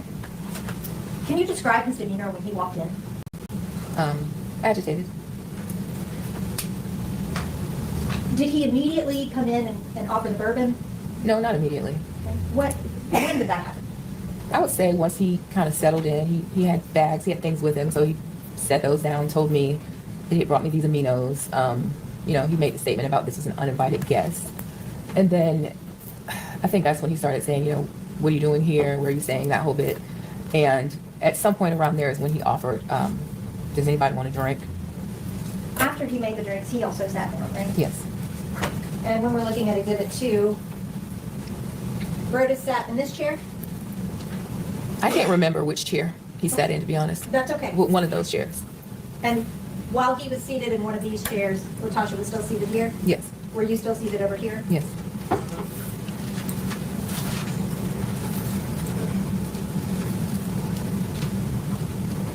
Curtis made himself a drink, Yes. and he made Latasha a drink, right? Right.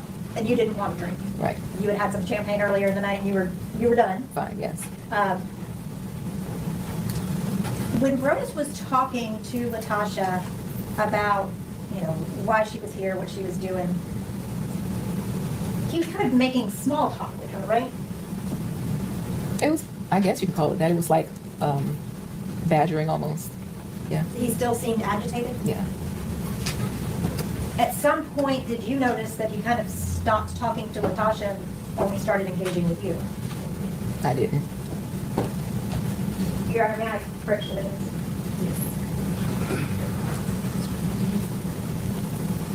Your Honor, I have a transcript of her statement. I previously provided a copy to the state, but I have a bound copy to provide them for ease of reference. Could you look at page 8 for me? Lines 8 through 17. Okay. And just read those for me if you know. What line is 18? I'm sorry. It's not numbered. May I approach? Yes, it should be. It's just hard to see. Oh, okay.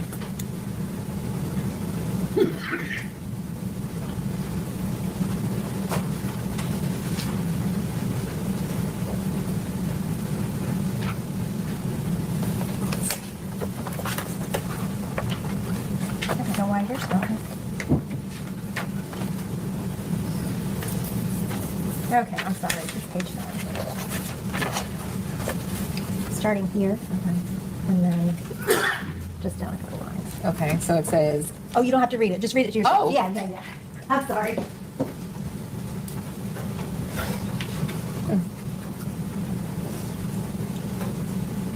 okay. Do you remember telling the police that he kind of stopped talking to her and started engaging only with you? I don't, but if it's here, You don't dispute that that's, I know I won't dispute it. you could just put that in. Okay. Thank you. Was that normal behavior for him, I guess? I would say that it was normal for behavior for him with his life group leaders. It was not unusual for him to talk kind of rough to them and just, I would often say, I don't know why y'all put up with him. But it was usually just, that's just him, you know, kind of a good fun kind of way of roughhousing, so to speak. So I always found it kind of cringy, but it was not unusual. I want to talk to you now about when Latasha said that she was going to go ahead and go. Okay. She basically said, I'm not going to keep you guys, right? And everybody stood up. And you led the way to the door. Right. Latasha was behind you, Correct. and Brodus was behind her. Yes. And you got all the way outside, right? I mean, to the stairs of the apartment complex. Right. And Latasha and Brodus were still back towards the apartment. Correct. Latasha right outside the door, Brodus in the door. Right. Did you hear her ask him to walk her to her car? No. When they were over there and you were at the stairs, they were kind of had their own thing going on over there while you were trying to walk on out, right? I don't know because my back was turned. So, Right. you know, it wasn't until I turned around that I realized they weren't right, you know, behind me. And you were telling her, just don't speed, be careful, you know, you've had something to drink, Right. right? You had no idea what was going on behind you. No. So then I want to talk to you about when you turned around and saw Latasha, okay? She was still at the door of your apartment. Well, she was out from the door, yeah. And that's, your door is right next to your neighbor's door, right? No, it's across the hall. Okay, thank you. So she is standing right outside the door, Brodus is standing in the door frame. So she was closer to Brodus than you were. Yes. Do you remember how far away you were? So from our front door to the stairs might be from here to the beginning of this green partition. So it's not, we're not very far from the stairs. Yeah. So if this is the front door, those are the stairs. Okay, so. So you if and I'm I- there, Brodus is here, she's maybe here. So it's like, you know, equal space between all three of us. It's not a lot of space. 12 feet? I don't know. I don't know. I'm not good at guessing either. Somewhere 10 to 12 feet, maybe 10 to 15 feet? Does that look like a good guess to you? This looks good to me. She don't know. That's- That's good. I can move on. Uh, Latasha was facing Brodus. Yeah, I would say, yeah. And you saw her reach into her pocket, right? Yes. And this was as y'all were walking out to her car. This is still upstairs. Right, Yeah, but that was the direction that, correct. okay. Yeah. And when you saw her reach into her pocket, you saw her pull out a gun. Yes. Now, prior to that moment, had you ever seen a gun? No. Prior to that moment, had she seemed to be a threat to you? No. Prior to that moment, did you think you were in harm's way being with her? No. She started firing the gun Yes. towards Brodus. Correct. You were in the opposite direction, right? I was behind them, but yes. And you ran to your apartment or your neighbor's apartment, Right. right? Right. So you weren't even in the apartment when the shots started. No, I was still outside the apartment. When y'all were in the apartment, the three of you, was the door closed? After the shots were fired? Before. Oh, before. Yeah, the door was closed before. Could anyone see into your apartment No. with the door closed? No. It was private. Right. No one else other than the three of you was in the apartment. Correct. After the door gets open, you go outside, you're visible to everyone else in the apartment complex. Well, they could see where y'all were, right? You became visible outside of your apartment. Not really, no. So if your neighbor had opened the door, If my neighbor across the hall had opened the door, sure.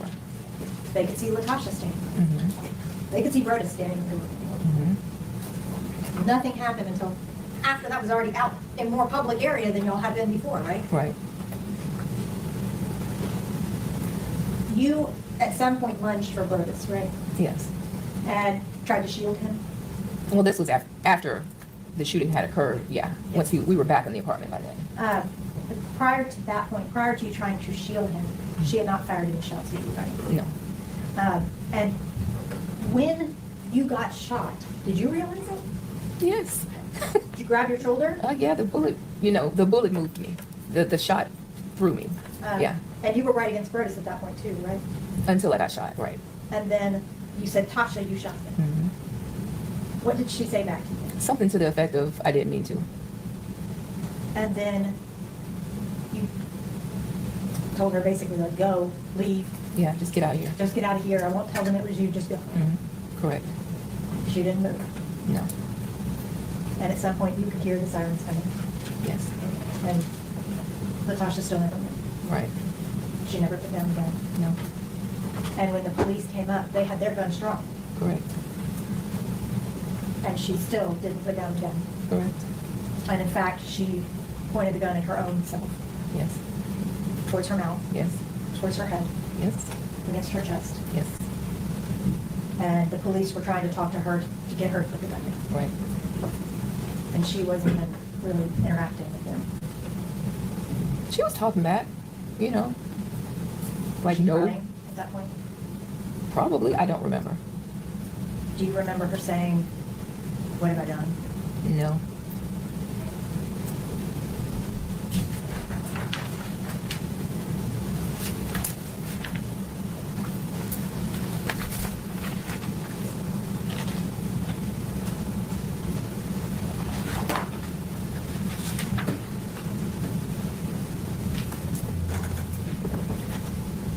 May I approach her? You could just read right here. Wait, where? Right here, this paragraph. You don't have to read it out loud, just to yourself. Oh, okay. Did you tell the police that she said, "Oh, what have I done?" Yeah, it appears that I did. And this was taken the day, that next morning after this happened, right? Correct. one of the main things that you heard Latasha saying during this is that he broke her heart. Right. Okay, you guys. I'm monitoring. It's 2:30. Court TV is not quite back yet, so we were listening to the testimony of the wife. One of the questions that I had, I threw it into the chat, was who was Cherie? And then I also remembered, if you were wondering, well, how did the police, if the police couldn't get into Brodus's phone, how did they get all those Marco Polo messages? Someone from the group chat gave it to the police. They never really said who. I would have to listen again, because like when you're first listening, you don't catch everything, and now we know so much more than we did 2 days ago. So as far as the lead investigator, um he's someone from the group chat gave him those messages, and then also there was the conversation about never being able to get into Brodus's phone, and also Latasha never giving up her cell phone.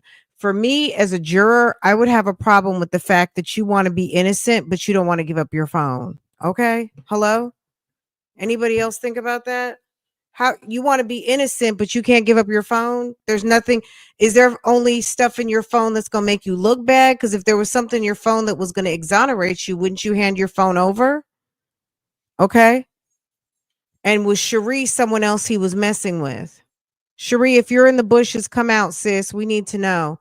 If anybody in the bushes are from the group chat, let us know. Okay.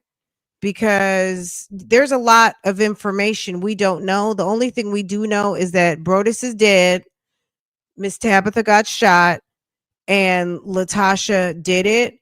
And she's not offering any information to make anyone feel any differently about what she got going on. And if she doesn't get on that stand, baby, I hate it for you. I think she almost has to get on the stand, because she hasn't gave one thing. I thought about it over, I had to take 45 minutes just to think for a minute, and she really didn't give anything to us other than, we know you went and bought a gun, we know you said you were suicidal, you drove 2.5 hours, and you were sitting in that house cool as a cucumber, and as you were leaving, you decided to pew pew and pow pow the Perrys. Okay.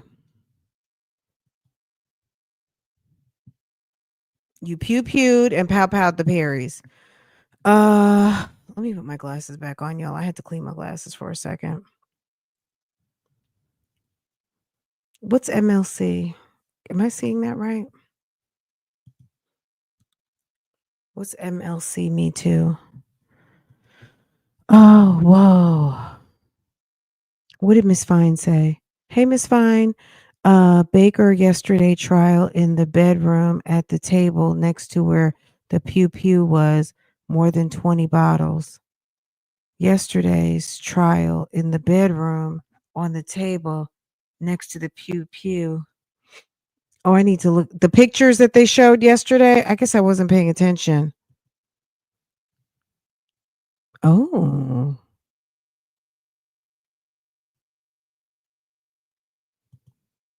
Lots of prescription medications. Oh, hey MLC. Okay. I thought it was an abbreviation for something. I was like, what's MLC? No, backstory could justify her actions in the moment. Right. So we don't have your phone. You didn't give up the code.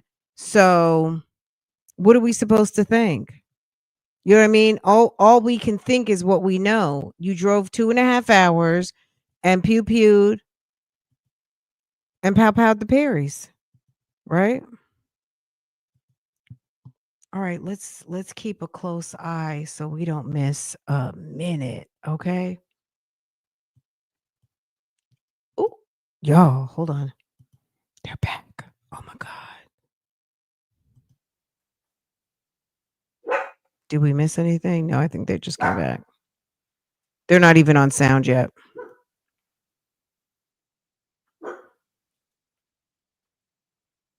Okay. Yeah. Let me take my banner down. Side chick murder trial.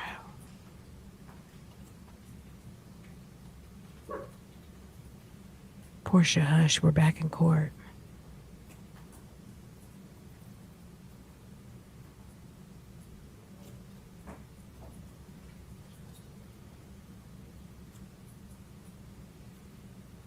Jurors are in the courtroom, Your Honor.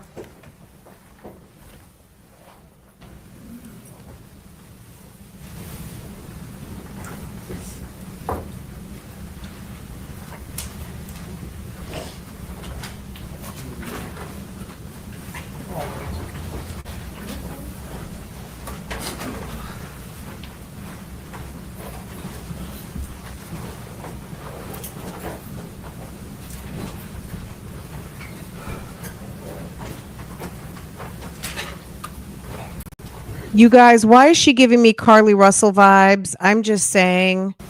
Are we feeling a little Carly Russell? You may be seated. Hopefully Carly Russell's watching in the bushes. Carly, don't let this be you. I'm almost there. We talked a little bit about suicide kind of being inwardly directed self-harm, right? That's right. Would you agree that the actions of driving 2 hours after buying a gun, showing up to Mr. Perry's house because you're upset he's trying to end a relationship, and committing a homicide is not inwardly directed, that's outwardly directed rage?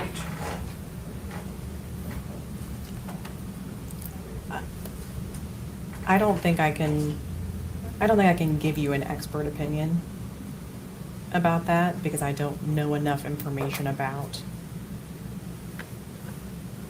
what was going on in terms of the person's mental state that you're talking about. But you testify in legal proceedings often, right? That's Or correct. deal with the legal system often. Is there anything about a murder-suicide plot where I'm going to kill somebody and then kill myself that would diminish the mental state, the intent, the premeditation that would be required to commit premeditated murder? Can you ask me that in a different way? I don't know how to ask that in a different way. Can you ask me again? Yes. Okay. So if an individual were planning to kill someone and then kill themselves, is there anything about that, their actions toward the person that they were going to kill, that would make them legally not responsible, legally not, the legal mental state required to form the intent to kill somebody and the planning and premeditation that was required to do that? It is possible that someone could engage in a homicide, suicide, and not have the mental state required for the crime. It's possible, but it's also possible that they could. Am I correct? That's right. Just the fact that you're suicidal does not mean that you don't have the mental state or the ability, the judgment and the ability to premeditate and plan a crime. Simply being suicidal does not mean that you would not be able to form the intent. You talked about childhood abuse. Does that, the fact that someone went through some trauma or a bad childhood, does that, anything about that prevent someone from forming intent to kill somebody and planning to do the killing? Just in and of itself. Again, these are questions, this is a question that I probably can't answer truthfully in a yes or no, because it's more complicated than that. It depends. There are lots of things that trauma can cause in terms of mental health problems that could absolutely impact someone's ability to form intent. But it doesn't necessarily. That's So every correct. person that was abused as a child can't just go out and kill somebody and claim I don't have the requisite mental intent to be convicted of that crime. I suppose they could claim it. I don't know that it would be supported. And the fact that someone was in failed relationships or married more than once, does that, or went through a divorce, does that, in and of itself, mean that that person is not responsible for their criminal action. Again, the not responsible part is a legal decision. What I can say as a psychological expert is that would not mean the person necessarily would be unable to form an intent for a crime. And I think you make a good point there. You're not a legal expert, correct? That's correct. You've offered an opinion based upon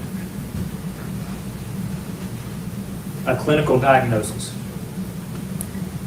In this evaluation, my opinions were essentially clinical diagnoses, kind of what her mental health was around the time. You're not offering an opinion as to whether she met the legal definition of premeditation required for first-degree murder, though, are you? That's correct. I'm not offering an opinion about that. And you were not able to find criteria that she met the definition for insanity. That's correct. You were not able to find the criteria that she met the legal criteria for diminished capacity. That's something I did not offer an opinion about. In fact, you say in your report that you're unable to offer an opinion regarding her mental state at the time of the offense. That's correct. So you can't say that she didn't act intentionally, That's correct. and you can't say that she didn't premeditate this homicide. That's correct. I did not offer opinions about either one of those things. That's all. Rita, Root. Thank you, Your Honor. Dr. Bitting, I want to touch on a couple things that Mr. McAlpin was speaking about, okay? Okay.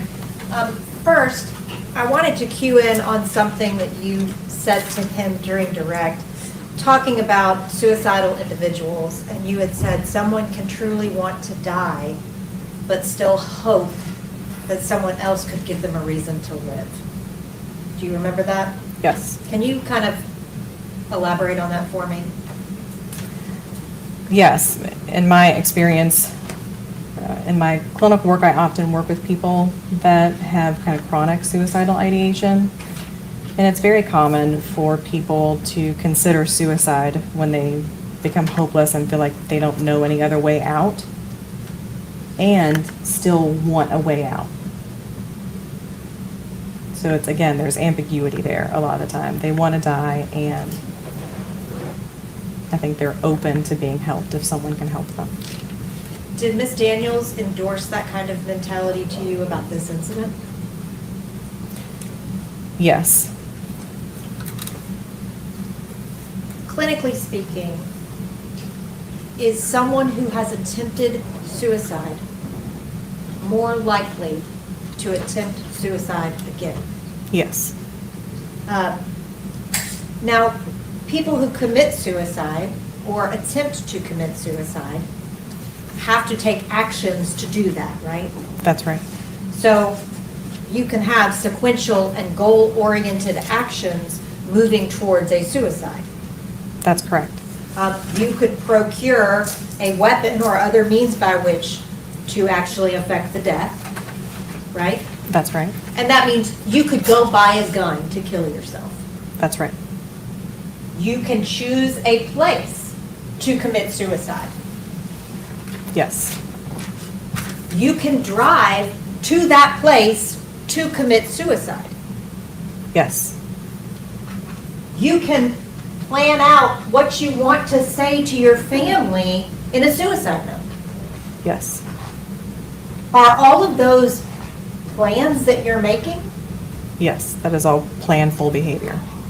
Is that the result of reasoned judgment when you're dealing with a suicidal person? I think that's a controversial answer. People who want to commit suicide have reasons for wanting to commit suicide. At the same time, like I said, often those people get there because they feel like there's no other option. And research relates that to depression, which kind of lowers our ability to think through our options and make decisions like we would when we're not depressed. The ability to make sound and reasoned judgments, right? I would agree with that. I think it depends on how we define sound and reasoned. Severe depression. that can result in those suicidal ideations, suicide attempts, or accomplished suicides. Severe depression, does it necessarily affect your basic ability to make and execute plans? It does not necessarily affect that ability. Does it affect the quality of your decision making? Yes, I think that's fair. Does severe depression affect your decision-making process? Yes, depression kind of slows down everything, including your ability to think. So severe depression can actually affect all of your thought processes. It can. Can mental health issues affect your judgment and reflection abilities? Yes.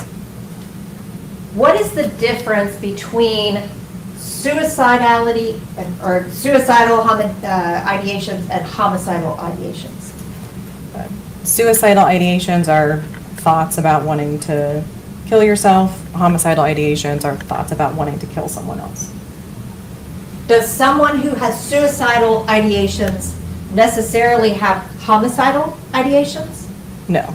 Does someone who has homicidal ideations necessarily have suicidal ideations? No. Those two things can exist separately, That's correct. and oftentimes do.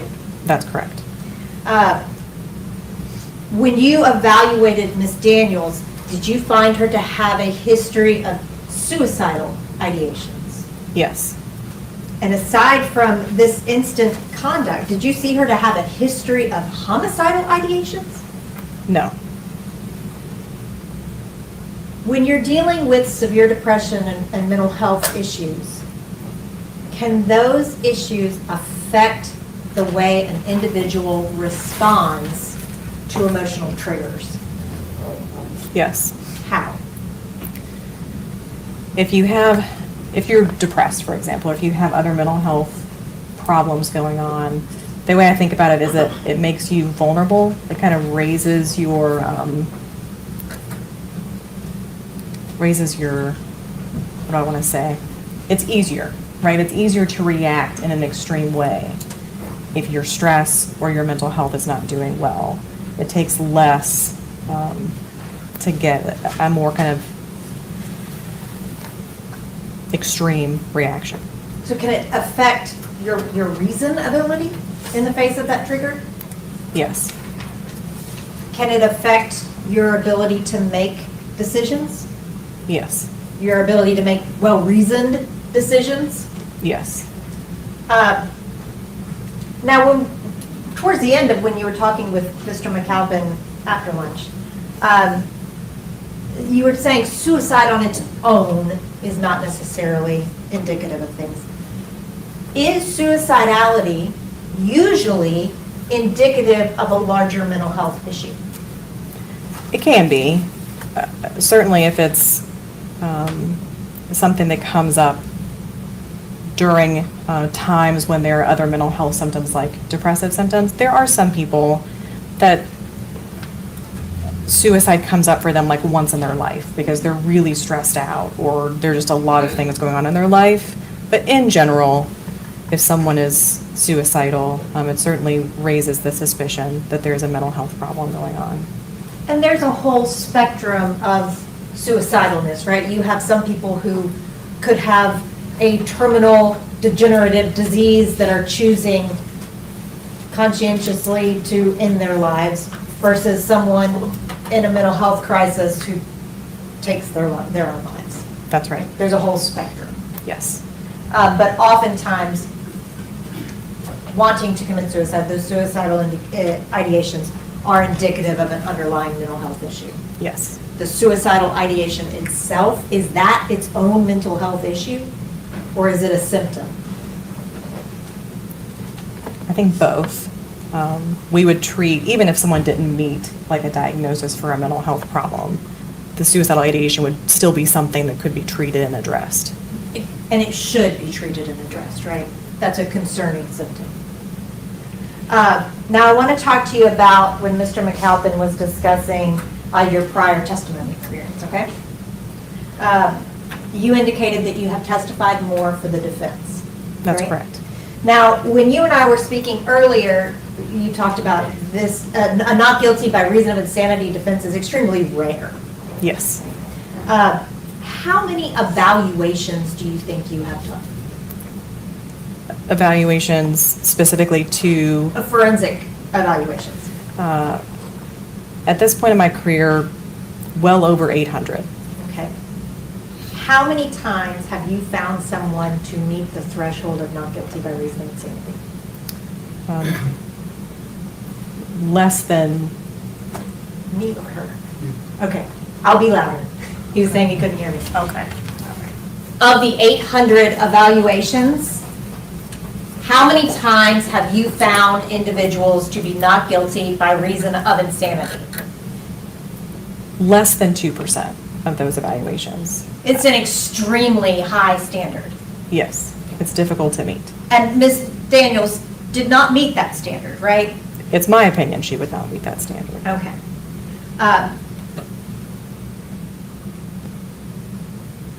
In your practice as a forensic psychologist, this is what you do. You said you've done over 800 evaluations, right? That's correct. Oftentimes, when you end up at a trial, it's because someone was found not guilty by reason of insanity, in your opinion, right?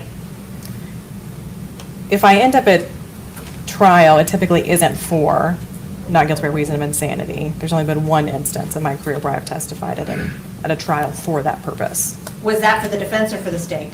For the state. Okay. Of the 800 evaluations, are most of those court appointed? Yes. Is that usually state oriented?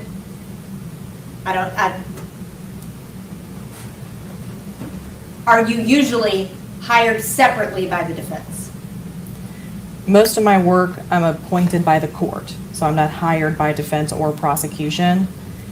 When I am hired privately, when I'm hired by one party or the other, it is typically that I'm hired by the defense. The state kind of already has you at access through Vanderbilt, right? Through the court-ordered process, yes. Now, I want to talk to you about when Mr. McAlpin was discussing your basis of information, okay? Okay, You only met with Ms. Daniels one time.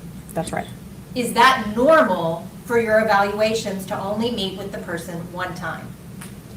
It's not uncommon, certainly. I think for these evaluations, it's typically 1 to 2 meetings. And is that the same whether you're testifying for the defense or for the state? Yes. In either instance, do you blindly rely on self-reporting? No. Again, the idea is that there needs to be other data that would support what the defendant is telling me. And did you look for that other data here? Yes. And you found Tabitha Perry's statement. Correct? Did you believe it corroborated what Ms. Daniels told you? Yes. You read police reports. Yes. Did you believe that corroborated what Ms. Daniels told you? In a sense, she wasn't able to remember a lot of what was actually in police reports, meaning like what was mostly in police reports is what they observed when they got to the scene.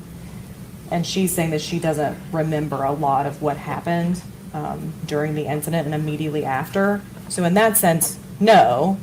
But the things that she did remember, those were consistent with.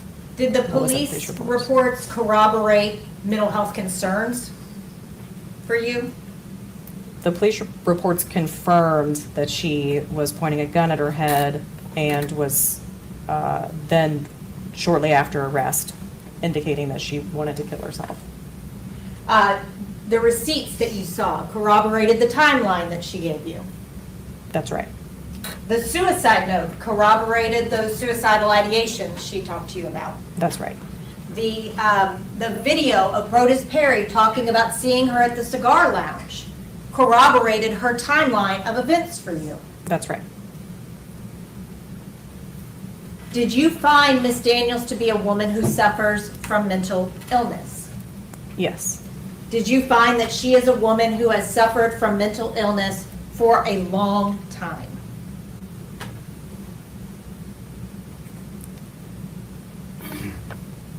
I know I'm being nitpicky here, for a long time, I can say that she was endorsing depressive symptoms for at least 2 years before the offense happened. And even all the way back to the end of her first marriage, right? With that first suicide attempt. That's right. So that takes us back to like a 10-year period of time, right? That's true.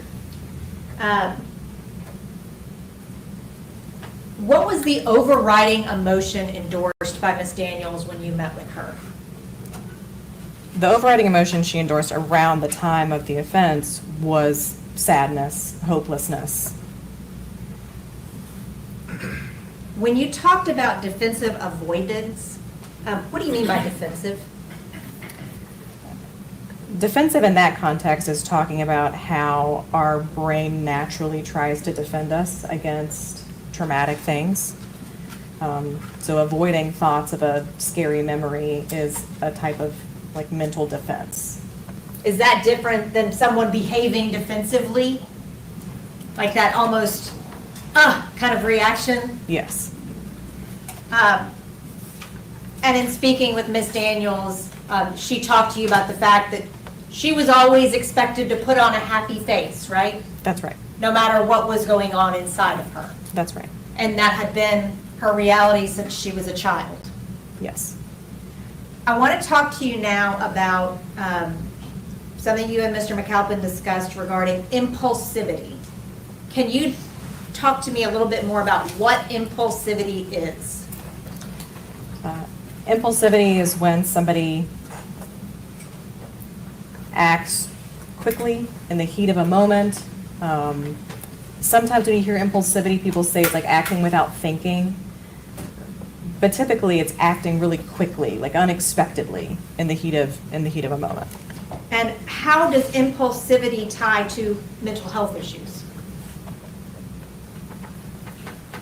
There are mental health issues that include impulsivity, and it's not necessarily, it's a symptom of a few, but not necessarily common across all mental health disorders. Is it associated with depressive disorders? Not typically. Okay. What was the context of the impulsivity when you were speaking with Mr. McAlpin? I don't remember. Okay. Did you find any impulsivity issues with Ms. Daniels in her reasoning? Can you rephrase that? That was a poorly worded question, I apologize. Did you, does impulsivity affect decision making? If somebody is like an impulsive person, typically that means that they make poor decisions and again, react without a whole lot of thought about consequences. Can impulsivity be associated with suicidal attempts or suicidal ideations? Yes. The research that's out there about completed suicides, people that attempt and they end up dying, typically that is related to impulsivity. Most of the time suicidal acts are impulsive. I'm going to shift gears for just a minute. In assessing Ms. Daniels, did Latoshia endorse feelings of remorse about what happened? Yes. Significant remorse? Yes. Now, last thing I want to talk to you about. As a psychologist, you meet with people and discuss the most intimate parts of their lives, right? More so in my clinical work than my forensic work, but yes. You find out the most personal details of people. Yes. Is that a relationship that has to be based on trust?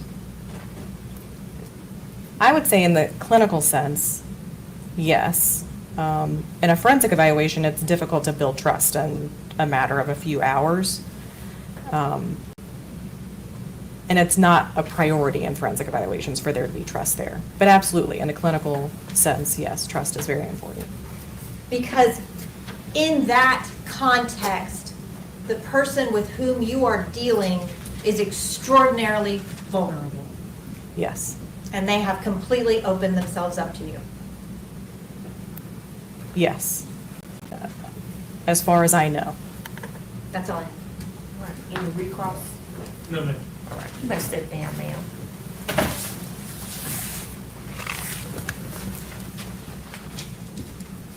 All right, jurors need to take a short break.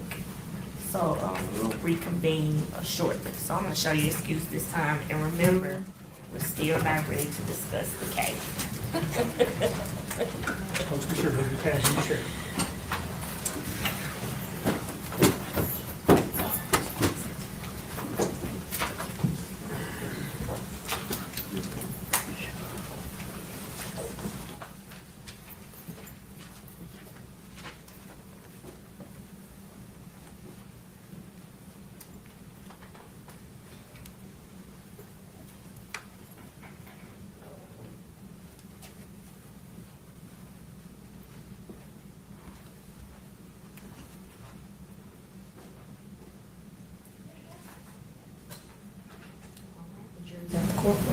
They're gonna be so excited when you finally tell them that they can talk about it. All right, so just let me know when you're ready. Yeah, we could just step out. All right, I'll give you some time. All right, we'll take a recess. Let me swear him in. All right. You can raise your right hand.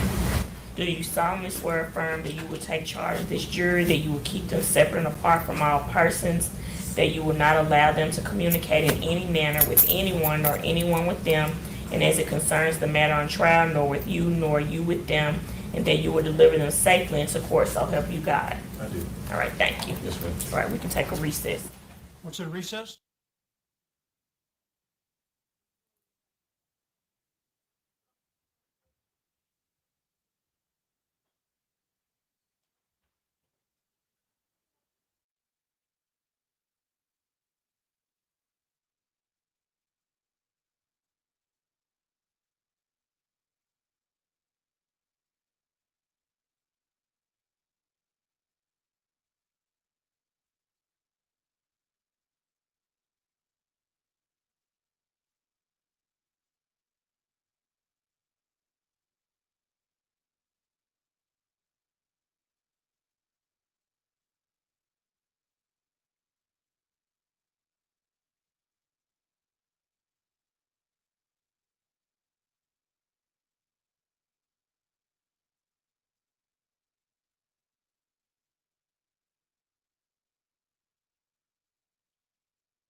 Okay. Y'all. That quick. Okay. They're gonna be so excited when you finally tell them that they can talk about it. All right, so just let me know. Yeah, if you could just step out. All right, I'll give you some time. All right, take a recess. I don't know why she keeps trying to. All right. You can raise your right hand. Do you solemnly swear or affirm that you will take charge of this jury, that you will keep them separate and apart from all persons?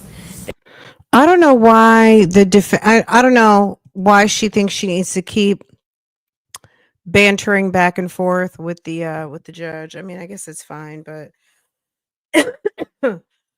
y'all, my father-in-law called me that quick. Okay. So they are deciding that quick. She got off the stand. Okay. So I guess they're deciding whether she's going to take the stand. She better. All right, so just let me know. Yeah, if you could just step out. All right, I'll give you some time. Okay. Well, she better get on that stand. They're probably like, you can do it. You can do it. Just,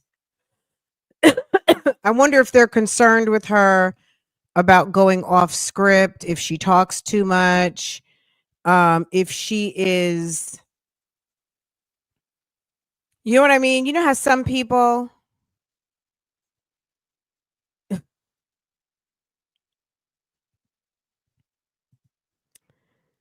you know how some people are just, even when they're on script, they're off script. So I don't know. We don't know anything about her demeanor. I've never seen a bailiff sworn during the break, not to discuss. Maybe they had to switch bailiffs. You know what I'm saying? Like maybe somebody had to go home. Maybe the regular guy or person wasn't there and they had to switch out, and you have to be entrusted that you're going to handle all the business. If you see anything, say something. If you know everything that they know that they're supposed to do. I would imagine you take an oath just in doing your job. I promise to do my duties to the best, according to the specifications of the law.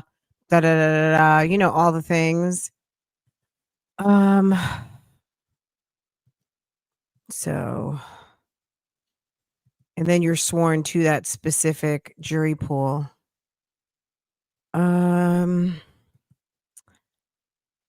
They're probably look. She has to know, right? She has to know. Look, the best we can get you right now is possibly manslaughter. We're asking. If you want, I don't see an acquittal. There's no acquittal in her sight. She probably is prayerfully hoping by hook or by crook, not murder, not premeditated first degree murder. Okay. She's probably hopeful. If you don't, the shoe thief. Oh my God. Can someone come pick up their dog nephew, please? Yeah, that totally makes sense. They have switched out bailiff for a reason. Yeah, maybe someone had an emergency. They had to, go pick up the kids, anything. Something going on down at the courthouse. I want her to take the stand just because I'm nosy. Bible lady.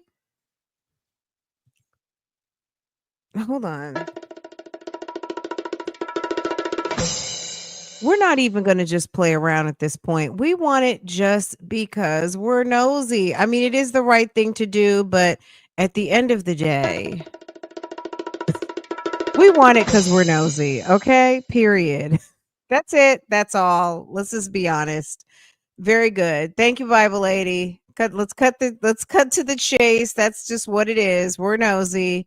We want the tea. Tell us what happened. I want to know who Cherie is. I want to know who was Cherie, and I want to know how many other women he was screwing from the group chat. I think his group chat was his little crew of ladies. his ethical slut chicks. Okay? Because who did he have the threesome with on his birthday? He didn't have the threesome with Latasha. Latasha didn't do the threesome. I guess we're going to find out. Do you imagine if they say, Latasha, when Mr. Perry stated he had a threesome on his birthday, was that you? Is that an out of order question to ask? Sister Hose, okay.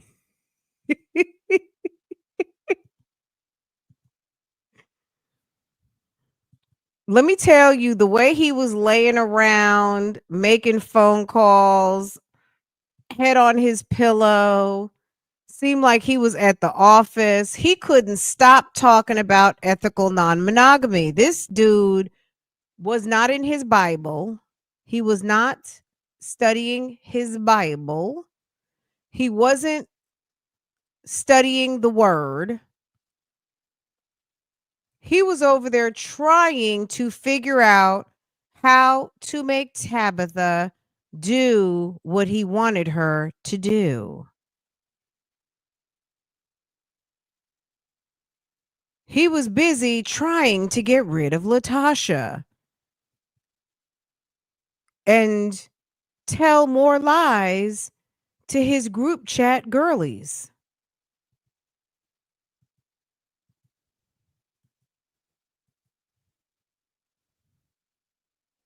And drinking a lot of bourbon. Okay. Okay. See, I'm still learning the case. I got to catch up. I never even saw the wife's full testimony. We went through some of it at lunch, but go to day one video. It's only 2.5 hours. By the time you like cook your dinner, eat your dinner, take a shower, get dressed for bed, it'll be over. You know what I'm saying? Like it goes quick. You can do that super fast. Yesterday's testimony, I'm not going to say take it or leave it. It was interesting, and it's probably about another 2.5 hours, to be quite honest. And I think I put chapters in there yesterday. Maybe, I think. The lunch break time was over 2 hours. So it's a 5-hour video, 5 something. But there were points. There was a huge chunk that we were waiting from lunch, and then the delay after lunch. They literally came back for like 45 minutes. It was a joke. So this is a case that is easy to get caught up on. Like you could actually get through it tonight, depending on what time you go to sleep. You know what I mean? Like you'll be good. Today was nothing. It's 3:20 and it has not been a thing. The psychologist finished up today. Her testimony's probably been about an hour and a half in total. And who else did they have? Dunlap. He was lackluster. He looked like he just got off his second security job. He was sitting there for like 10 minutes. The psychologist, she was trying so hard to not be biased, which I don't think she was, but I don't think she was necessarily biased or anything. I think she was trying to do her job. And here we are. We're waiting to find out if Miss Thang gonna get on the thing. Get on the. I think they pinned her hair back for a reason. I think they put that pink blazer on her for a reason. I think her male attorney is wearing a pink tie for a reason. I think they are, they're trying to put her in a good light. They slapped that wig on her head for a reason, because maybe her locks are not maintained. I don't know, but I feel like all indications is they prepped her to testify. Either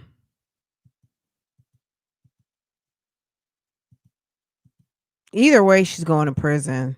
I hate to say it. You know what I'm saying? Like, I hate, I don't want to seem like I'm, it's girl, Easter basketball, Easter blazer. I'll bet you $100 that dude was a horrible lay.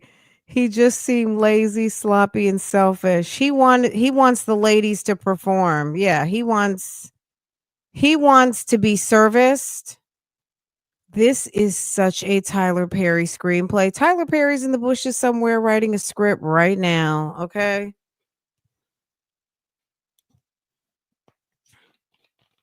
Okay, he's absolutely. Shoot, he might put us in it too. Okay. They need to get the bloggers in a movie, okay? This is so right up Tyler Perry's alley.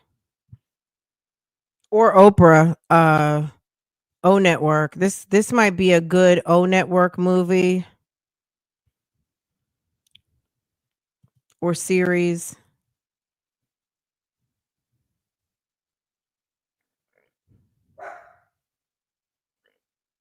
He probably, I'm going to be nasty right now, so make sure your headphones are on.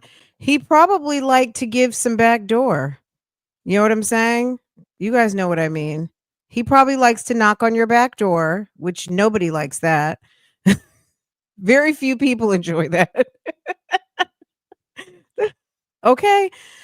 He probably, you know what I'm saying? Because he was into some domination type of thing. He used to make her be very, you know what I'm saying? Us, um, he was very dom sub with her. Like she wasn't allowed to talk to him unless he talked to her first. When they would go on trip, she needed to strip down naked and be naked all the time. You know what I mean?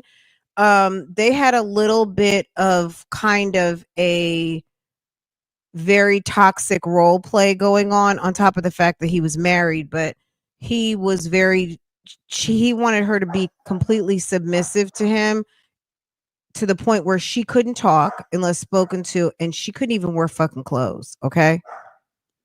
So you don't think he was giving her the back door? He wasn't there to please her. He was here to please himself.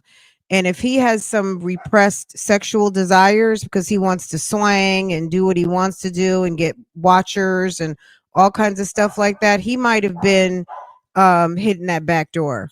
Okay? Okay?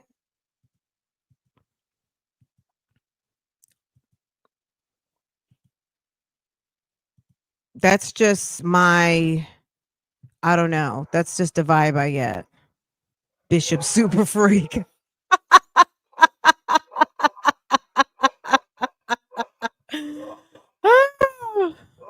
Oh, nasty.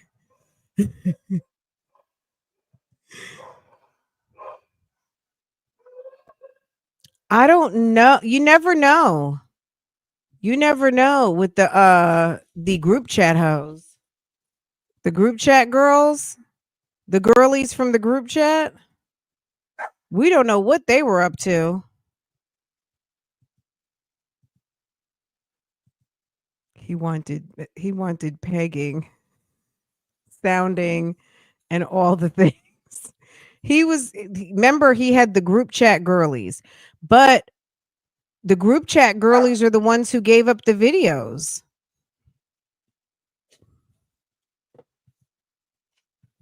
Girl, he came from Sean Combs University. I love you guys. Okay.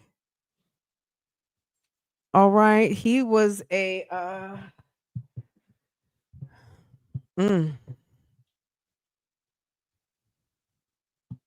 GRI, did you read her PhD thesis abstract on gossip and rumors? Let me go look at that. Somebody sent me a link to that yesterday. Latosha Daniels thesis. Relationship aggression, this whole thing. I'll drop the link in the chat, guys. 134 pages. It is abstract relational aggression amongst adolescent African American females. Oh, that's us. Relationship aggression amongst adolescent. We're not so adolescent. Maybe not so adolescent. MSW, University of Arkansas. Where's her? And then she later got her PhD. Dedication. Let's see. God is the source and strength of my life. I have to give God the honor and glory for because of his strength I was able to endure and complete this goal. I am nothing. I can do nothing without God. This journey tested my faith, but because I continued to trust the process of God, I was able to endure the travails and entered my life as I worked to complete my goal. I dedicated this research to my superhero, my father, Bobby Ray Daniels Sr. During this process, I had several important people in my life who were my cheerleaders who would not allow me to quit. I thought that, she said her stepfather. My father, who teased me about being a lifetime student, always supported me and who would not allow me to give up. There are many times I would talk with him about the level of stress I was feeling, but he would say three words: "You got it." You left me before you were able to witness me walk across the stage one final time. I am blessed because you were there for my other graduations, and I am thankful. Just know that your oldest child will walk across the stage the last time holding in her heart, I love you, Papa. I know you are in heaven smiling down on me. Rest in love.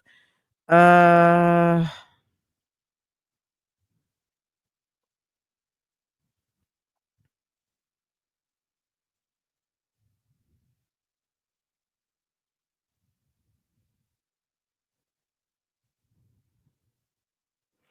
Y'all, let me drop this link.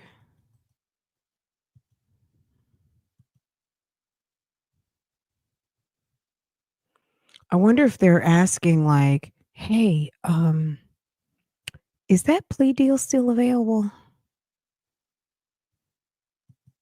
Hey, I know we turned down the plea." I'm not saying they did offer, but I'm just saying,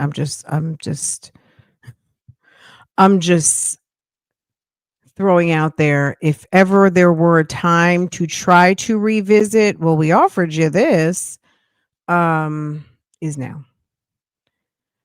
Uh, that's the link, guys. I just dropped it in the chat to ma'am's thesis on this and that. Okay. Let me go pull up. I think she has a LinkedIn page. Latoshia Daniels. Where's her LinkedIn?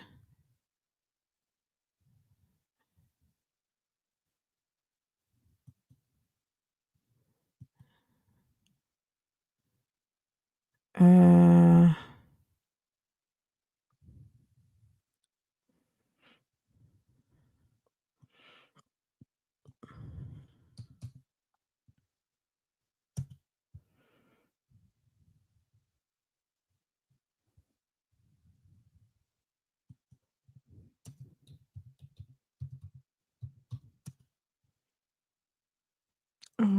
let's see.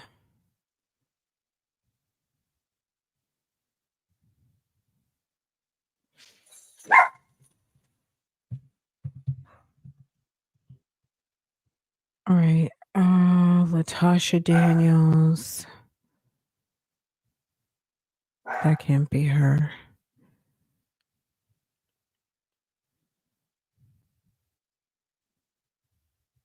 That's not her. She's Latasha S, right?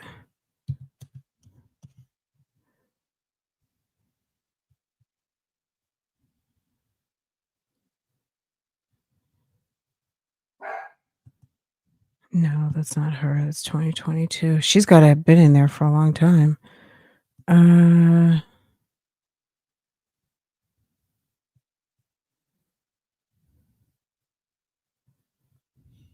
Nope.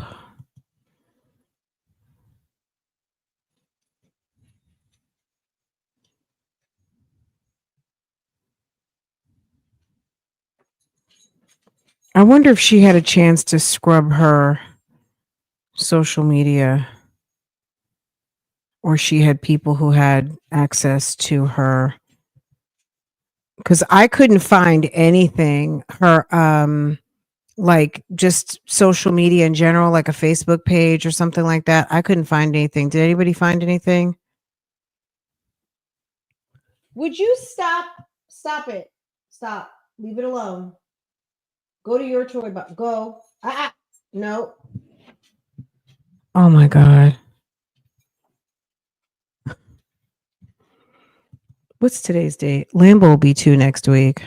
He's so bad. Okay.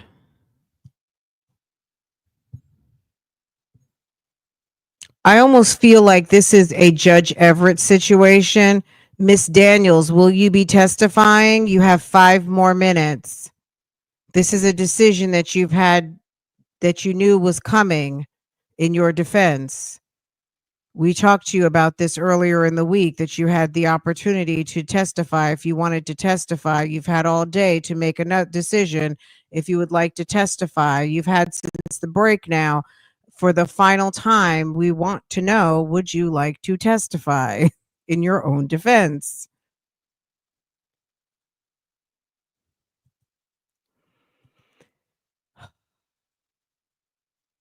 When during the trial did the name Sherry come up? We played it this afternoon. Just go back to the lunch break when they start interviewing, well, the testimony of the wife, the defense attorney. She asks the wife if she knew who Sherry was.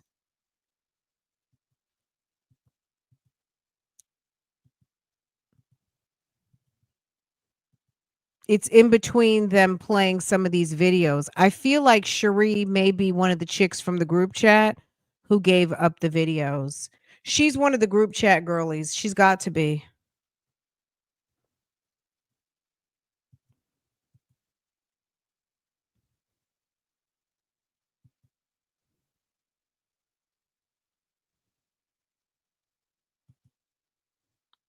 Yeah, go back at lunchtime. We played it. So, or day one, obviously, but lunchtime, I did speed it up a little bit. I did go to 1.25. So,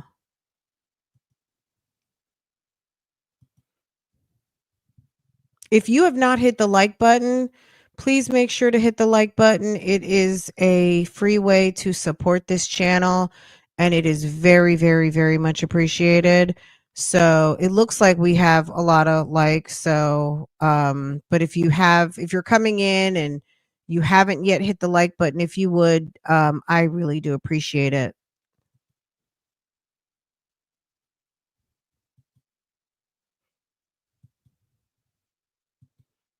Yeah, if you go to, I forgot his name, but he is the lieutenant who testified after the detective with the bad blowout. There was the guy who had the bangs yesterday that was very strange looking, but he seemed like a nice, mild-mannered guy.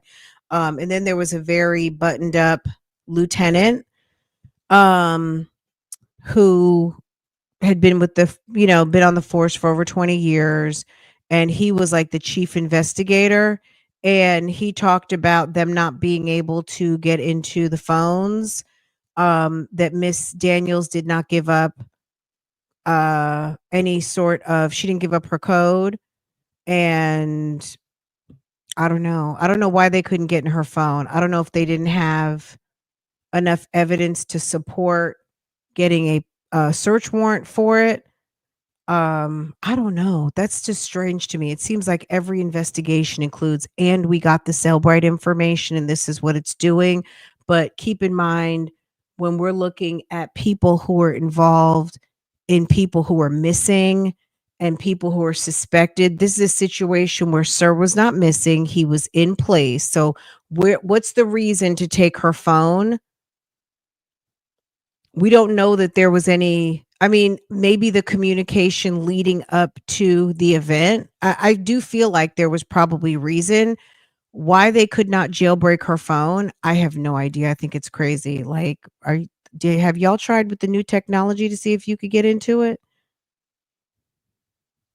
If they do that, I'm gonna be we're gonna go to Vegas. We're gonna go and watch the opening statements for crazy lady Devin.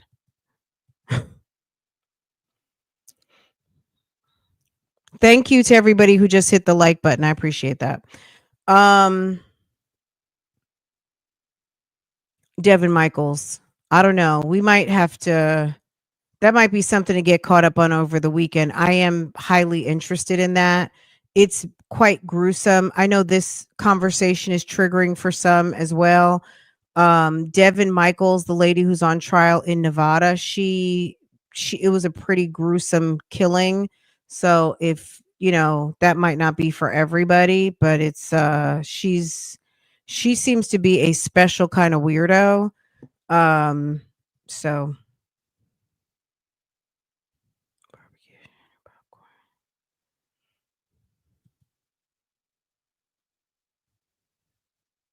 you are okay.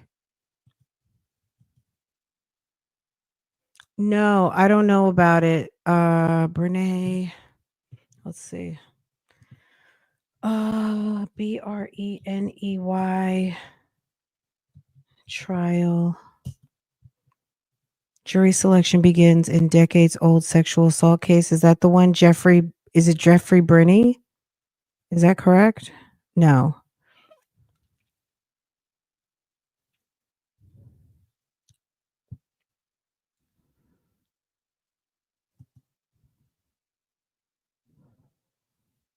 Brenay. Hold on.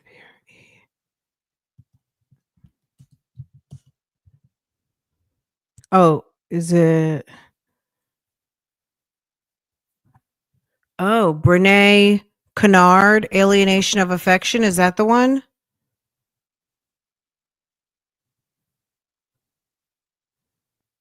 Stop it. Not the homewrecker trial. Stop. It's got to be here in North Carolina because there's only a couple of states that have it.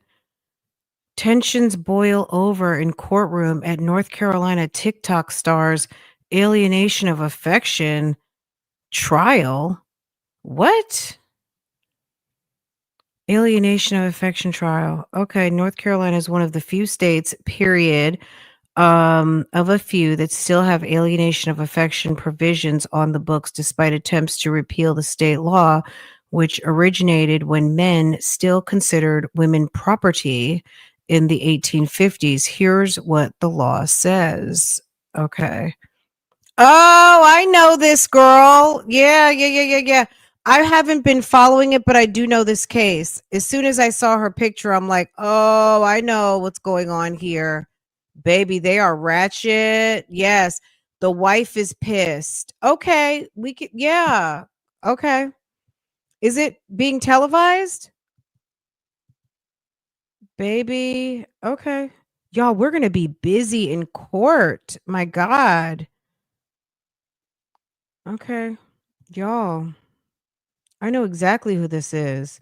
She started a YouTube with her boyfriend. I was watching it. I watched it like about a month or two ago.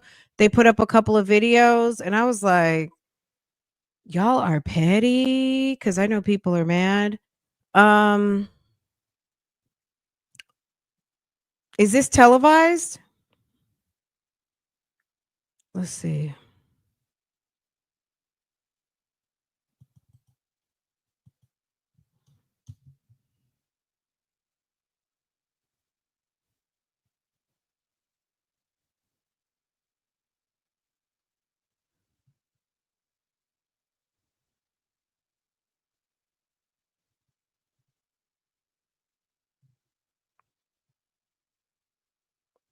All right, let me see what you're saying. Um, yes, it's in North Carolina. It started Monday. Is it on like local Raleigh TV? Wow, I had no idea it was in North Carolina. Yeah, alienation of affection.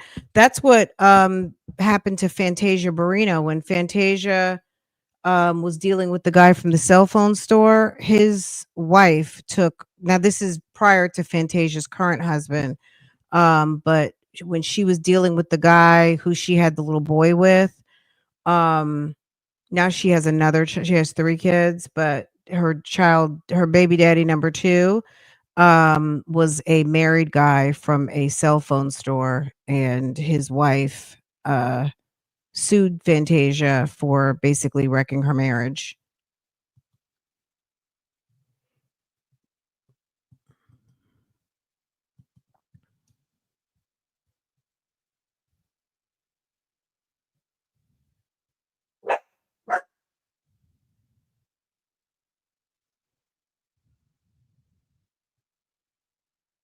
Mm.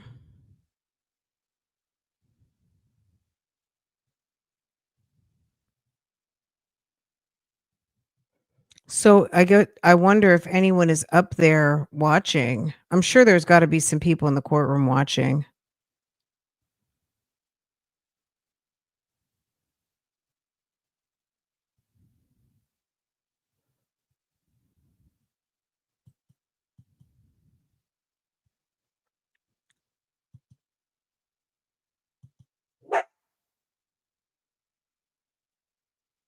Okay, so let me read this to you real quick. So, representing herself as a defendant, this is Brene Kennard, alienation of affection, trial day 2 in Durham, North Carolina. This is coming from the News Observer up in Raleigh, representing herself as a defendant of an alienation of affection lawsuit. On Wednesday, North Carolina TikTok star Brene Kennard questioned the woman who sued her on the stand.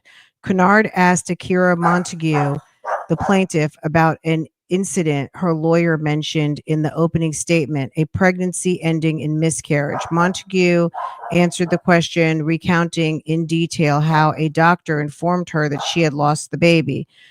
That must have been painful for you, right? Kennard asked. Some attendees in the gallery, few with any relation to either of the women, but there to recount the case on their for their respective TikTok followers, quietly but audibly. Oh my God.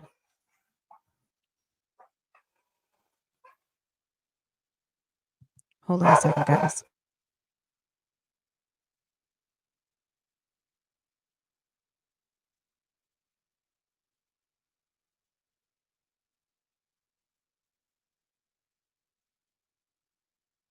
I don't know.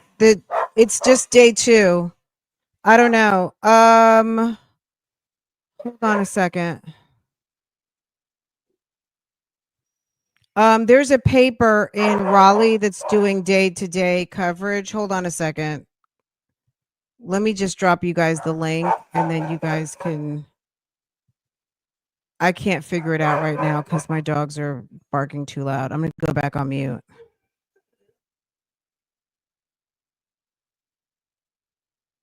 Nene got sued by her boyfriend's wife because guess what? They live in Charlotte.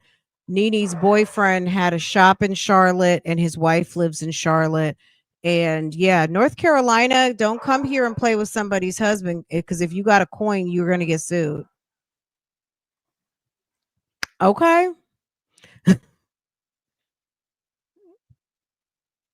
So yeah, I don't know if Nene settled out of court or if that's even still going on. I should probably check.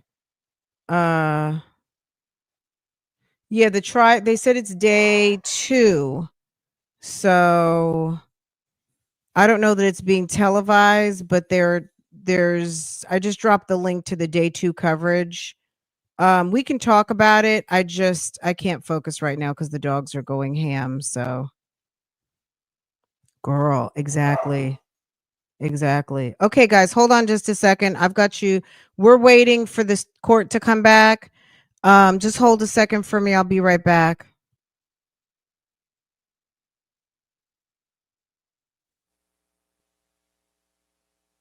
Put her on the stand, she has to everything. Okay.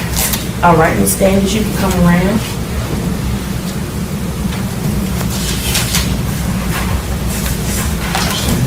Face the judge, raise your right hand. Do you swear affirm and tell the whole truth? Yes, ma'am. All right, you can have a seat now. Watch your stool.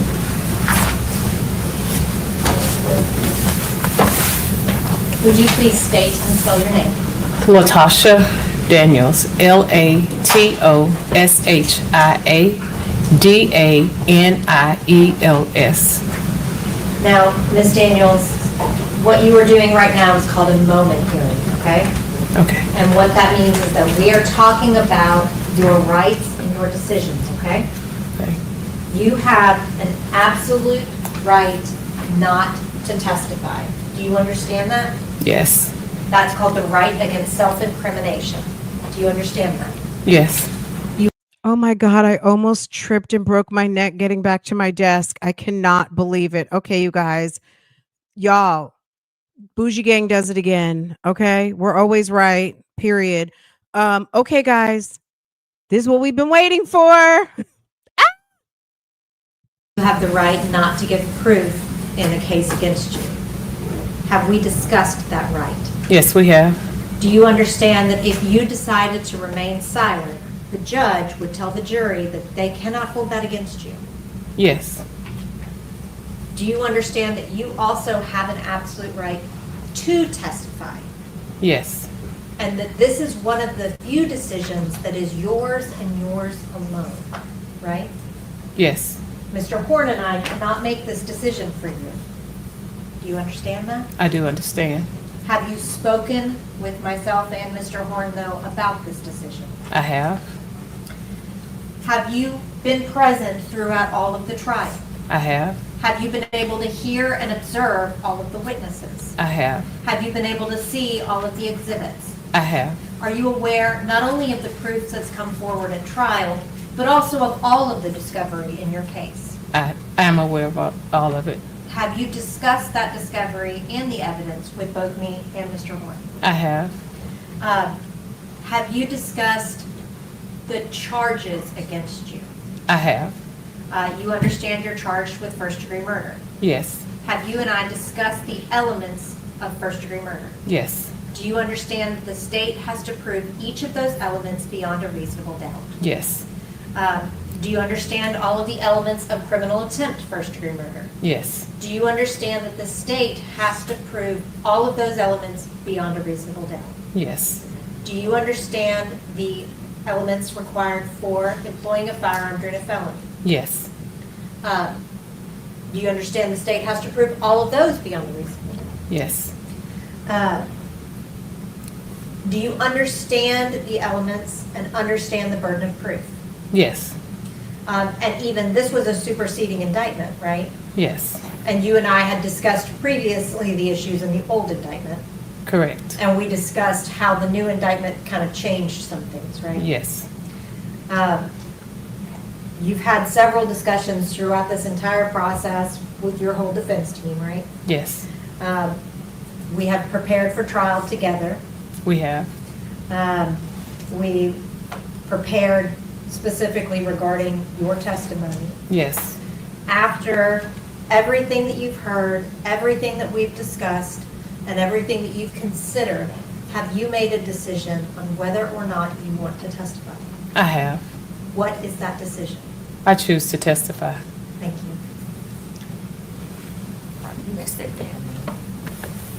I thought the defendant is knowingly and voluntarily made her decision to testify.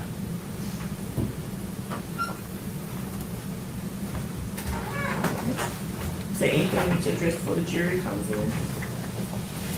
No? All right, we can get the jury in.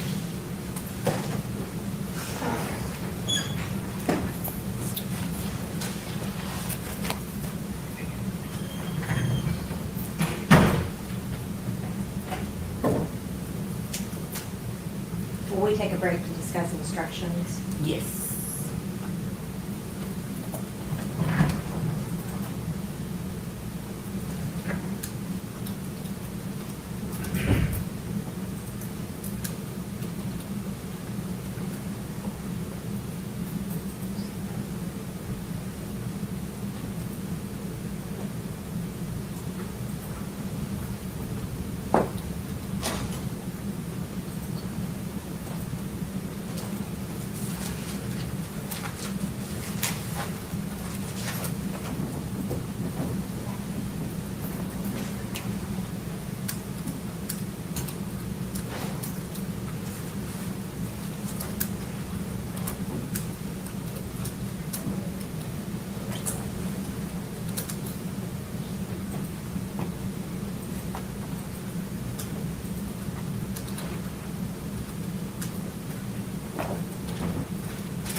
Jurors are entering the courtroom, Your Honor.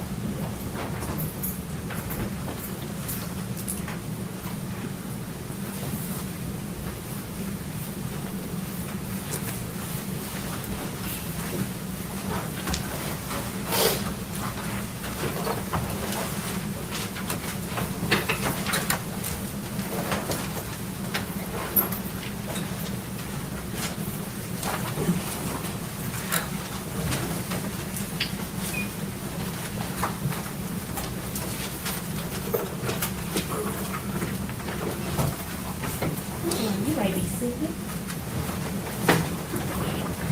Yes, you may call your next witness. Thank you, Your Honor. The defense calls Latoshia Daniels.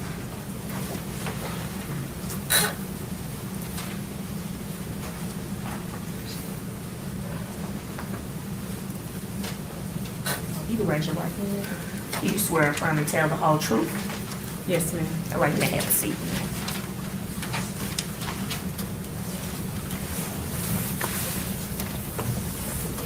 Can you please state and spell your name? Latoshia, Latoshia. Daniels, Daniels. Before we get into all of the allegations here, have you ever testified in a situation like this before? No, Is this a comfortable situation? not at all. Please let me know if you need anything. Okay. I want to talk to you about, first, your childhood. Your childhood, okay? Okay. Can you tell me about your parents? My parents, my father was retired military and a minister, and my mom, she was my mother. Was your biological father the man that you call dad? No, I was raised by my stepfather, and so I called him father, and my biological father I called Papa. Now, the dad that you lived with, right? What did he do for a living? Once he retired from the military, he was, from my knowledge, he worked at Combs, and he retired from there. And then he began to work for the Salvation Army, where he ran the community community center where the youth would go. And so once he retired from there, he was just home, sitting on the porch and buying land and doing gardens. At any point, did he become an ordained minister? He did. I was in elementary, but I do recall him becoming an ordained minister. What would you consider his reputation to have been within your community? He was highly respected in our community. Everyone knew of my father and respected him well. And did they know that you were your father's daughter? Oh yes, to the point to where, like, if anybody seen my sisters and I, they would say, "That's Mr. Briggs' daughter." It's like they knew that who we were. Did that mean something in that community to be his daughter? Most definitely, and we carried ourselves accordingly. Now, how were things at home outside of public?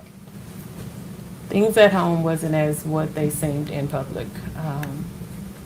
My father did physically abuse my mother, and I was the one who would at nights wake up and beg him to stop.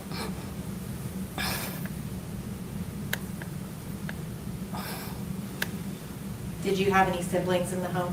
I did. I had 2 little sisters. Did the 3 of you hear as your dad would beat your mom? I'm not sure if they did, but I did, and I often would wake up and ask him to stop, and even sometimes try pulling them apart. When you were in public, did you let that side of your life show? Oh, not at all. I went to school and I did the things that I was supposed to do, participated in sports, and just carried myself, I guess, in a normal fashion. Is that what was expected of you? Yes, we didn't say or tell what was going on inside of the home. Now, I want to talk to you about late in your teens, okay? When you were 17, you got pregnant. I did. What happened when you got pregnant? I shared with my dad, well, I don't know if I shared with him or not, but I was told once he found out that I needed to get married. Did you get married? I did, And was that to Rodney? yes. How would you describe your relationship with Rodney? In the beginning, it was good. We both had graduated from high school, and so we was building a life together. We moved from our hometown to Little Rock, Arkansas, and purchased a home, and we were doing well. Rodney decided to go to police academy, and during that time I helped him. I made sure he studied. I did everything that I could to ensure that he made it through police academy and was successful. Once he, probably months after joining the force, things began to shift. He would ask me to do certain things that I was like out of the norm, but I was in college, and so he would then say, well, you're probably going to want somebody from college, and I didn't understand that because like I loved Rodney. I wanted our family. But even though we didn't argue, we grew distant, and I never understood why until I found out that he was having an affair. Did you actually catch him in the act? Not in the beginning, but during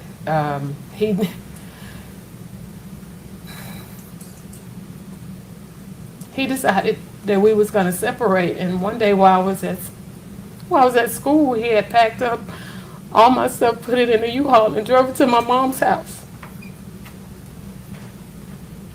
How long were you married to Rodney? For 4 years. Did you eventually get divorced? We did. Okay. Now, after that divorce, did you attempt suicide? I actually did it right before we actually finalized the divorce. Did you commit suicide because of the divorce? I'm sorry, attempt to commit suicide because of the divorce.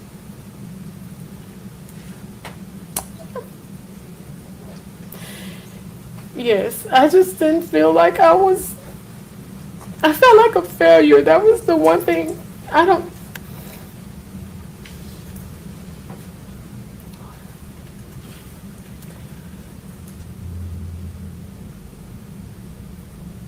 I felt like a failure.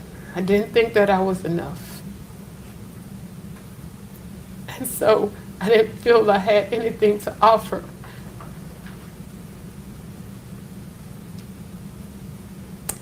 But you did go on to get an education, right? I did. And you didn't let your divorce or your teen pregnancy, you didn't let those things stop you from trying to get better in your life, right? Right. I wanted to push forward. I wanted to be successful. And I mean, I had to be. So I kept going. And you eventually became a licensed clinical social worker. I did. Now, I want to talk to you about your second marriage, okay? That was to Brian. Yes. Now, how long were you married to Brian? I was married to Brian for 8 years. Was that relationship positive? No. Did you feel loved in that relationship? No. Did you feel wanted in that relationship? Not at all. Would you describe Brian as being emotionally distant? He very much was so. Emotionally neglectful? Yes. Did you try to get Brian to go into marriage counseling? Yes, we had a discussion and he didn't want to do it. Did you determine that you would go get your own counseling? Yes. Did you go see a psychologist? I did not. Why? Because of the field that I was in, I just wanted, I wanted spiritual guidance, but also because of me being in private practice, I was afraid of being that individual that was getting the water cooler talk per se. Just in my field, I didn't have anyone that I felt like I could really go to and trust because I was very closed off. I didn't share my business with anybody. And so going through that and being in private practice, I didn't want to take what was my income because I needed to be able to take care of the things in my life. So I did not. But I did know that spiritually I wanted some direction. Why did you feel like you needed spiritual direction? Just from my first marriage, when I went to my dad and told him that I was getting a divorce, the one thing he said to me that just resonated with me was that he said he would have gotten an attorney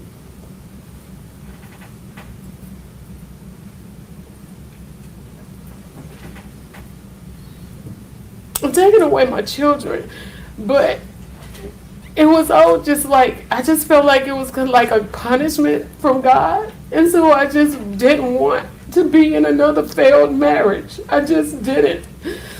Did your dad consider it your failure that you got divorced? Yes. Did you seek out spiritual counseling? I did. Now I want to talk to you about St. Mark's, okay? Do you Okay. need some water? Yes. May I approach your honor? Yes. Thank you.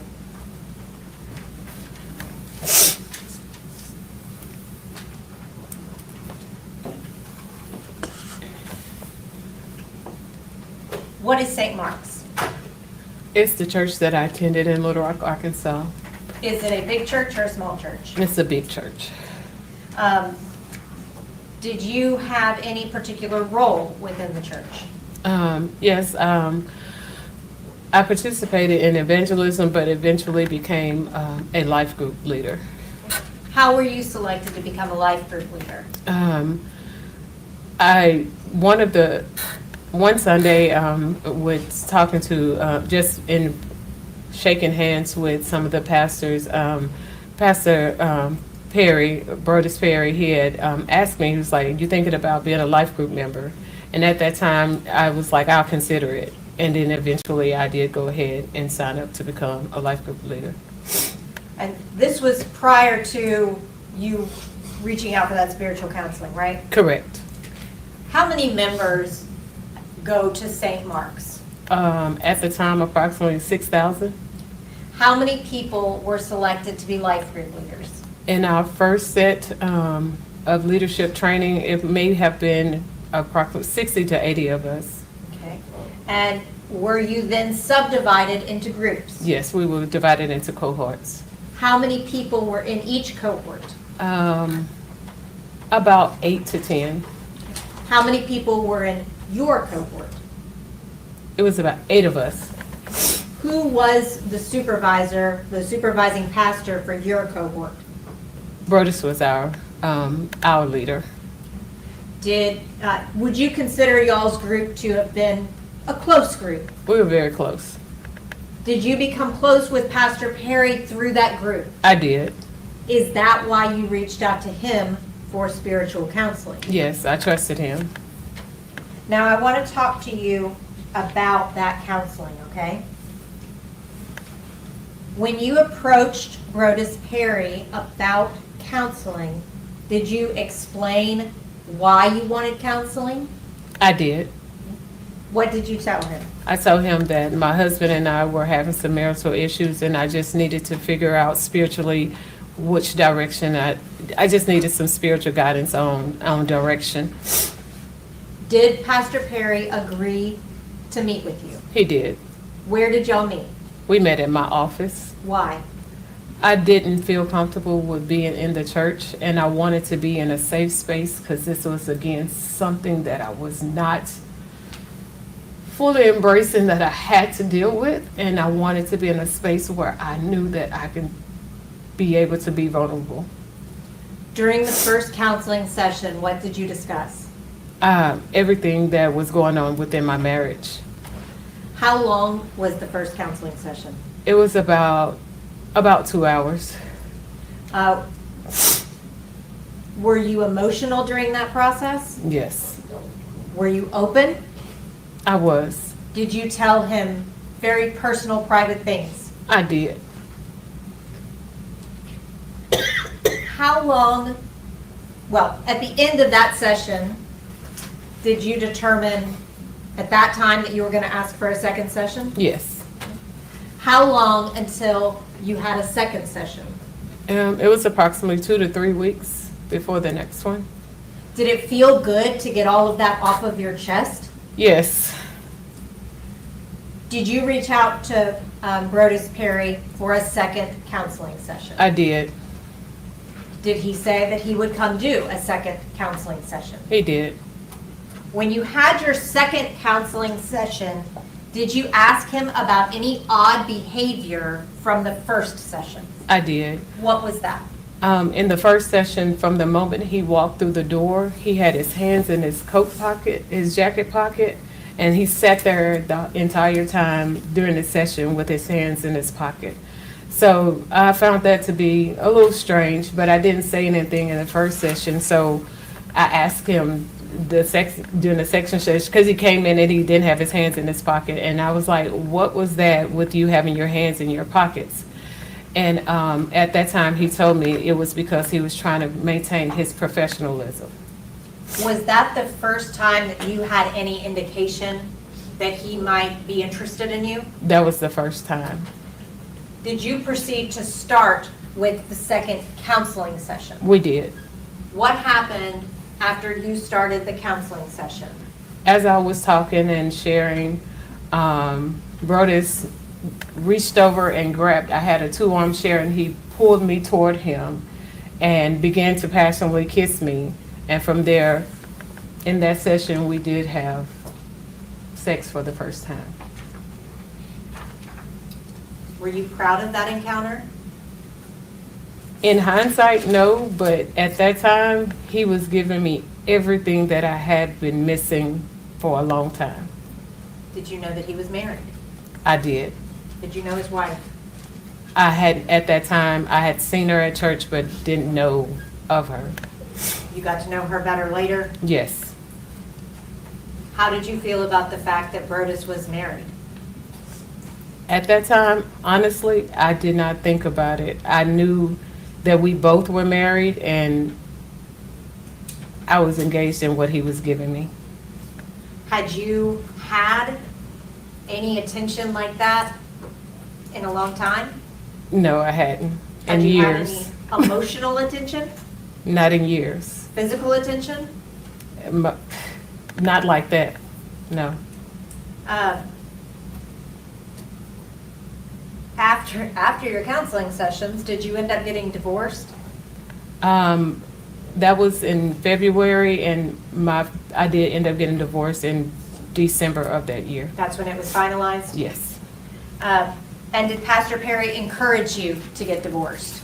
We talked about it, and there were times whenever we would be on trips, he would make mention of, "Oh, we can't do that until you get a divorce," or "We can't do this until you get a divorce." Now, I want to talk to you about your relationship with Brodus Perry, okay? Okay. After y'all had sex, did Brodus give you any particular instructions? Yes. He immediately told me to download a app for us to be able to communicate. That app was called Confide. Tell the jury what the Confide app did. The Confide app, it's whenever you would send a message, and when you read that message, it would disappear. You couldn't screenshot it or anything like that. It would immediately disappear once you took your finger off the screen. Did Brodus teach you how to use that app? As we continued the app, it was probably maybe a week or two later, he found out that if you had, like, other people had your phone number in your phone and they had that app, then they could see you on it. So he had me to change my name on it and also change the way that I attached it to my account. So I went from having my phone number to coming up with a email address. So I made a new email address to be able to attach it that nobody else had. And he taught you what all you needed to do for that app to do that, Correct. so that it could not be traceable back to you. Correct. And he did that all very quickly. Yes. Did he have, or was it almost a rule? Was it a rule that you had to use that app to talk to him? Most definitely. That was our main form of communication. As the relationship went on, if he wanted to use a different form of communication, like an email or maybe even direct messaging, he would then tell me, go to this platform or go to that one. But it was not, if I was to reach out to him without him reaching out to me first, I had to use the Confide app. Did he set any other rules for your relationship? Yes. As far as it came to trips that he wanted me to go on with him, I was the one who had to pay my way as far as airfare or travel. And then he would, you know, his words would, he would then take care of the rest, meaning that I would have somewhere to stay. When I was in the hotel rooms, I was to stay naked. I couldn't have on any clothes. I had to, and the only way I would have clothes on is if, like, you know, we were getting ready to go out. But other than that, when in the hotel room, I had to be naked. I couldn't, if something was to have happened to him as far as medically, he did not want me to call 911. I would have to call, who we referenced him as the professor, but it was Pastor Pointer. I would have to call him in order to get him emergency attention. He said verbatim lots of times, do not call 911. Did he add any rules towards the end of your relationship? At the end of the relationship, he wanted me to say yes, sir, and no, sir to him. Now, I want to kind of break those down individually, okay? Okay. You were required to use the Confide app. Yes. I want to talk to you about the travel, okay? What kind of trips did Brodus want you to come on? The very first one was to Vegas. He had some convention or something that he was at, and so that was the first one. He had invited me to go to Cuba with him that year, but he ended up right at the last minute changing it, saying that Tabitha wanted to go with him, so she went with him, and he was like, well, since you're not going to Cuba, go ahead and sign up to go to Israel for the church group trip. So I signed up to go to Israel and paid my way for that. I traveled with him to Savannah whenever he would go with Pastor Pointer.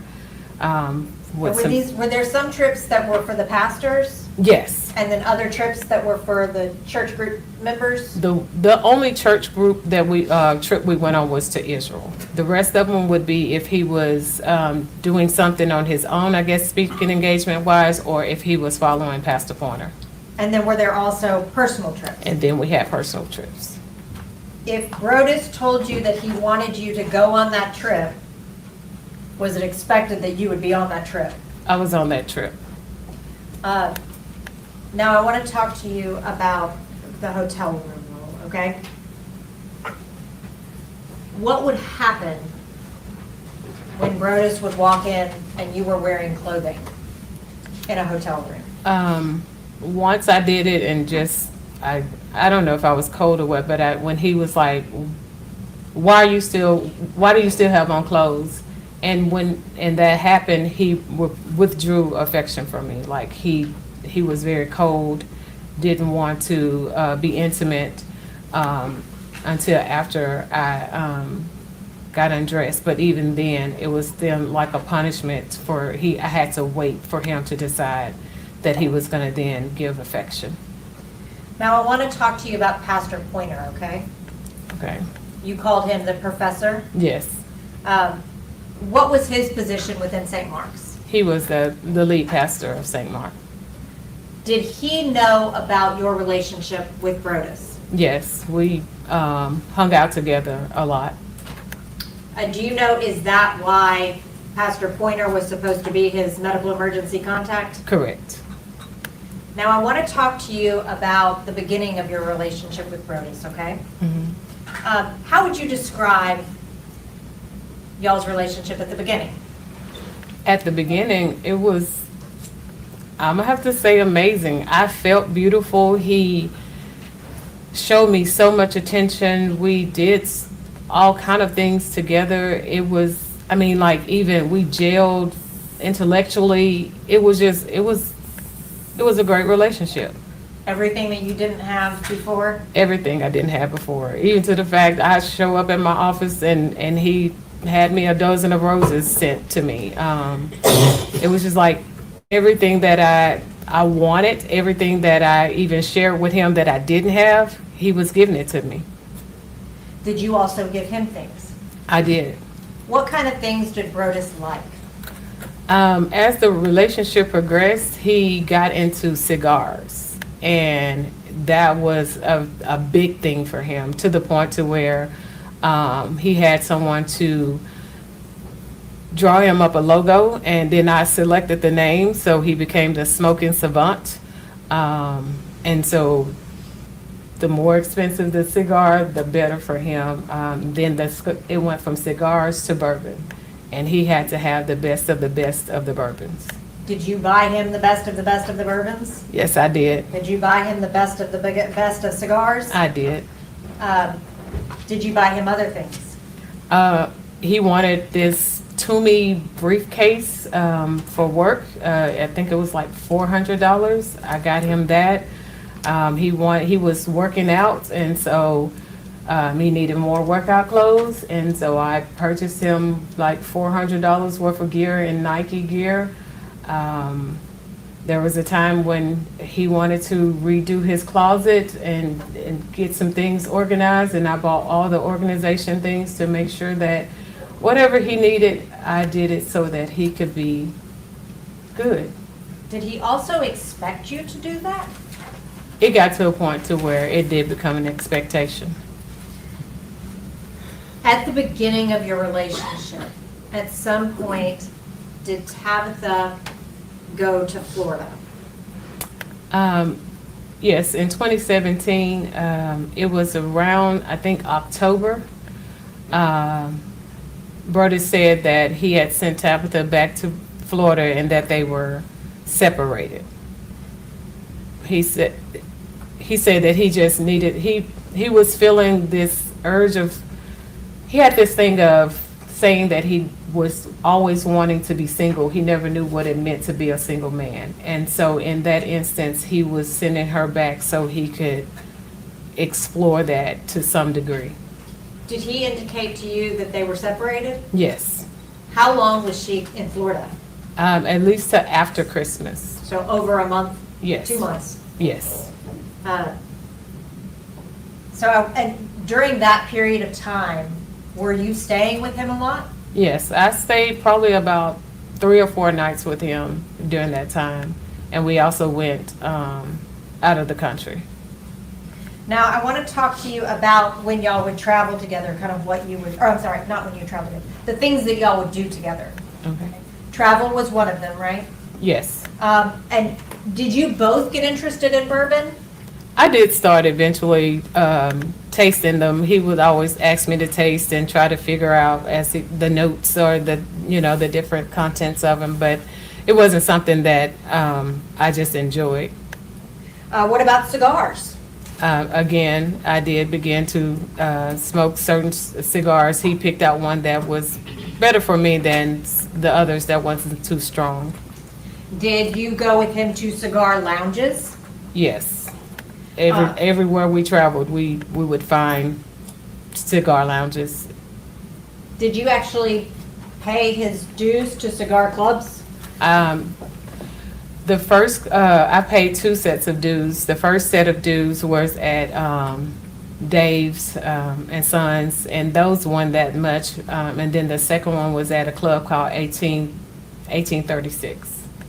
Were those expensive? They were $125. A month? Yes. Did he ask you to pay that? No, You just did I to did make him because, happy? yes. Did you engage in any physical activities together? We ran together. We eventually began cycling. He got upset with me because I did not purchase his bike. I was like, I can't afford your $2,500 bike and mine, and that did cause him to be upset. But he eventually got his bike and I got mine, and we joined a cycling club together. We also exercised together. We would go swimming. So we did those things. Around those kind of activities, did you have any particular rules that you had to follow? Now, if we were at the cigar lounge and we was not hanging out with a certain group, he would have me to call a certain individual to invite her to come, so that it looked like it was more of a church thing than it was just he and I hanging out. And that was just kind of the case even with the running. It was going to always be somebody from the church, even though they didn't know they were a third party. It was the way of being able for us to still be together, but it not look like it was just us together. It would always be someone from the church. And who made that rule to have somebody else always there? That was him. I want to talk to you now about ethical non-monogamy, okay? Yes. Did Brodus talk to you about ethical non-monogamy? Yes. Was this a lifestyle that he was interested in? Yes.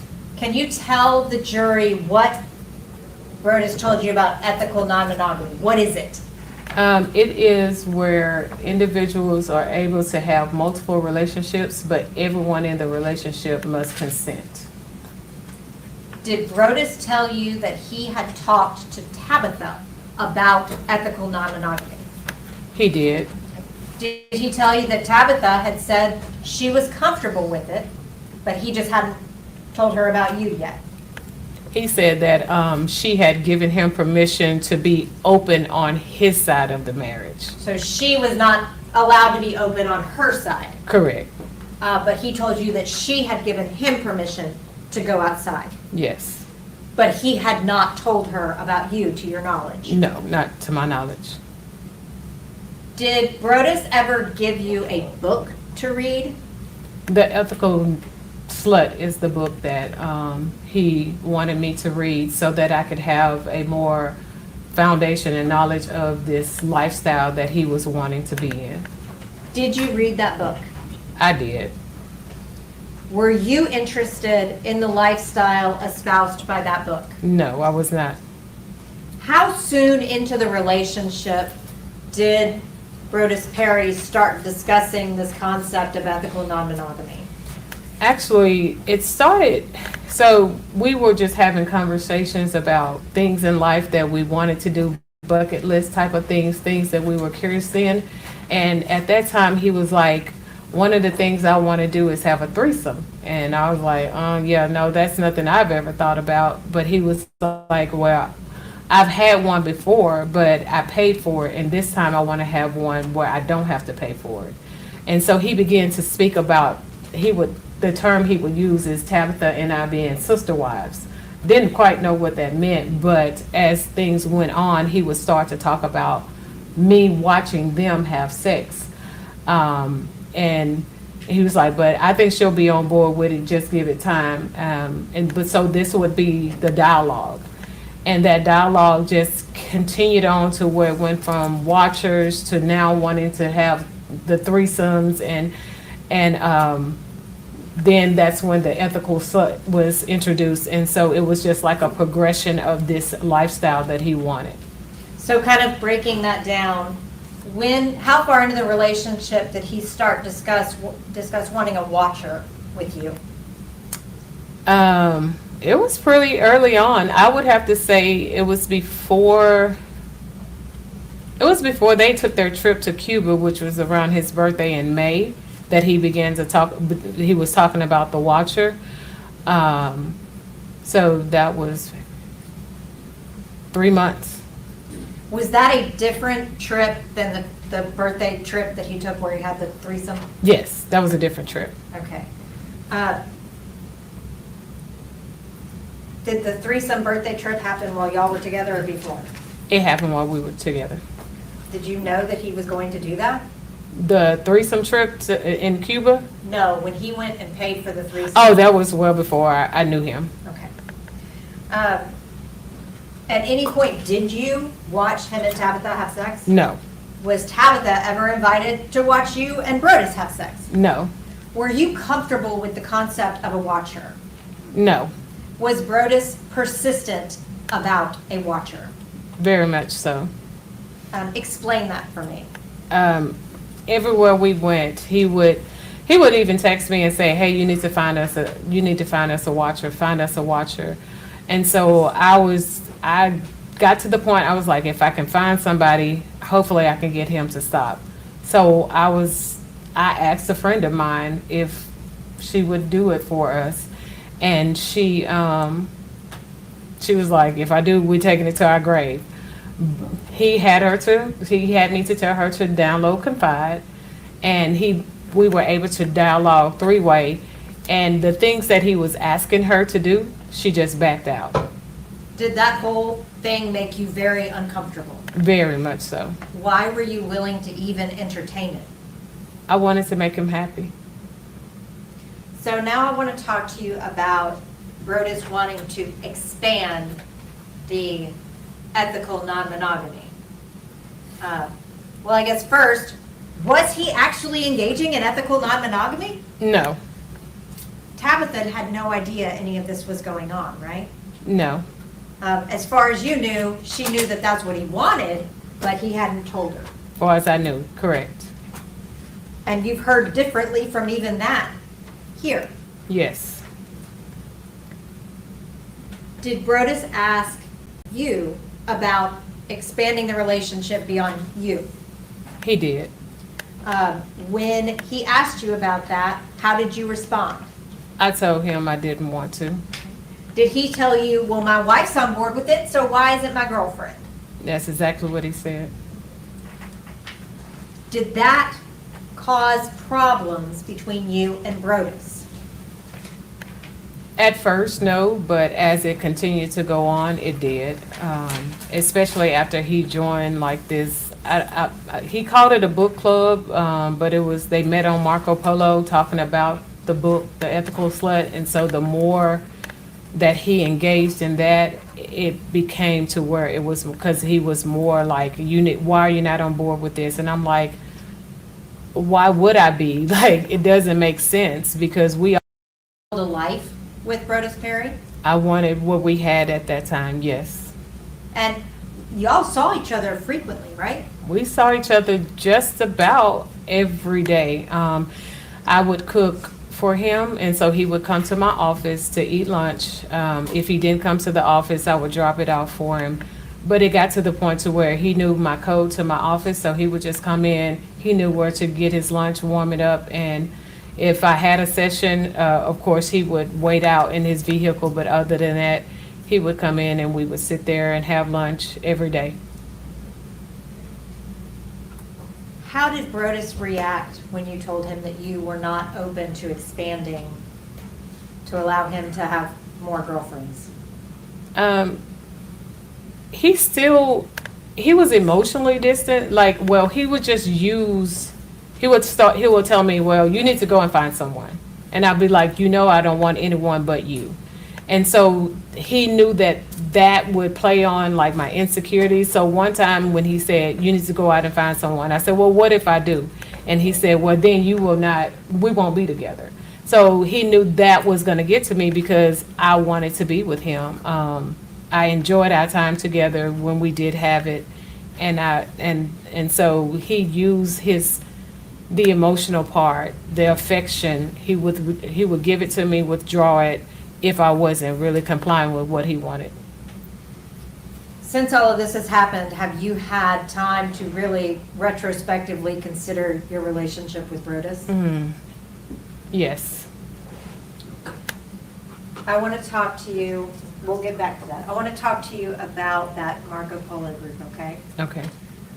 Brodus was in an ethical non-monogamy group with 2 other women, right? Yes. Were you a part of that group? I was not. Were you ever allowed to be involved with that group? I wasn't. But you knew about it. Yes. Would he have let you contribute?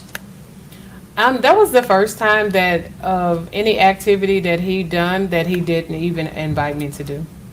Did he actively keep it from you?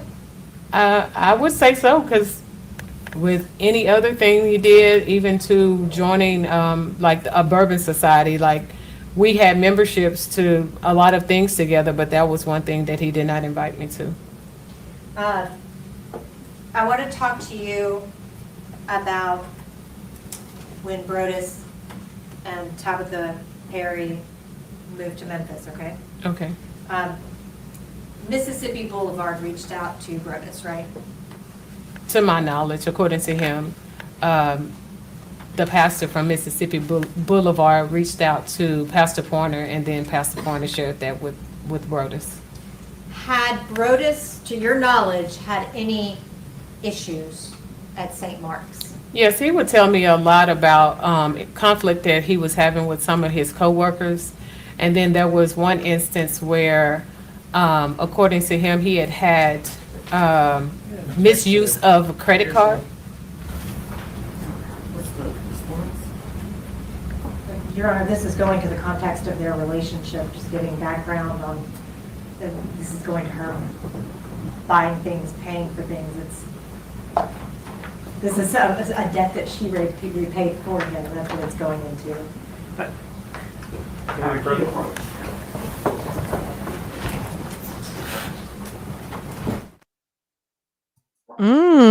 A little misuse of a credit card, huh, Pastor? Pastor was borderline I mean, he wasn't even borderline a problem. He was a problem. So there were some church cards that he was using, and if it's inappropriate, that means it was either some unapproved spending, either for his personal use. It's, it's like either buying things he wasn't supposed to buy and or buying for his own personal use. What does it matter now? I mean,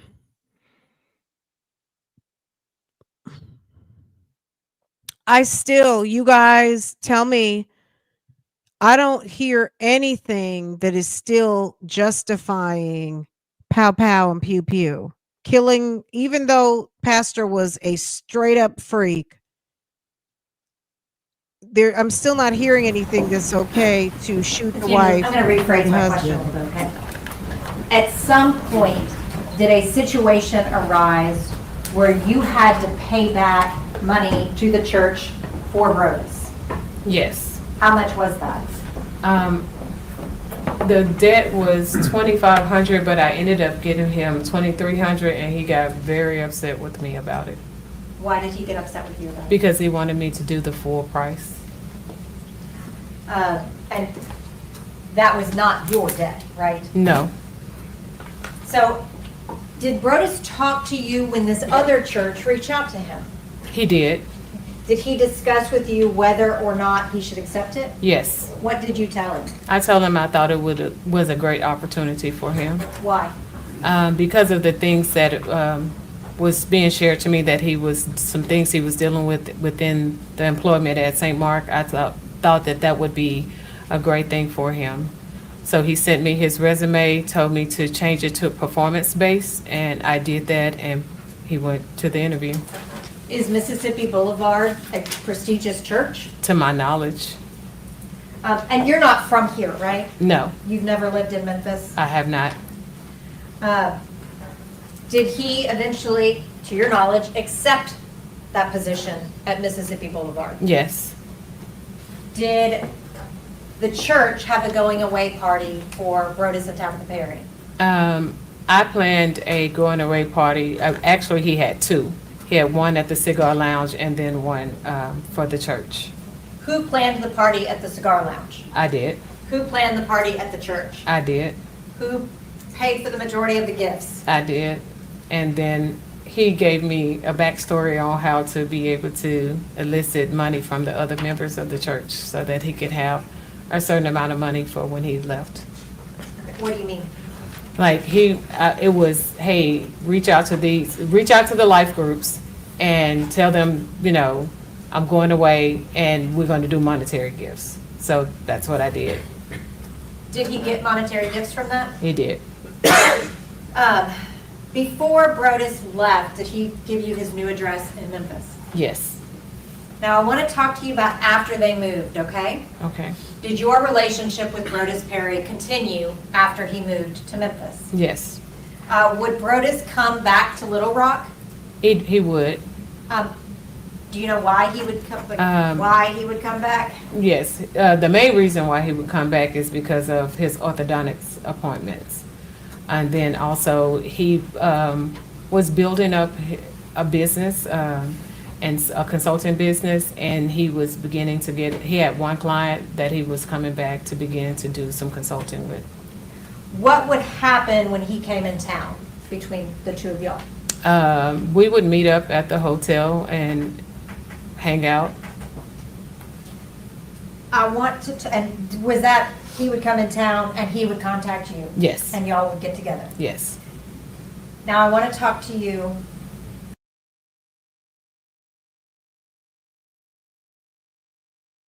March the 15th of 2019. Sorry, guys. Let me run that back. Okay? I'm sorry, not about y'all would get together. Yes. Now I want to talk to you. He would contact you. Yes. And y'all would get together. Yes. Now I want to talk to you about April the 15th. I'm sorry, not April the 15th. March the 15th of 2019, okay? Okay. Did Brodus come in town that day? He did. Did he text you? He did. Did you meet him at the hotel? I did. Do you recall what hotel? I think it may have been Spring Hill. What happened after you went to the hotel? The first time I went to the hotel, it was, just a drop off. He had asked me to bring him, to go buy him something to eat and to stop by and get him some bourbon. After I brought that to him, we made an agreement to meet up later on. I had called him and as it was getting later and say, hey, what time are we going to meet up? And he was just like, I don't know, I'll let you know. But he never called.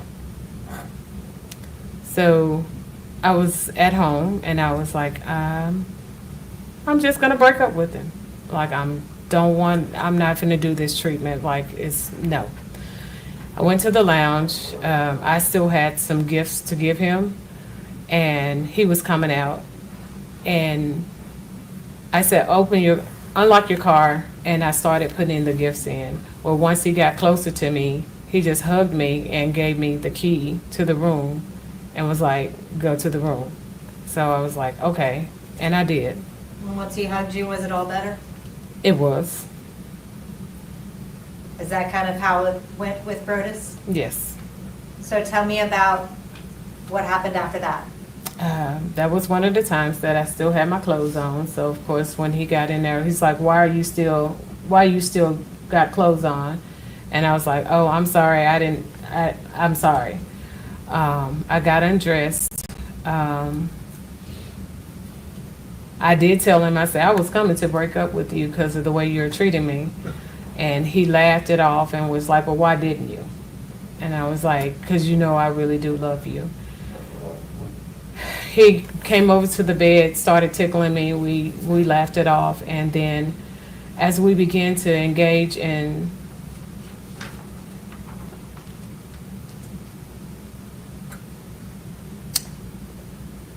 what I thought was going to be love making was not that night.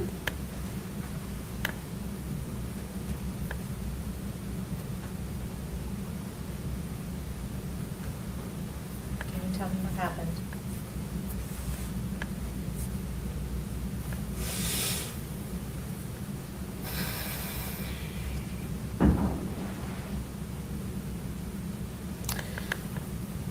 as I was performing oral sex on him, he began to thrust himself inside my mouth really hard. And I told him that that was hurting. Then he grabbed my hair. I had long hair, and he wrapped my hair around his hand and he started yanking it.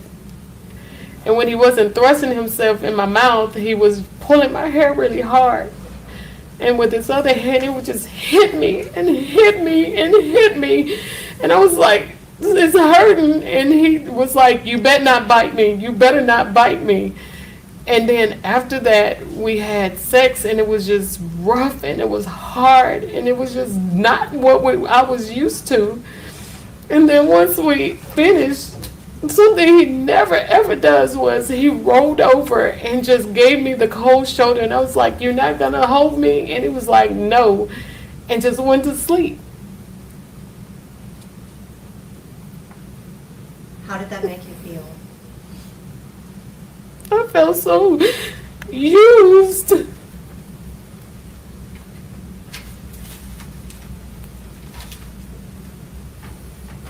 Did that affect you emotionally? Yes. I was just like, what has always happened to me?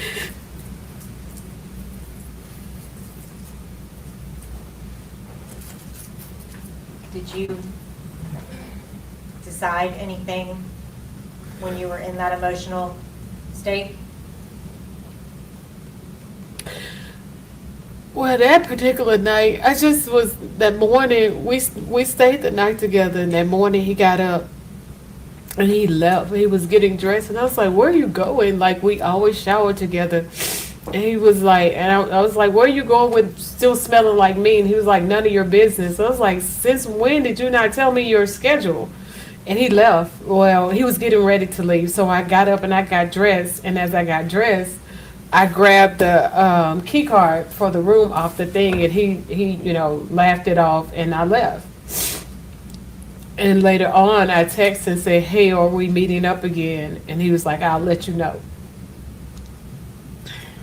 Of course, the day went on. I had rearranged everything, thinking that he was going to end up we would see each other earlier that day, but I didn't. And so that night, when I still didn't hear from him, I decided to head to the room. And as I was going, he was there. But in my wanting to head to the room, I had made the decision that I was going to kill myself in front of him, because I just wanted him to feel the pain that he was causing me.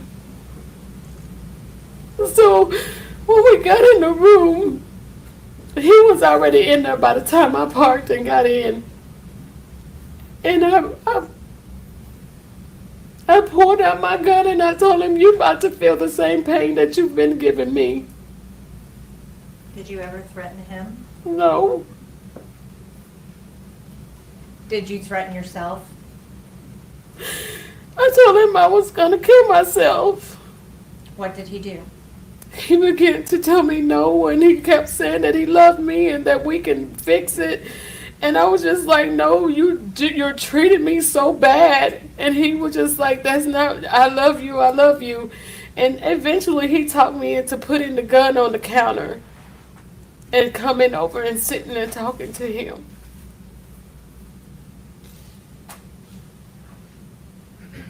Did that restore a reason for you to live in that moment?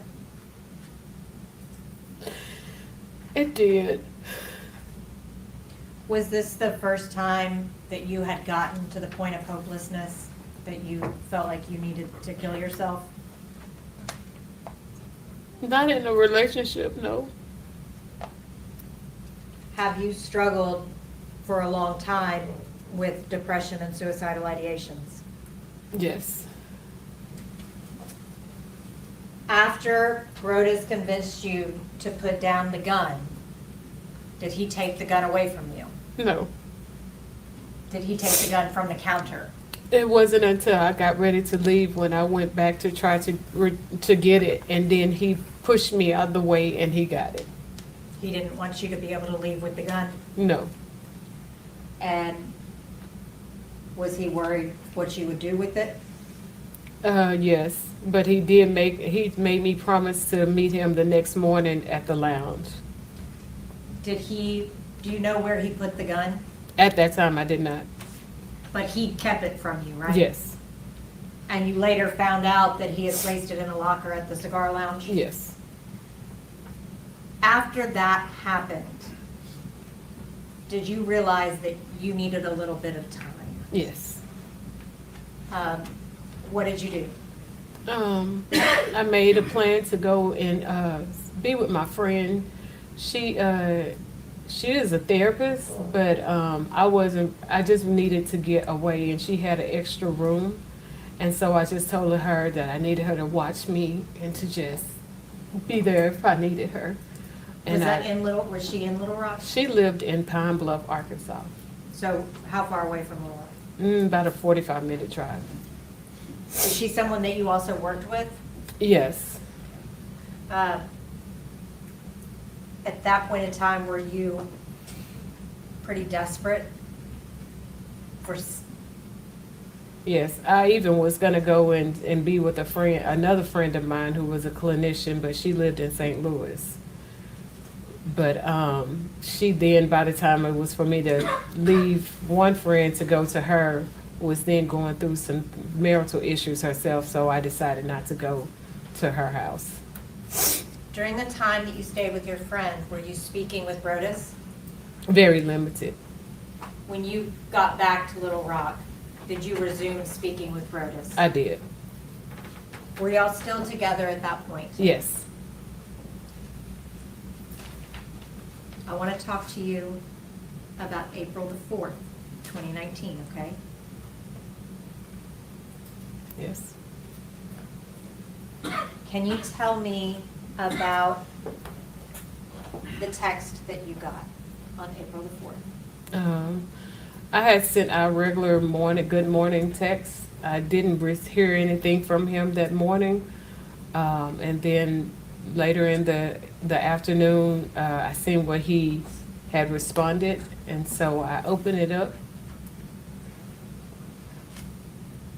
And it said, I think our time is up. So he had broke up with me via disappearing text. How did that make you feel?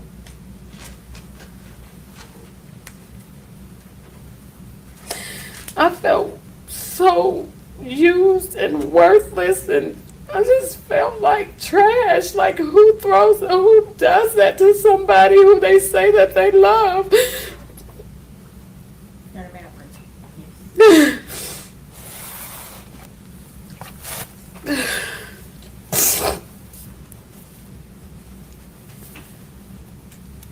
How did you react after you read that?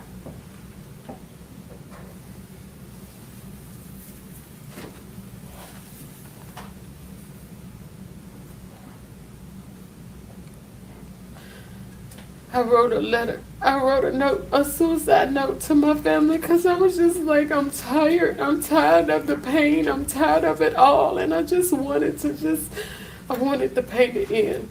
So I wrote a note and made a plan to take my life. Your Honor, may I approach the witness? Yes.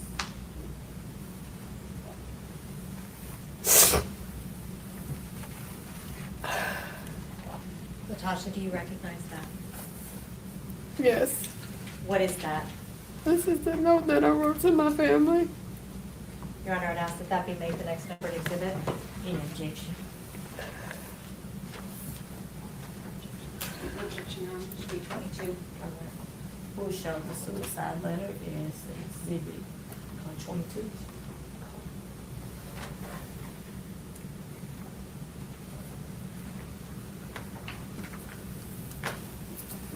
Latasha, can you tell me the date and time of that letter?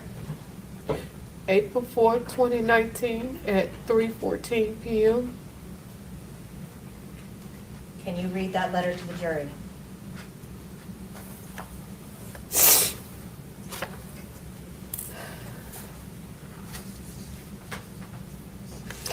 To my family, I'm sorry that I have let you down. I tried my best to be the person you all thought I was. I tried to be the person you could count on and be proud of. However, I have been depressed for a long time. I did well with coping until the past 2 years. My world changed February 24th, 2017. And the shit just keeps getting worse. I know what I have been through may be nothing to some. And you don't understand why I couldn't bounce back. I have fought hard for so long to keep things together. I didn't trust anyone to know deep down how bad I was struggling. Only a few of people knew, but they couldn't help me. To my fellas, I'm so sorry that I have let you down. I have fought hard to be the best mother I could be to each of you. I pray that what I have taught you will stick with you forever. Please don't be ashamed of me. Mother, thank you for being my mother. Please know that although you didn't think I loved you, I really did. I wanted so badly for us to be close. There was many times I just wanted to crawl into your arms and have you hold me. I'm sorry for being a failure. I tried to make you proud of me. Words can't explain or express the pain I feel at this moment. I have pretended for so long to be happy.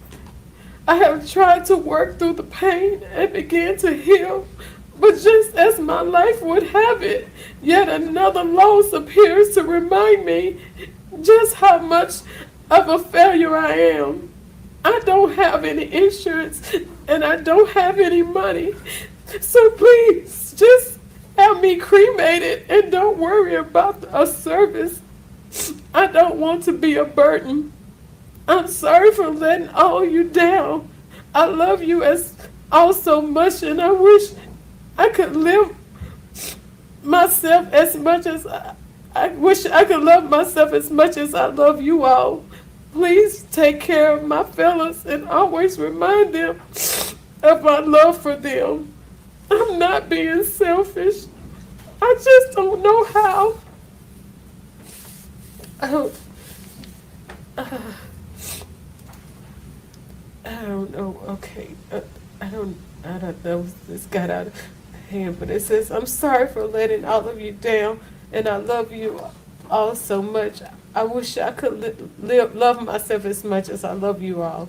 Please take care of my fellas and always remind them of my love for them. I'm not being selfish. I just don't know how to continue bearing the pain I have felt for over 25 years of my life. With each loss, hurt, disappointment, etc. I've experienced through the years, it only added to my current state of mind.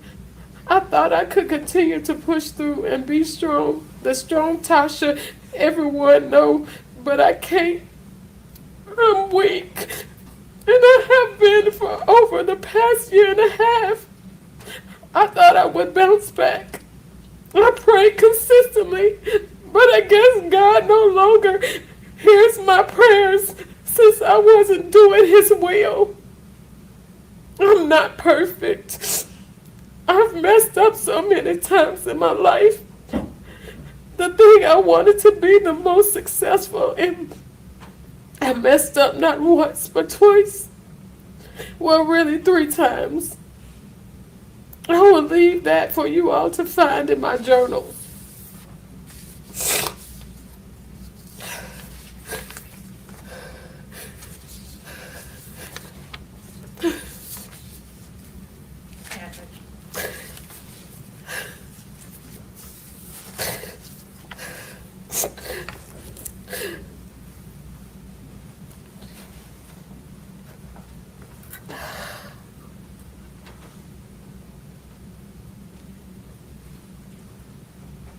You read that 3:14 PM?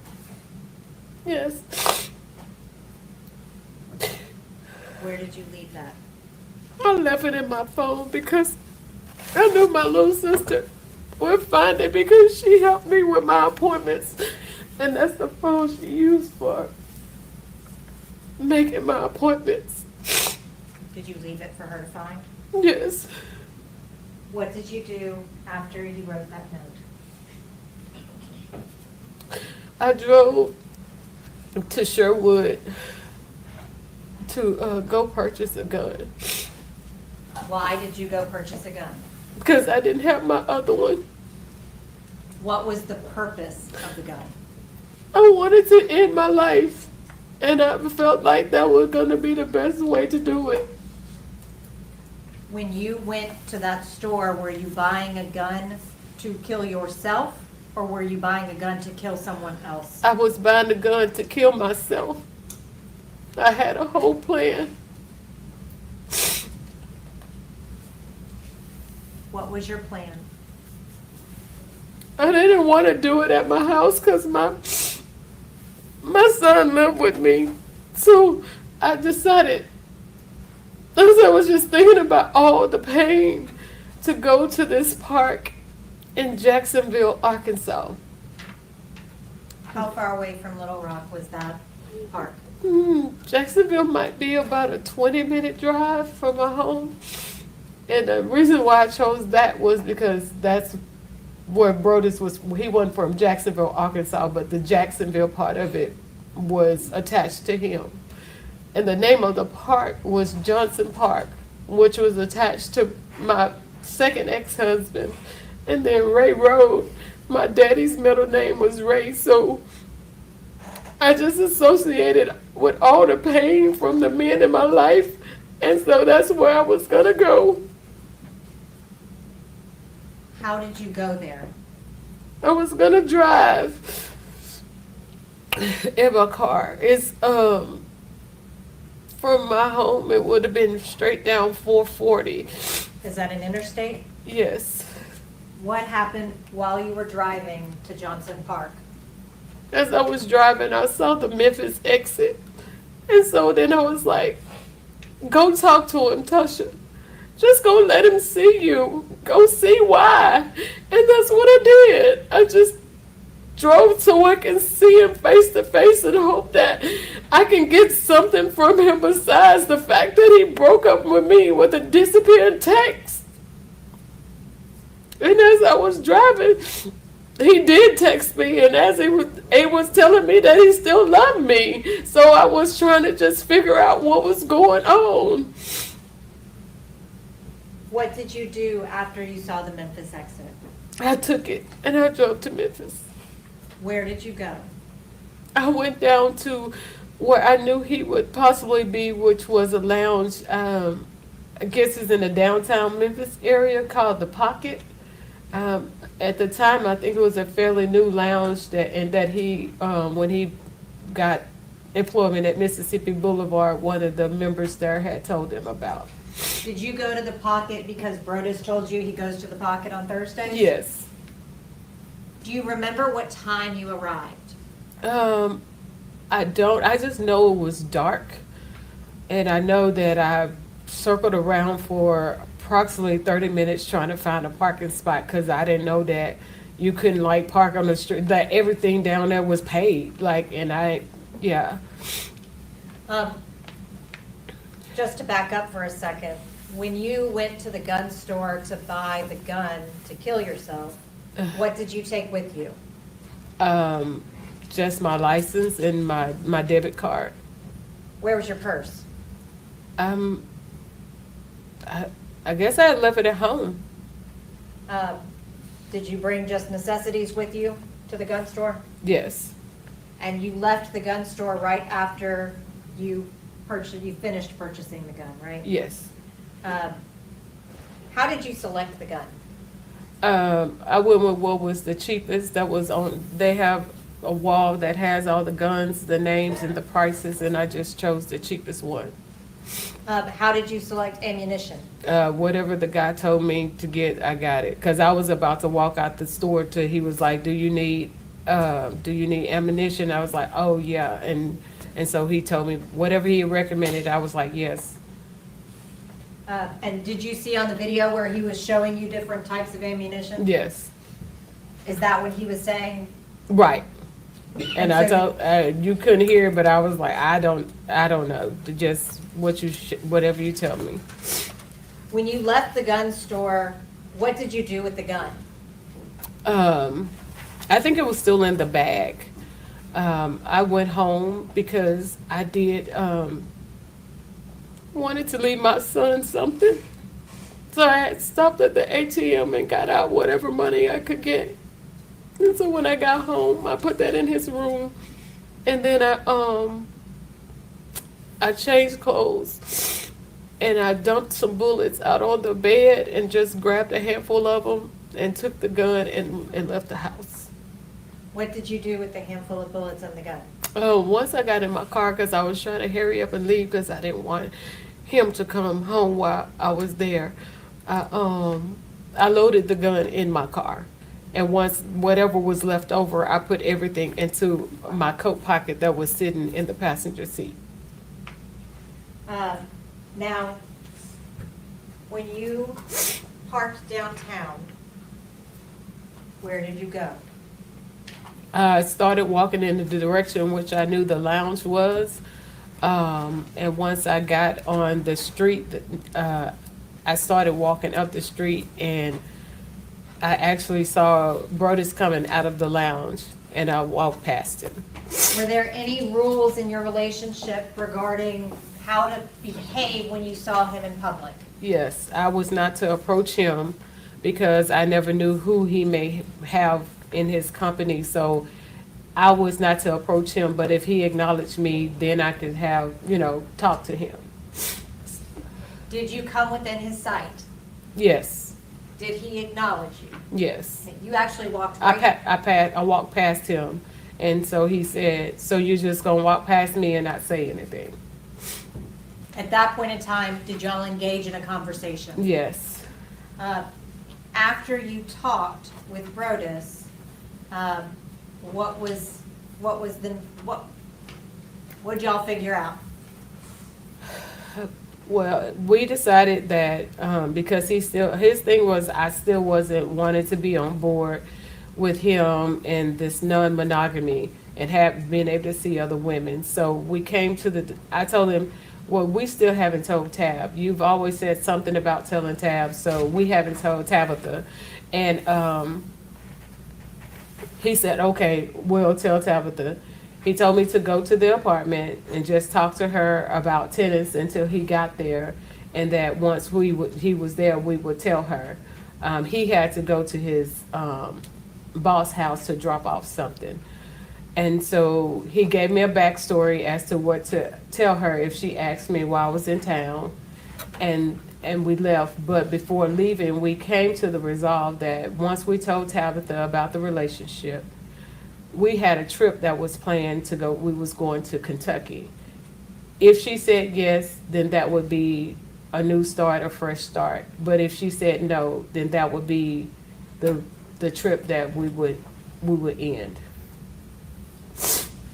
Did Brodus indicate to you that he was going to tell Tabitha while y'all were at the apartment? Yes. About your relationship? Yes. And what would have happened, or would you have been allowed to tell Tabitha without his okay? I didn't know. What, would you have been able to continue a relationship with Brodus if you had done that? No. So I want to talk to you then about when you left downtown, okay? Mm-hmm. Where did you go? I put in the address that he had given me, and so that address did say Collierville. I didn't know how far away it was or anything. I just placed it in the GPS. Do you remember what time you arrived at the apartment? I know it was late. I just remember when we were there and we were talking, I remember the news coming on. Probably around 9 o'clock? Yes. So you left Little Rock, Arkansas at approximately 5 o'clock, right? And drove to downtown Memphis, right? Yes, yes. That takes about 2.5 hours. Yes. How long would you say that you were talking with Brodus? We talked for a while because I remember the valet pulling the car up a ways and getting out, and just because he was sitting in there waiting on him and we never did, so he just pulled it up and we continued to talk. So then you left downtown, it was dark, Yes, drove to Collierville. yes. What did you do when you arrived at the apartment? I circled around because I couldn't, it was dark and I really couldn't see like numbers or anything. So I circled around, and then I guess eventually I found the building number, and I parked and found my way to their apartment according to the address. If I may just have one moment, Your Honor.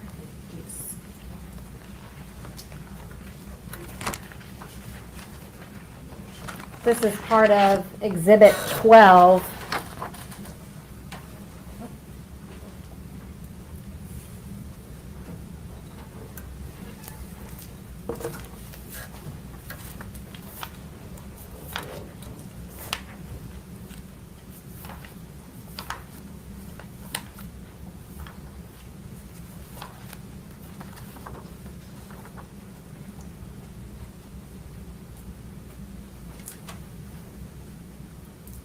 Latasha, is that your car? Yes.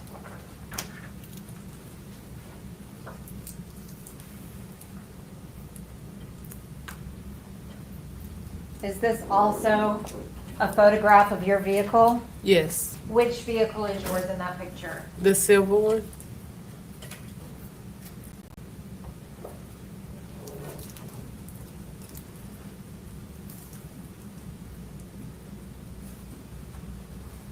This one? Yes. While you were sitting in your car, did you call Brodus? I did, and I shared with him that I was a little nervous and could we just go somewhere and talk, and he said no. We're going, you wanted to talk to Tabitha, we're going to talk to her.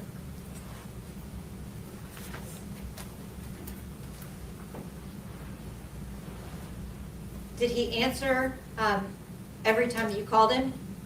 I didn't call him a lot, but I did that night. Before you walked inside, was there a time that you called him and he didn't answer? No, Okay, not that you recall? not the right call. After you had talked to him and he said, no, we're gonna do this, what did you do? I went to the apartment and knocked on the door. Were you wearing your coat? Yes. When did you put on your coat? When I got out of the car to go to find him at the lounge. Is that when you were walking around downtown at night by yourself? Yes. Did you ever take your coat off after leaving downtown? No. When you left downtown, how would you describe your feelings?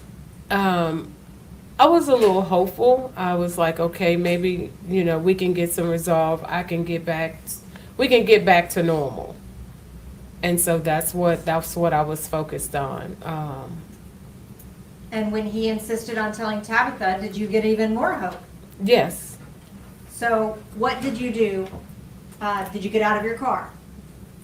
Yes, I got out of my car. Were you still wearing your jacket? Yes. Did it register to you that you had a gun in your pocket? It did not.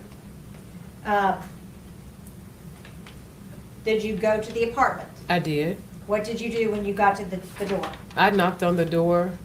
And I can't remember, but I ended up bending down. And that's when she said, I'm not going to open the door for someone I don't see. And so I knocked again. And that's when she was like, Tasha, is that you? What do you mean you bent down? I don't know if, I couldn't remember if it was time or sure or something. I just remember bending down, which is why she didn't see me when I knocked the first time. You just don't remember? No, I don't, yeah. Who answered the door? Tabitha. What did she do when she answered the door? She, once she opened it, she embraced me and said hello and welcomed me in. Did you go inside? I did. Where did you go when you went inside? She positioned for me toward the couch, and she sat on one end and I sat on the other.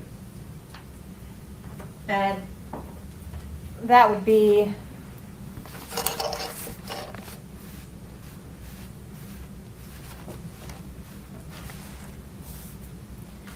Your Honor, if I may put,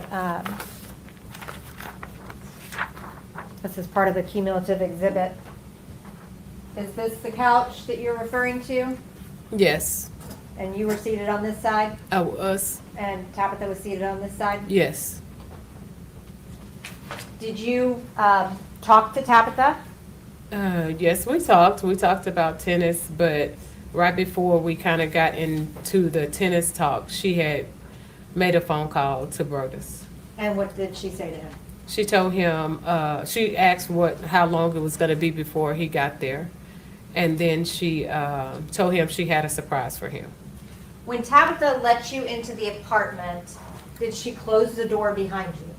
Yes. You and Tabitha were sitting alone in the apartment with a closed door, right? Yes. Would anybody outside of the apartment have been able to see in through that door? No. How long did you sit talking with Tabitha? Again, I know the news ended up coming on, so maybe 15 minutes or so. At any point, did you pull your gun out and threaten Tabitha? No. At any point, did you verbally threaten Tabitha? No. At any point, were you trying to hurt Tabitha? Not at all. Were you happy to be there about to have this conversation with Tabitha? Yes.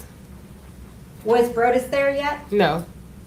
Now, I want to talk to you about when Brodus Perry arrived, okay? Okay.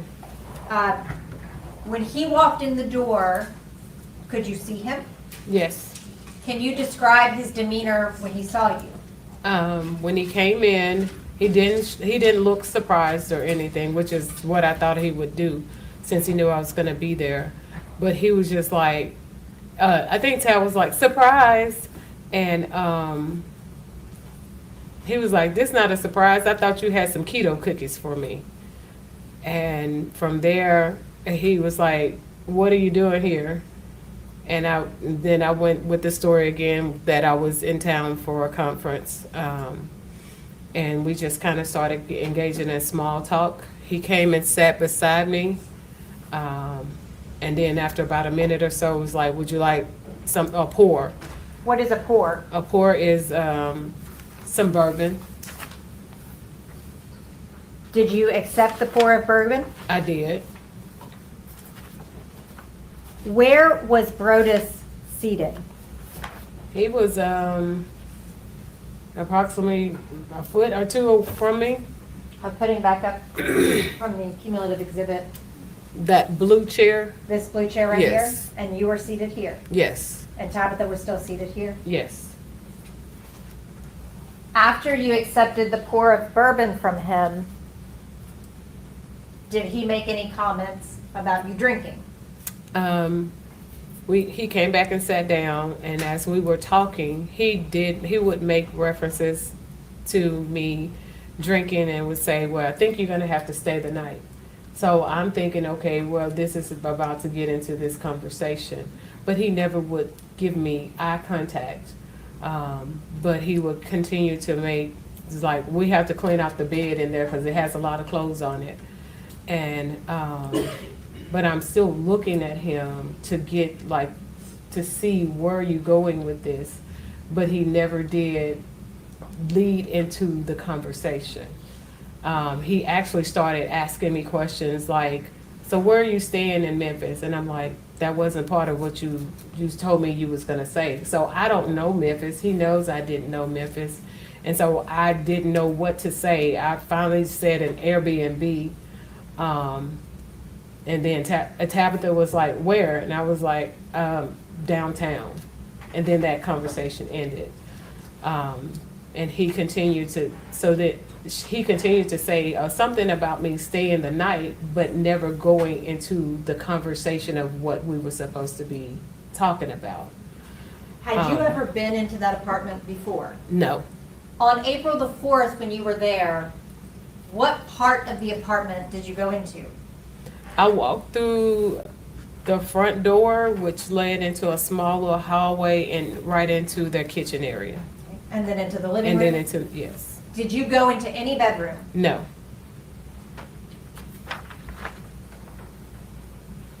Your Honor, this is part of the cumulative exhibit 13. Did you ever go into the guest bedroom? I did not.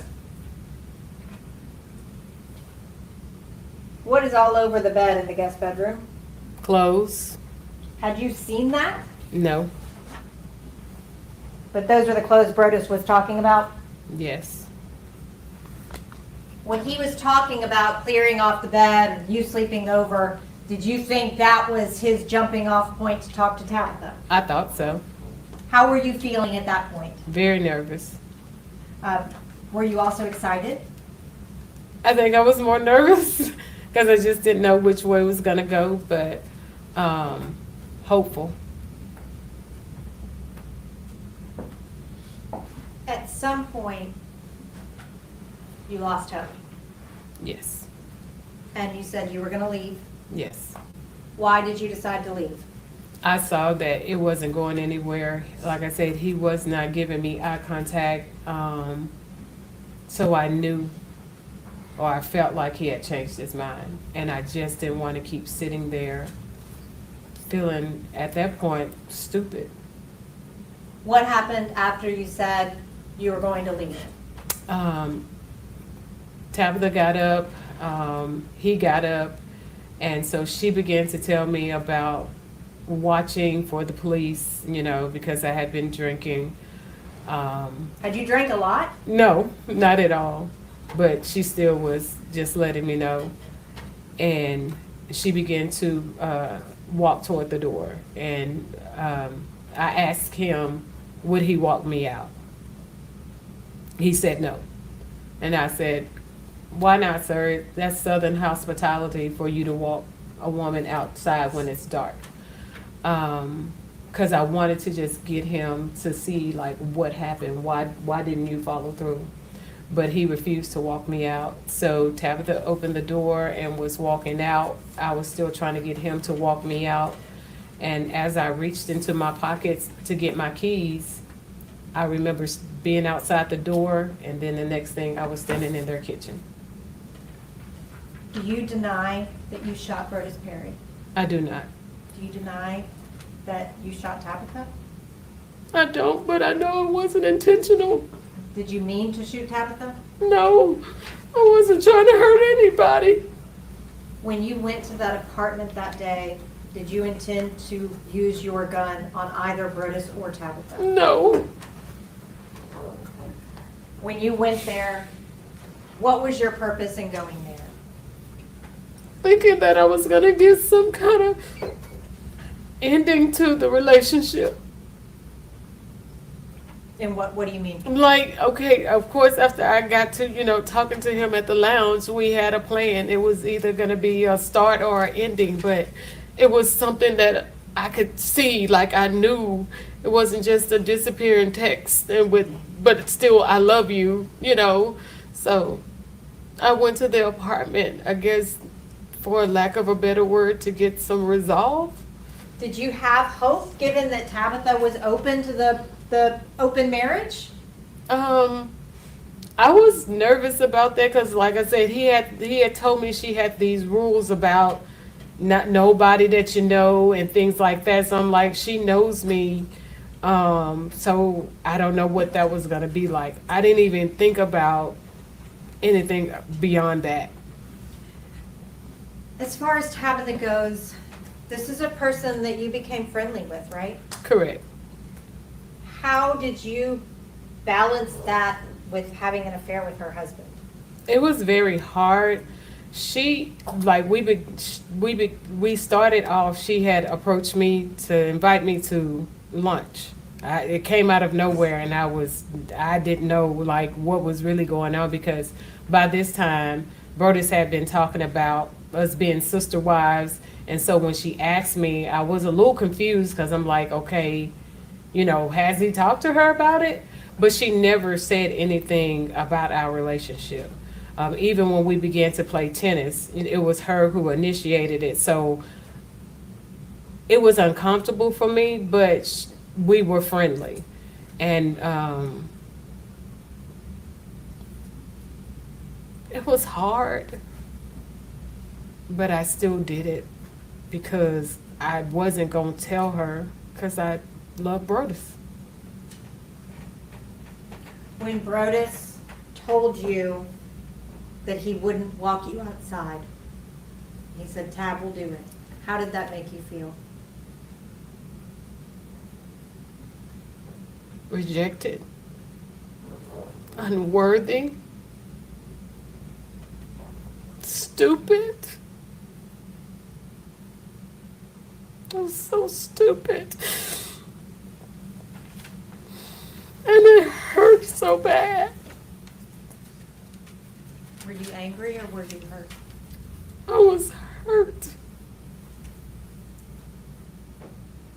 Were you thinking clearly when you pulled the trigger? No. Were you reacting to that situation? Yes. Was that a traumatic situation for you too, in retrospect? Oh, yes. I hate what happened. I'm so very sorry. I never wanted to hurt anybody. I've spent most of my life helping. I never would intentionally try to hurt anybody. Did you ever plan to kill Brodus Perry? Never. When you drove to Memphis, were you driving to Memphis to kill Brodus Perry? No. Why did you drive to Memphis? I drove because I just wanted to see him. Why? I wanted him to explain why he did that. Did you hope he would say, we can be together? Yes. Did he give you that hope when you went to the apartment? He did. Did he yank that hope away? He did. Did He often did. Did you break in that moment? I shattered. Did you ever intend to hurt Tabitha? No. Did you even realize that you had shot her? No. That's all I have. Cross-examination.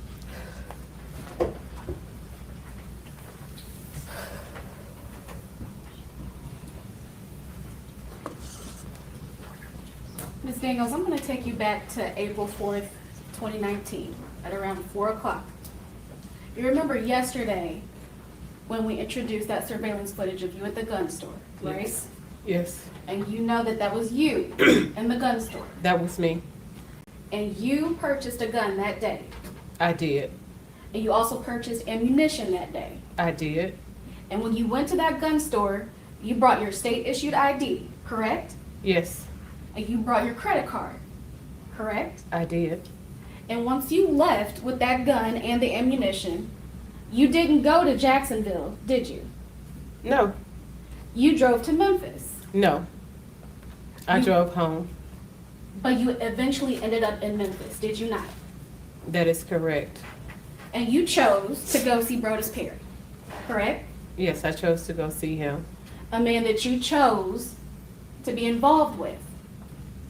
When I first encountered Mr. Perry for counseling, I did not choose to be with him. I went to him for direction, not a relationship. It's a yes or no question. You chose to be involved with him after you met him, did you not? Yes. And when you got to Memphis, and after you talked to Mr. Perry, you drove to his apartment, correct? Yes, I drove to his apartment. And from Sherman, Arkansas to Memphis, it's about a 3-hour drive, right? According to what has been said, I wasn't counting. And when you got to that apartment, you talked to Mrs. Perry. Yes. And when you got to that apartment, You stayed there, you talked with her for about 20 minutes. Correct? Yes, we talked for about 20 minutes. And then once Mr. Perry got there, you talked to him. Yes. And while they were gracious enough to walk you out of their apartment after an unexpected visit, you got your gun out, didn't you? It wasn't unexpected for him. But for Miss Perry it was. It was. And after you exited, you decided to take your gun out, correct? No. And after you exited, you shot Mrs. Perry, did you not? My Yes or no? actions resulted in them being shot, yes. And then you shot Mr. Perry, did you not? It wasn't a conscious decision, but yes. But you didn't do it because you lost control. You did it because you thought he deserved it. No. I love Brodus. I would have never intentionally hurt him. No, ma'am. You did it because he broke your heart. No, ma'am. No further questions, John. Were you in a good state of mind that day? I was not. I was All not. day? I was not my healthy self. No. When you came to Memphis, did you come to Memphis out of anger or out of love? I came out of love.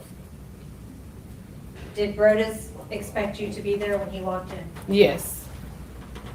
Did that visit go the way that you expected it? It did not. Did it end the way you expected it to? It most definitely did not. Did you go there to hurt anyone? No, I did not. Who did you plan to hurt I that wanted day? to hurt myself. I wanted to end my own life that day.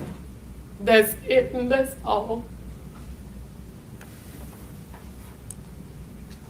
That's all I have, Your Honor. No recross, Your Honor. You may stay.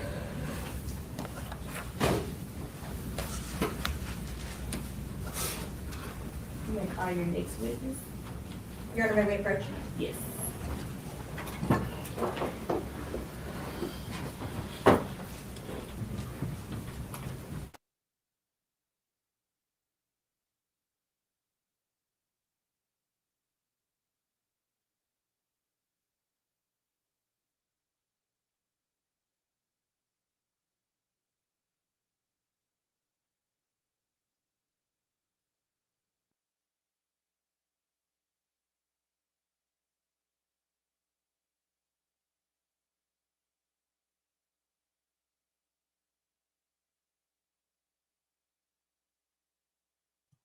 Yeah, she didn't understand the assignment.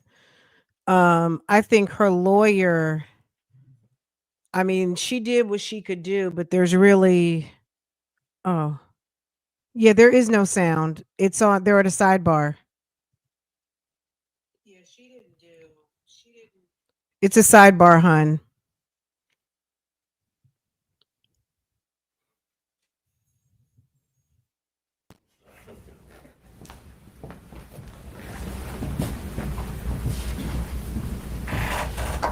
I don't know if they're going to rest or not, but I don't think they, You may call your next witness. Your Honor, that concludes our proof on behalf of Ms. Daniels. We rest our case. All right, we have heard the proof in this case. I'm going to excuse you for the day. You have to hear my speech. We're still not ready to discuss the case, okay? So I'm gonna excuse you for the day. Go have dinner, get a good night's rest, and we'll be ready to work in the morning. So I'm gonna show you an excuse so that you can leave your notepads and your pens in your chairs. do they do rebuttal case in Tennessee? Because they might have their second phase. They may have their second phase in the morning. Let me check and see.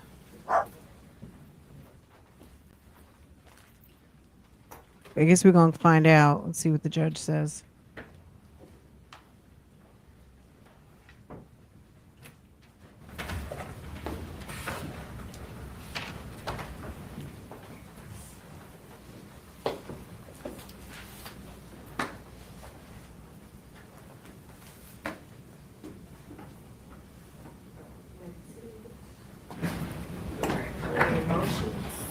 Yes, Your Honor, at this time, we would like to renew the motion for judgment of acquittal. As to count one,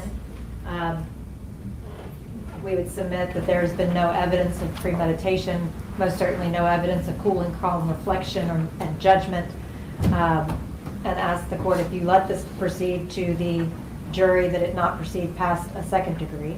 And then as to count two, Your Honor, I did some research during the break, and this is an interesting topic.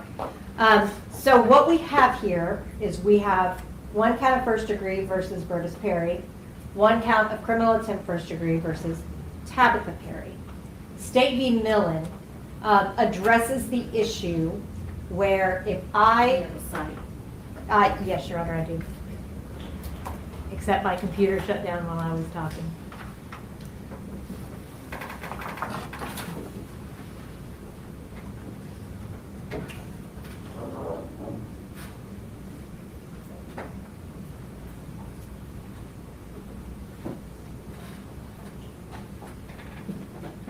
Millen v. State is to Supreme Court of Tennessee, 988 Southwest 2nd.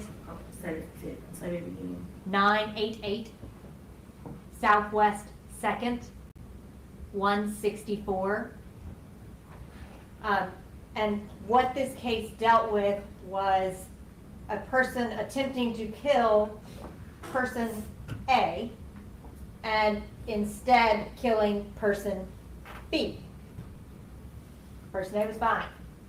What the court said is that in that instance, that should be treated as a felony murder, a murder in the perpetration of an attempted premeditated murder. So, then we move to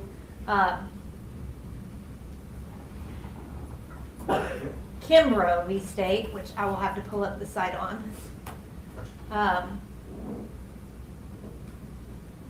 which was decided in the early 90s and said that in Tennessee, criminal attempt felony murder is not an offense.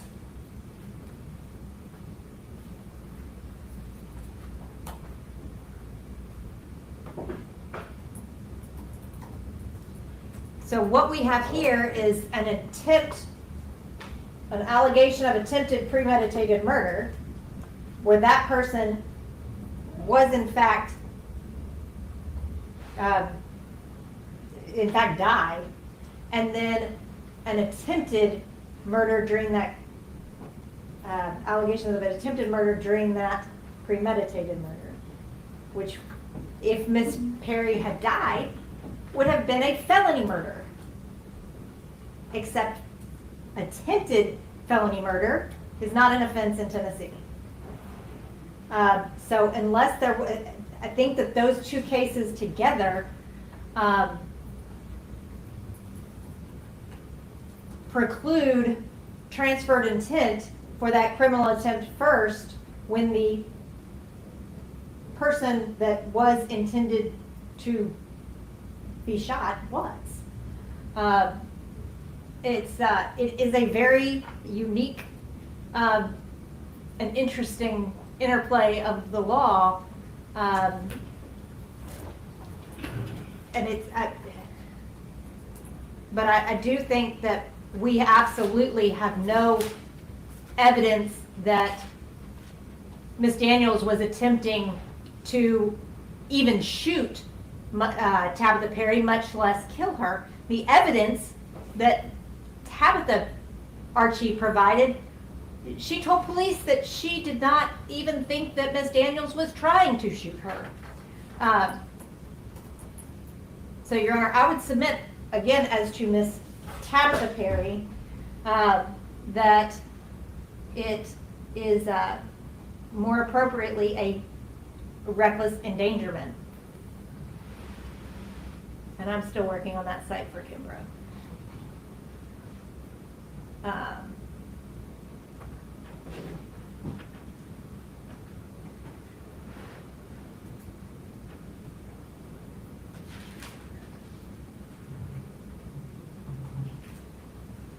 And Your Honor, if the court does not hold the criminal attempt to the jury, then the employing a firearm would not apply as well unless it got down to a criminal attempt, to a reckless endangerment.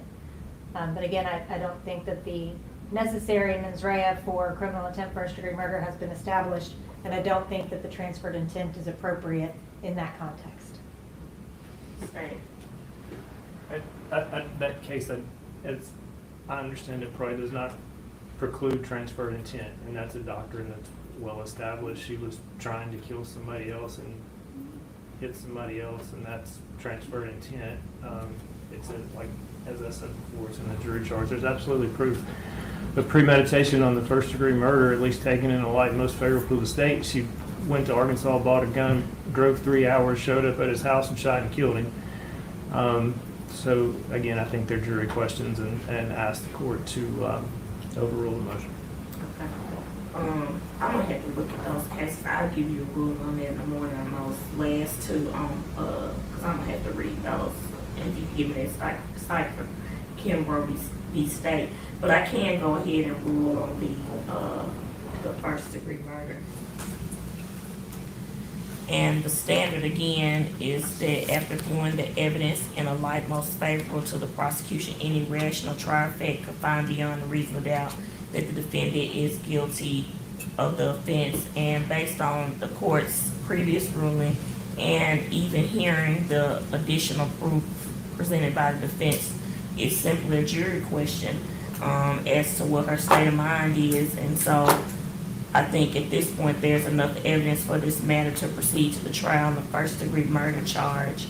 And then as far as the criminal attempt first degree murder and the employing a firearm, I need to look at those cases and I'll give you a ruling in the morning. That citation on Kimbrough, which is Kinbrough, is 924 Southwest 2nd, 888, Tennessee, 1996. And can you give me the site again on Millen? It's Millen? Yes. And that is 988. 988, okay. Southwest 2nd, 164, Tennessee, 1999. Okay. All right, I'll look at those cases and I'll give you a ruling on that in the morning. So I've sent out the instructions. If you could review those and let me know what changes we can have a jury conference in the morning before we charge the jury. But I'm going to show you excuse for the day so we can adjourn for the day. Real quick, before we adjourn, can we approach real fast? Yes.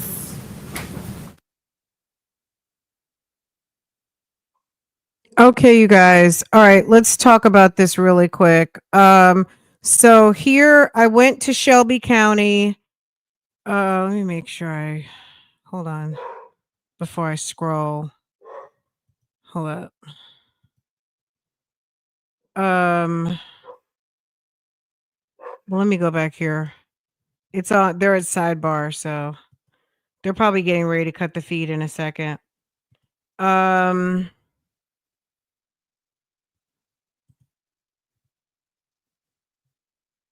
just wanted to make sure I wasn't showing an address. So these are the charges against Latoshia. She's got first degree murder. She's got criminal attempt first degree murder and employ firearm with intent to commit a felony. So I guess they're also arguing, it sounds like that it's like the charges against the shooting of Tabitha. Also, they're arguing that there was no proof. They're putting in that motion for the acquittal, that there was not enough proof presented that there was a first degree murder. And obviously there was. I mean, she's just doing her job. But as far as arguing for the charge for the wife, there was no first degree murder that occurred, and criminal attempt first degree murder, she feels like maybe it should be manslaughter because that's exactly or attempted manslaughter, or she threw out a couple of other things. She's trying to at least negotiate down, because looking at this, the statutes are the same, 39-13-202. And all right, so let me show you. You see what's going on here in court. They're breaking up court for the day. Thank you so much for the gifted membership. Thank you. Thank you, Freedom Keeps Missing Me. Lady Libra, thank you for the membership earlier. I appreciate it. I just didn't want to break in during the testimony because she was pouring it on thick. Thank you, a lady. I appreciate you. It's been a long, long day. Basically, that statute that they have here. Okay, so the statute's right here. Can y'all see that? Hold on. First degree murder. Hold on. Let me make this big. Okay, first degree murder. That's the husband. Criminal attempt, first degree. That's okay. So they just killed the feed, guys. So we're not missing anything. Okay. Court is over for the day. Okay. Yay, go us. We did a good job. Number 1, that's Brodus. Number 2, Tabitha. And then 3, the fact that she had a gun to begin with. So when you look up that statute, what it says is right here, it's premeditated and intentional killing of another. I mean, I would say check. I guess the part that you have to determine, is it premeditated? Well, she bought a gun, she bought bullets, she loaded it in the car. She loaded it with multiple bullets, not just one. If you're going to, however, I don't want to be too graphic, but you guys know what she said she was going to do, and we know what happened, right? She took a handful of bullets. She took a handful of bullets. Okay, you only need one, right? Because you're not going to reload on yourself. Hello. Okay. So, and she took a handful. All right. Premeditated intentional killing of another, a killing of another committed in the perpetration of or attempt of perpetrate any first degree murder. So that could be, so let's say you kill someone else while you intend to kill. So you're intending to kill A, but you kill B, turn around, kill A. A killing of another committed as a result of unlawful throwing, placing, discharging of a destructive device, killing of another. So their intent, Tennessee, is basically like she intended to kill Tabitha. I mean, I guess one can assume if you point a gun at someone and shoot it, even though Tabitha did not sustain a life-threatening injury, she was shot in the shoulder. One can assume you pointed a gun, you shot her. One could assume you intended to kill her. People don't typically make a practice of just shooting people because you want to get them out of the way. Yes, you could shoot with the intent to subdue someone, but I think the number one assumption is you shoot me, you have a gun pointed at me, you shoot me, you're trying to kill me, especially when you just killed my husband, right? And you've been lying to me for 2 years while you're sleeping with my husband. The jury is not going to be nice. I don't know how long it's going to take for them to make a decision, but I would just venture to guess that there's many different reasons but she did this, and then she did that. You know what I mean? You drove over 2 or 3 hours. You pulled money out of your account. You may not have pulled money out of your account because you weren't coming home because you were going to be dead. You pulled money out of your account because you weren't going to be around, and you didn't want your son to be probably kicked out, whatever the housing situation is, right? Also, we'd have to go back and listen to the letter, but was that a I just got arrested for killing Brodus, or was that a mom, I left the earth? I guess she did say for my funeral plans and stuff like that. It sounded like when Donna said, just bury me in the bar mitzvah dress. That was the equivalent of the letter to me. It was giving very dramatic. It was giving very much, and bury me in the bar mitzvah dress I'm not going to get to wear. Okay. I don't know. You guys tell me what you think. She's scandalous. She was a bold side chick. Brodus was using her like a damn second wife. She was a sister wife. Tabitha just didn't know about it. She was cooking dinners. She was spending her money. He had exclusive memberships to clubs she's paying for. He treated her like a secretary.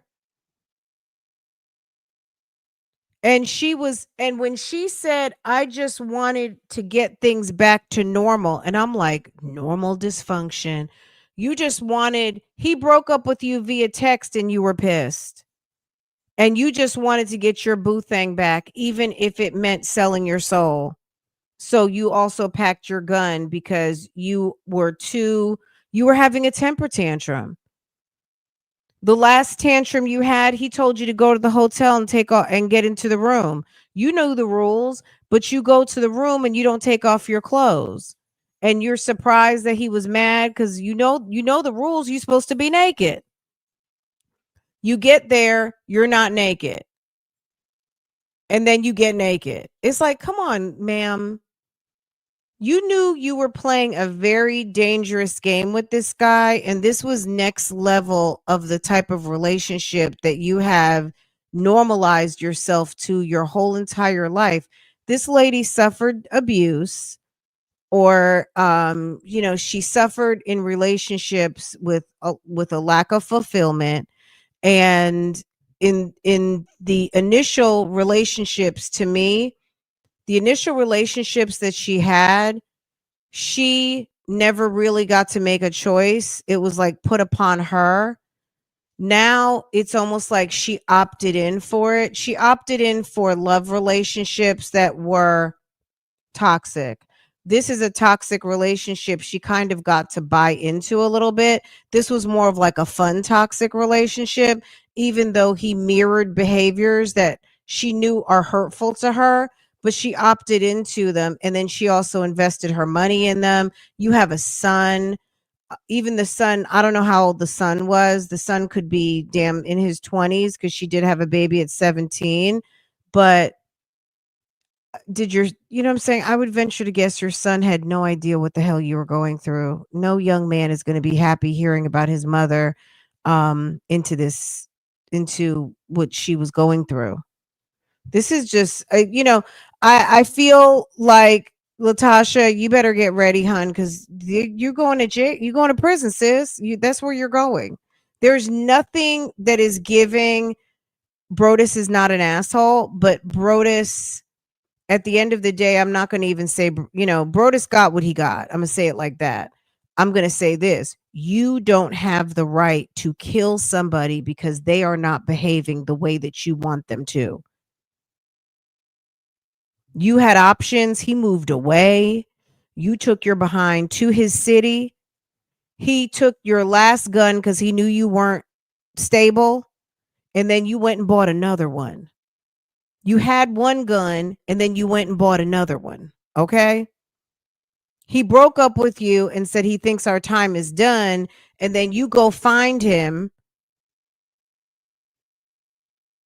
It's just, she had too many opportunities to retreat. She had too many opportunities to just, as a woman, a grown woman, make another decision. She had too many opportunities as a professional to use your professional experience.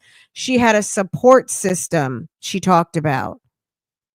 She wasn't indigent.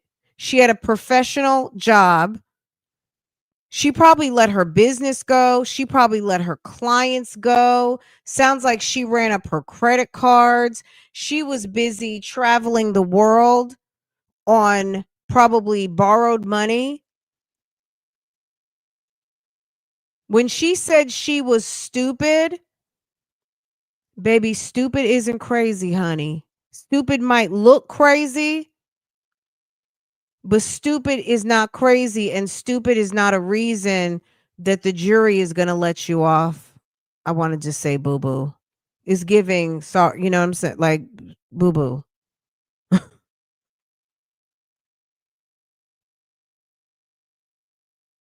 Okay, married at that. She felt like she deserved over and above the lady he was actually really betraying. Tabitha had a right to act a fool. Tabitha had a right to go into the kitchen and get something sharp. Tabitha had a right to clunk you on the head. Now, Tabitha would have been a crime of passion. Latasha was a crime of thirst.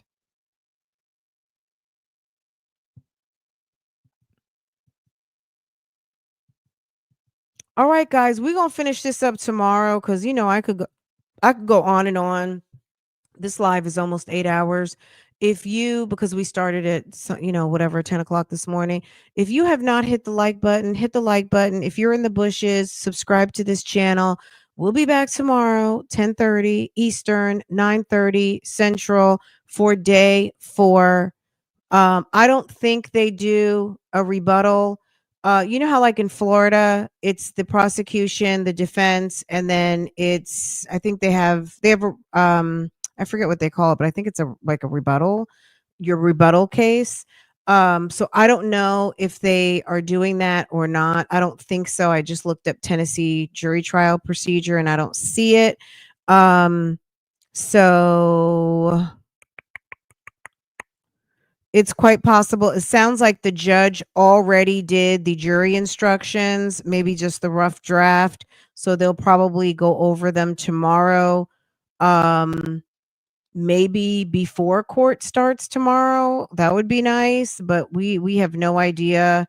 They're going to have closing arguments. So tomorrow morning she's going to rule on the defense's motion for an acquittal again. She's already ruled on the first-degree murder, so she's like no go on that. And then I guess on the arguments regarding the attempted first-degree murder, I guess they'll talk about that tomorrow. She said that she mailed out the instructions, so they'll have to hash that out. Then they'll have closing. It's possible we could have a verdict tomorrow night. We'll find out. I just loved, let's just talk really fast about, I loved the prosecution's the prosecution's questioning of Ms. Daniels. She went in. Look, tomorrow we're going to start at 10 because we're going to recap a little bit because they're not going to start on time. Let's go ahead and meet like around 10 o'clock and we will replay the cross-examination of Latasha. I almost want to replay her whole testimony because I need to hear that one more time. So I don't know if we'll have time to do that in the morning. We might have to do it at lunchtime or when the jury is deliberating. Okay, we'll get back into it. And then there's so much other stuff going on. But anyway, make sure to subscribe, guys. Again, thanks, Kathy, for coming through. Kathy was in the work bushes all day. Everybody who came up from Gossip Rumor Innuendo, thank you for coming through. I appreciate y'all. Kathy is boo over here. We love Kathy, and I appreciate y'all coming through to spend some time with us. And if you subscribed, awesome. I so appreciate it. And we look forward to getting to know you over here as well. Okay. You guys have a wonderful evening. It's been a long day. I will see you guys in the morning. I'll set up the live for tomorrow. So that's it. That's all. Okay. I'll be reading the comments and we'll have more time to talk tomorrow. You guys already know. Tomorrow will be procedural, closing arguments, and then we wait for the verdict. Okay. All right, you guys, take care. Have a wonderful evening. Bye.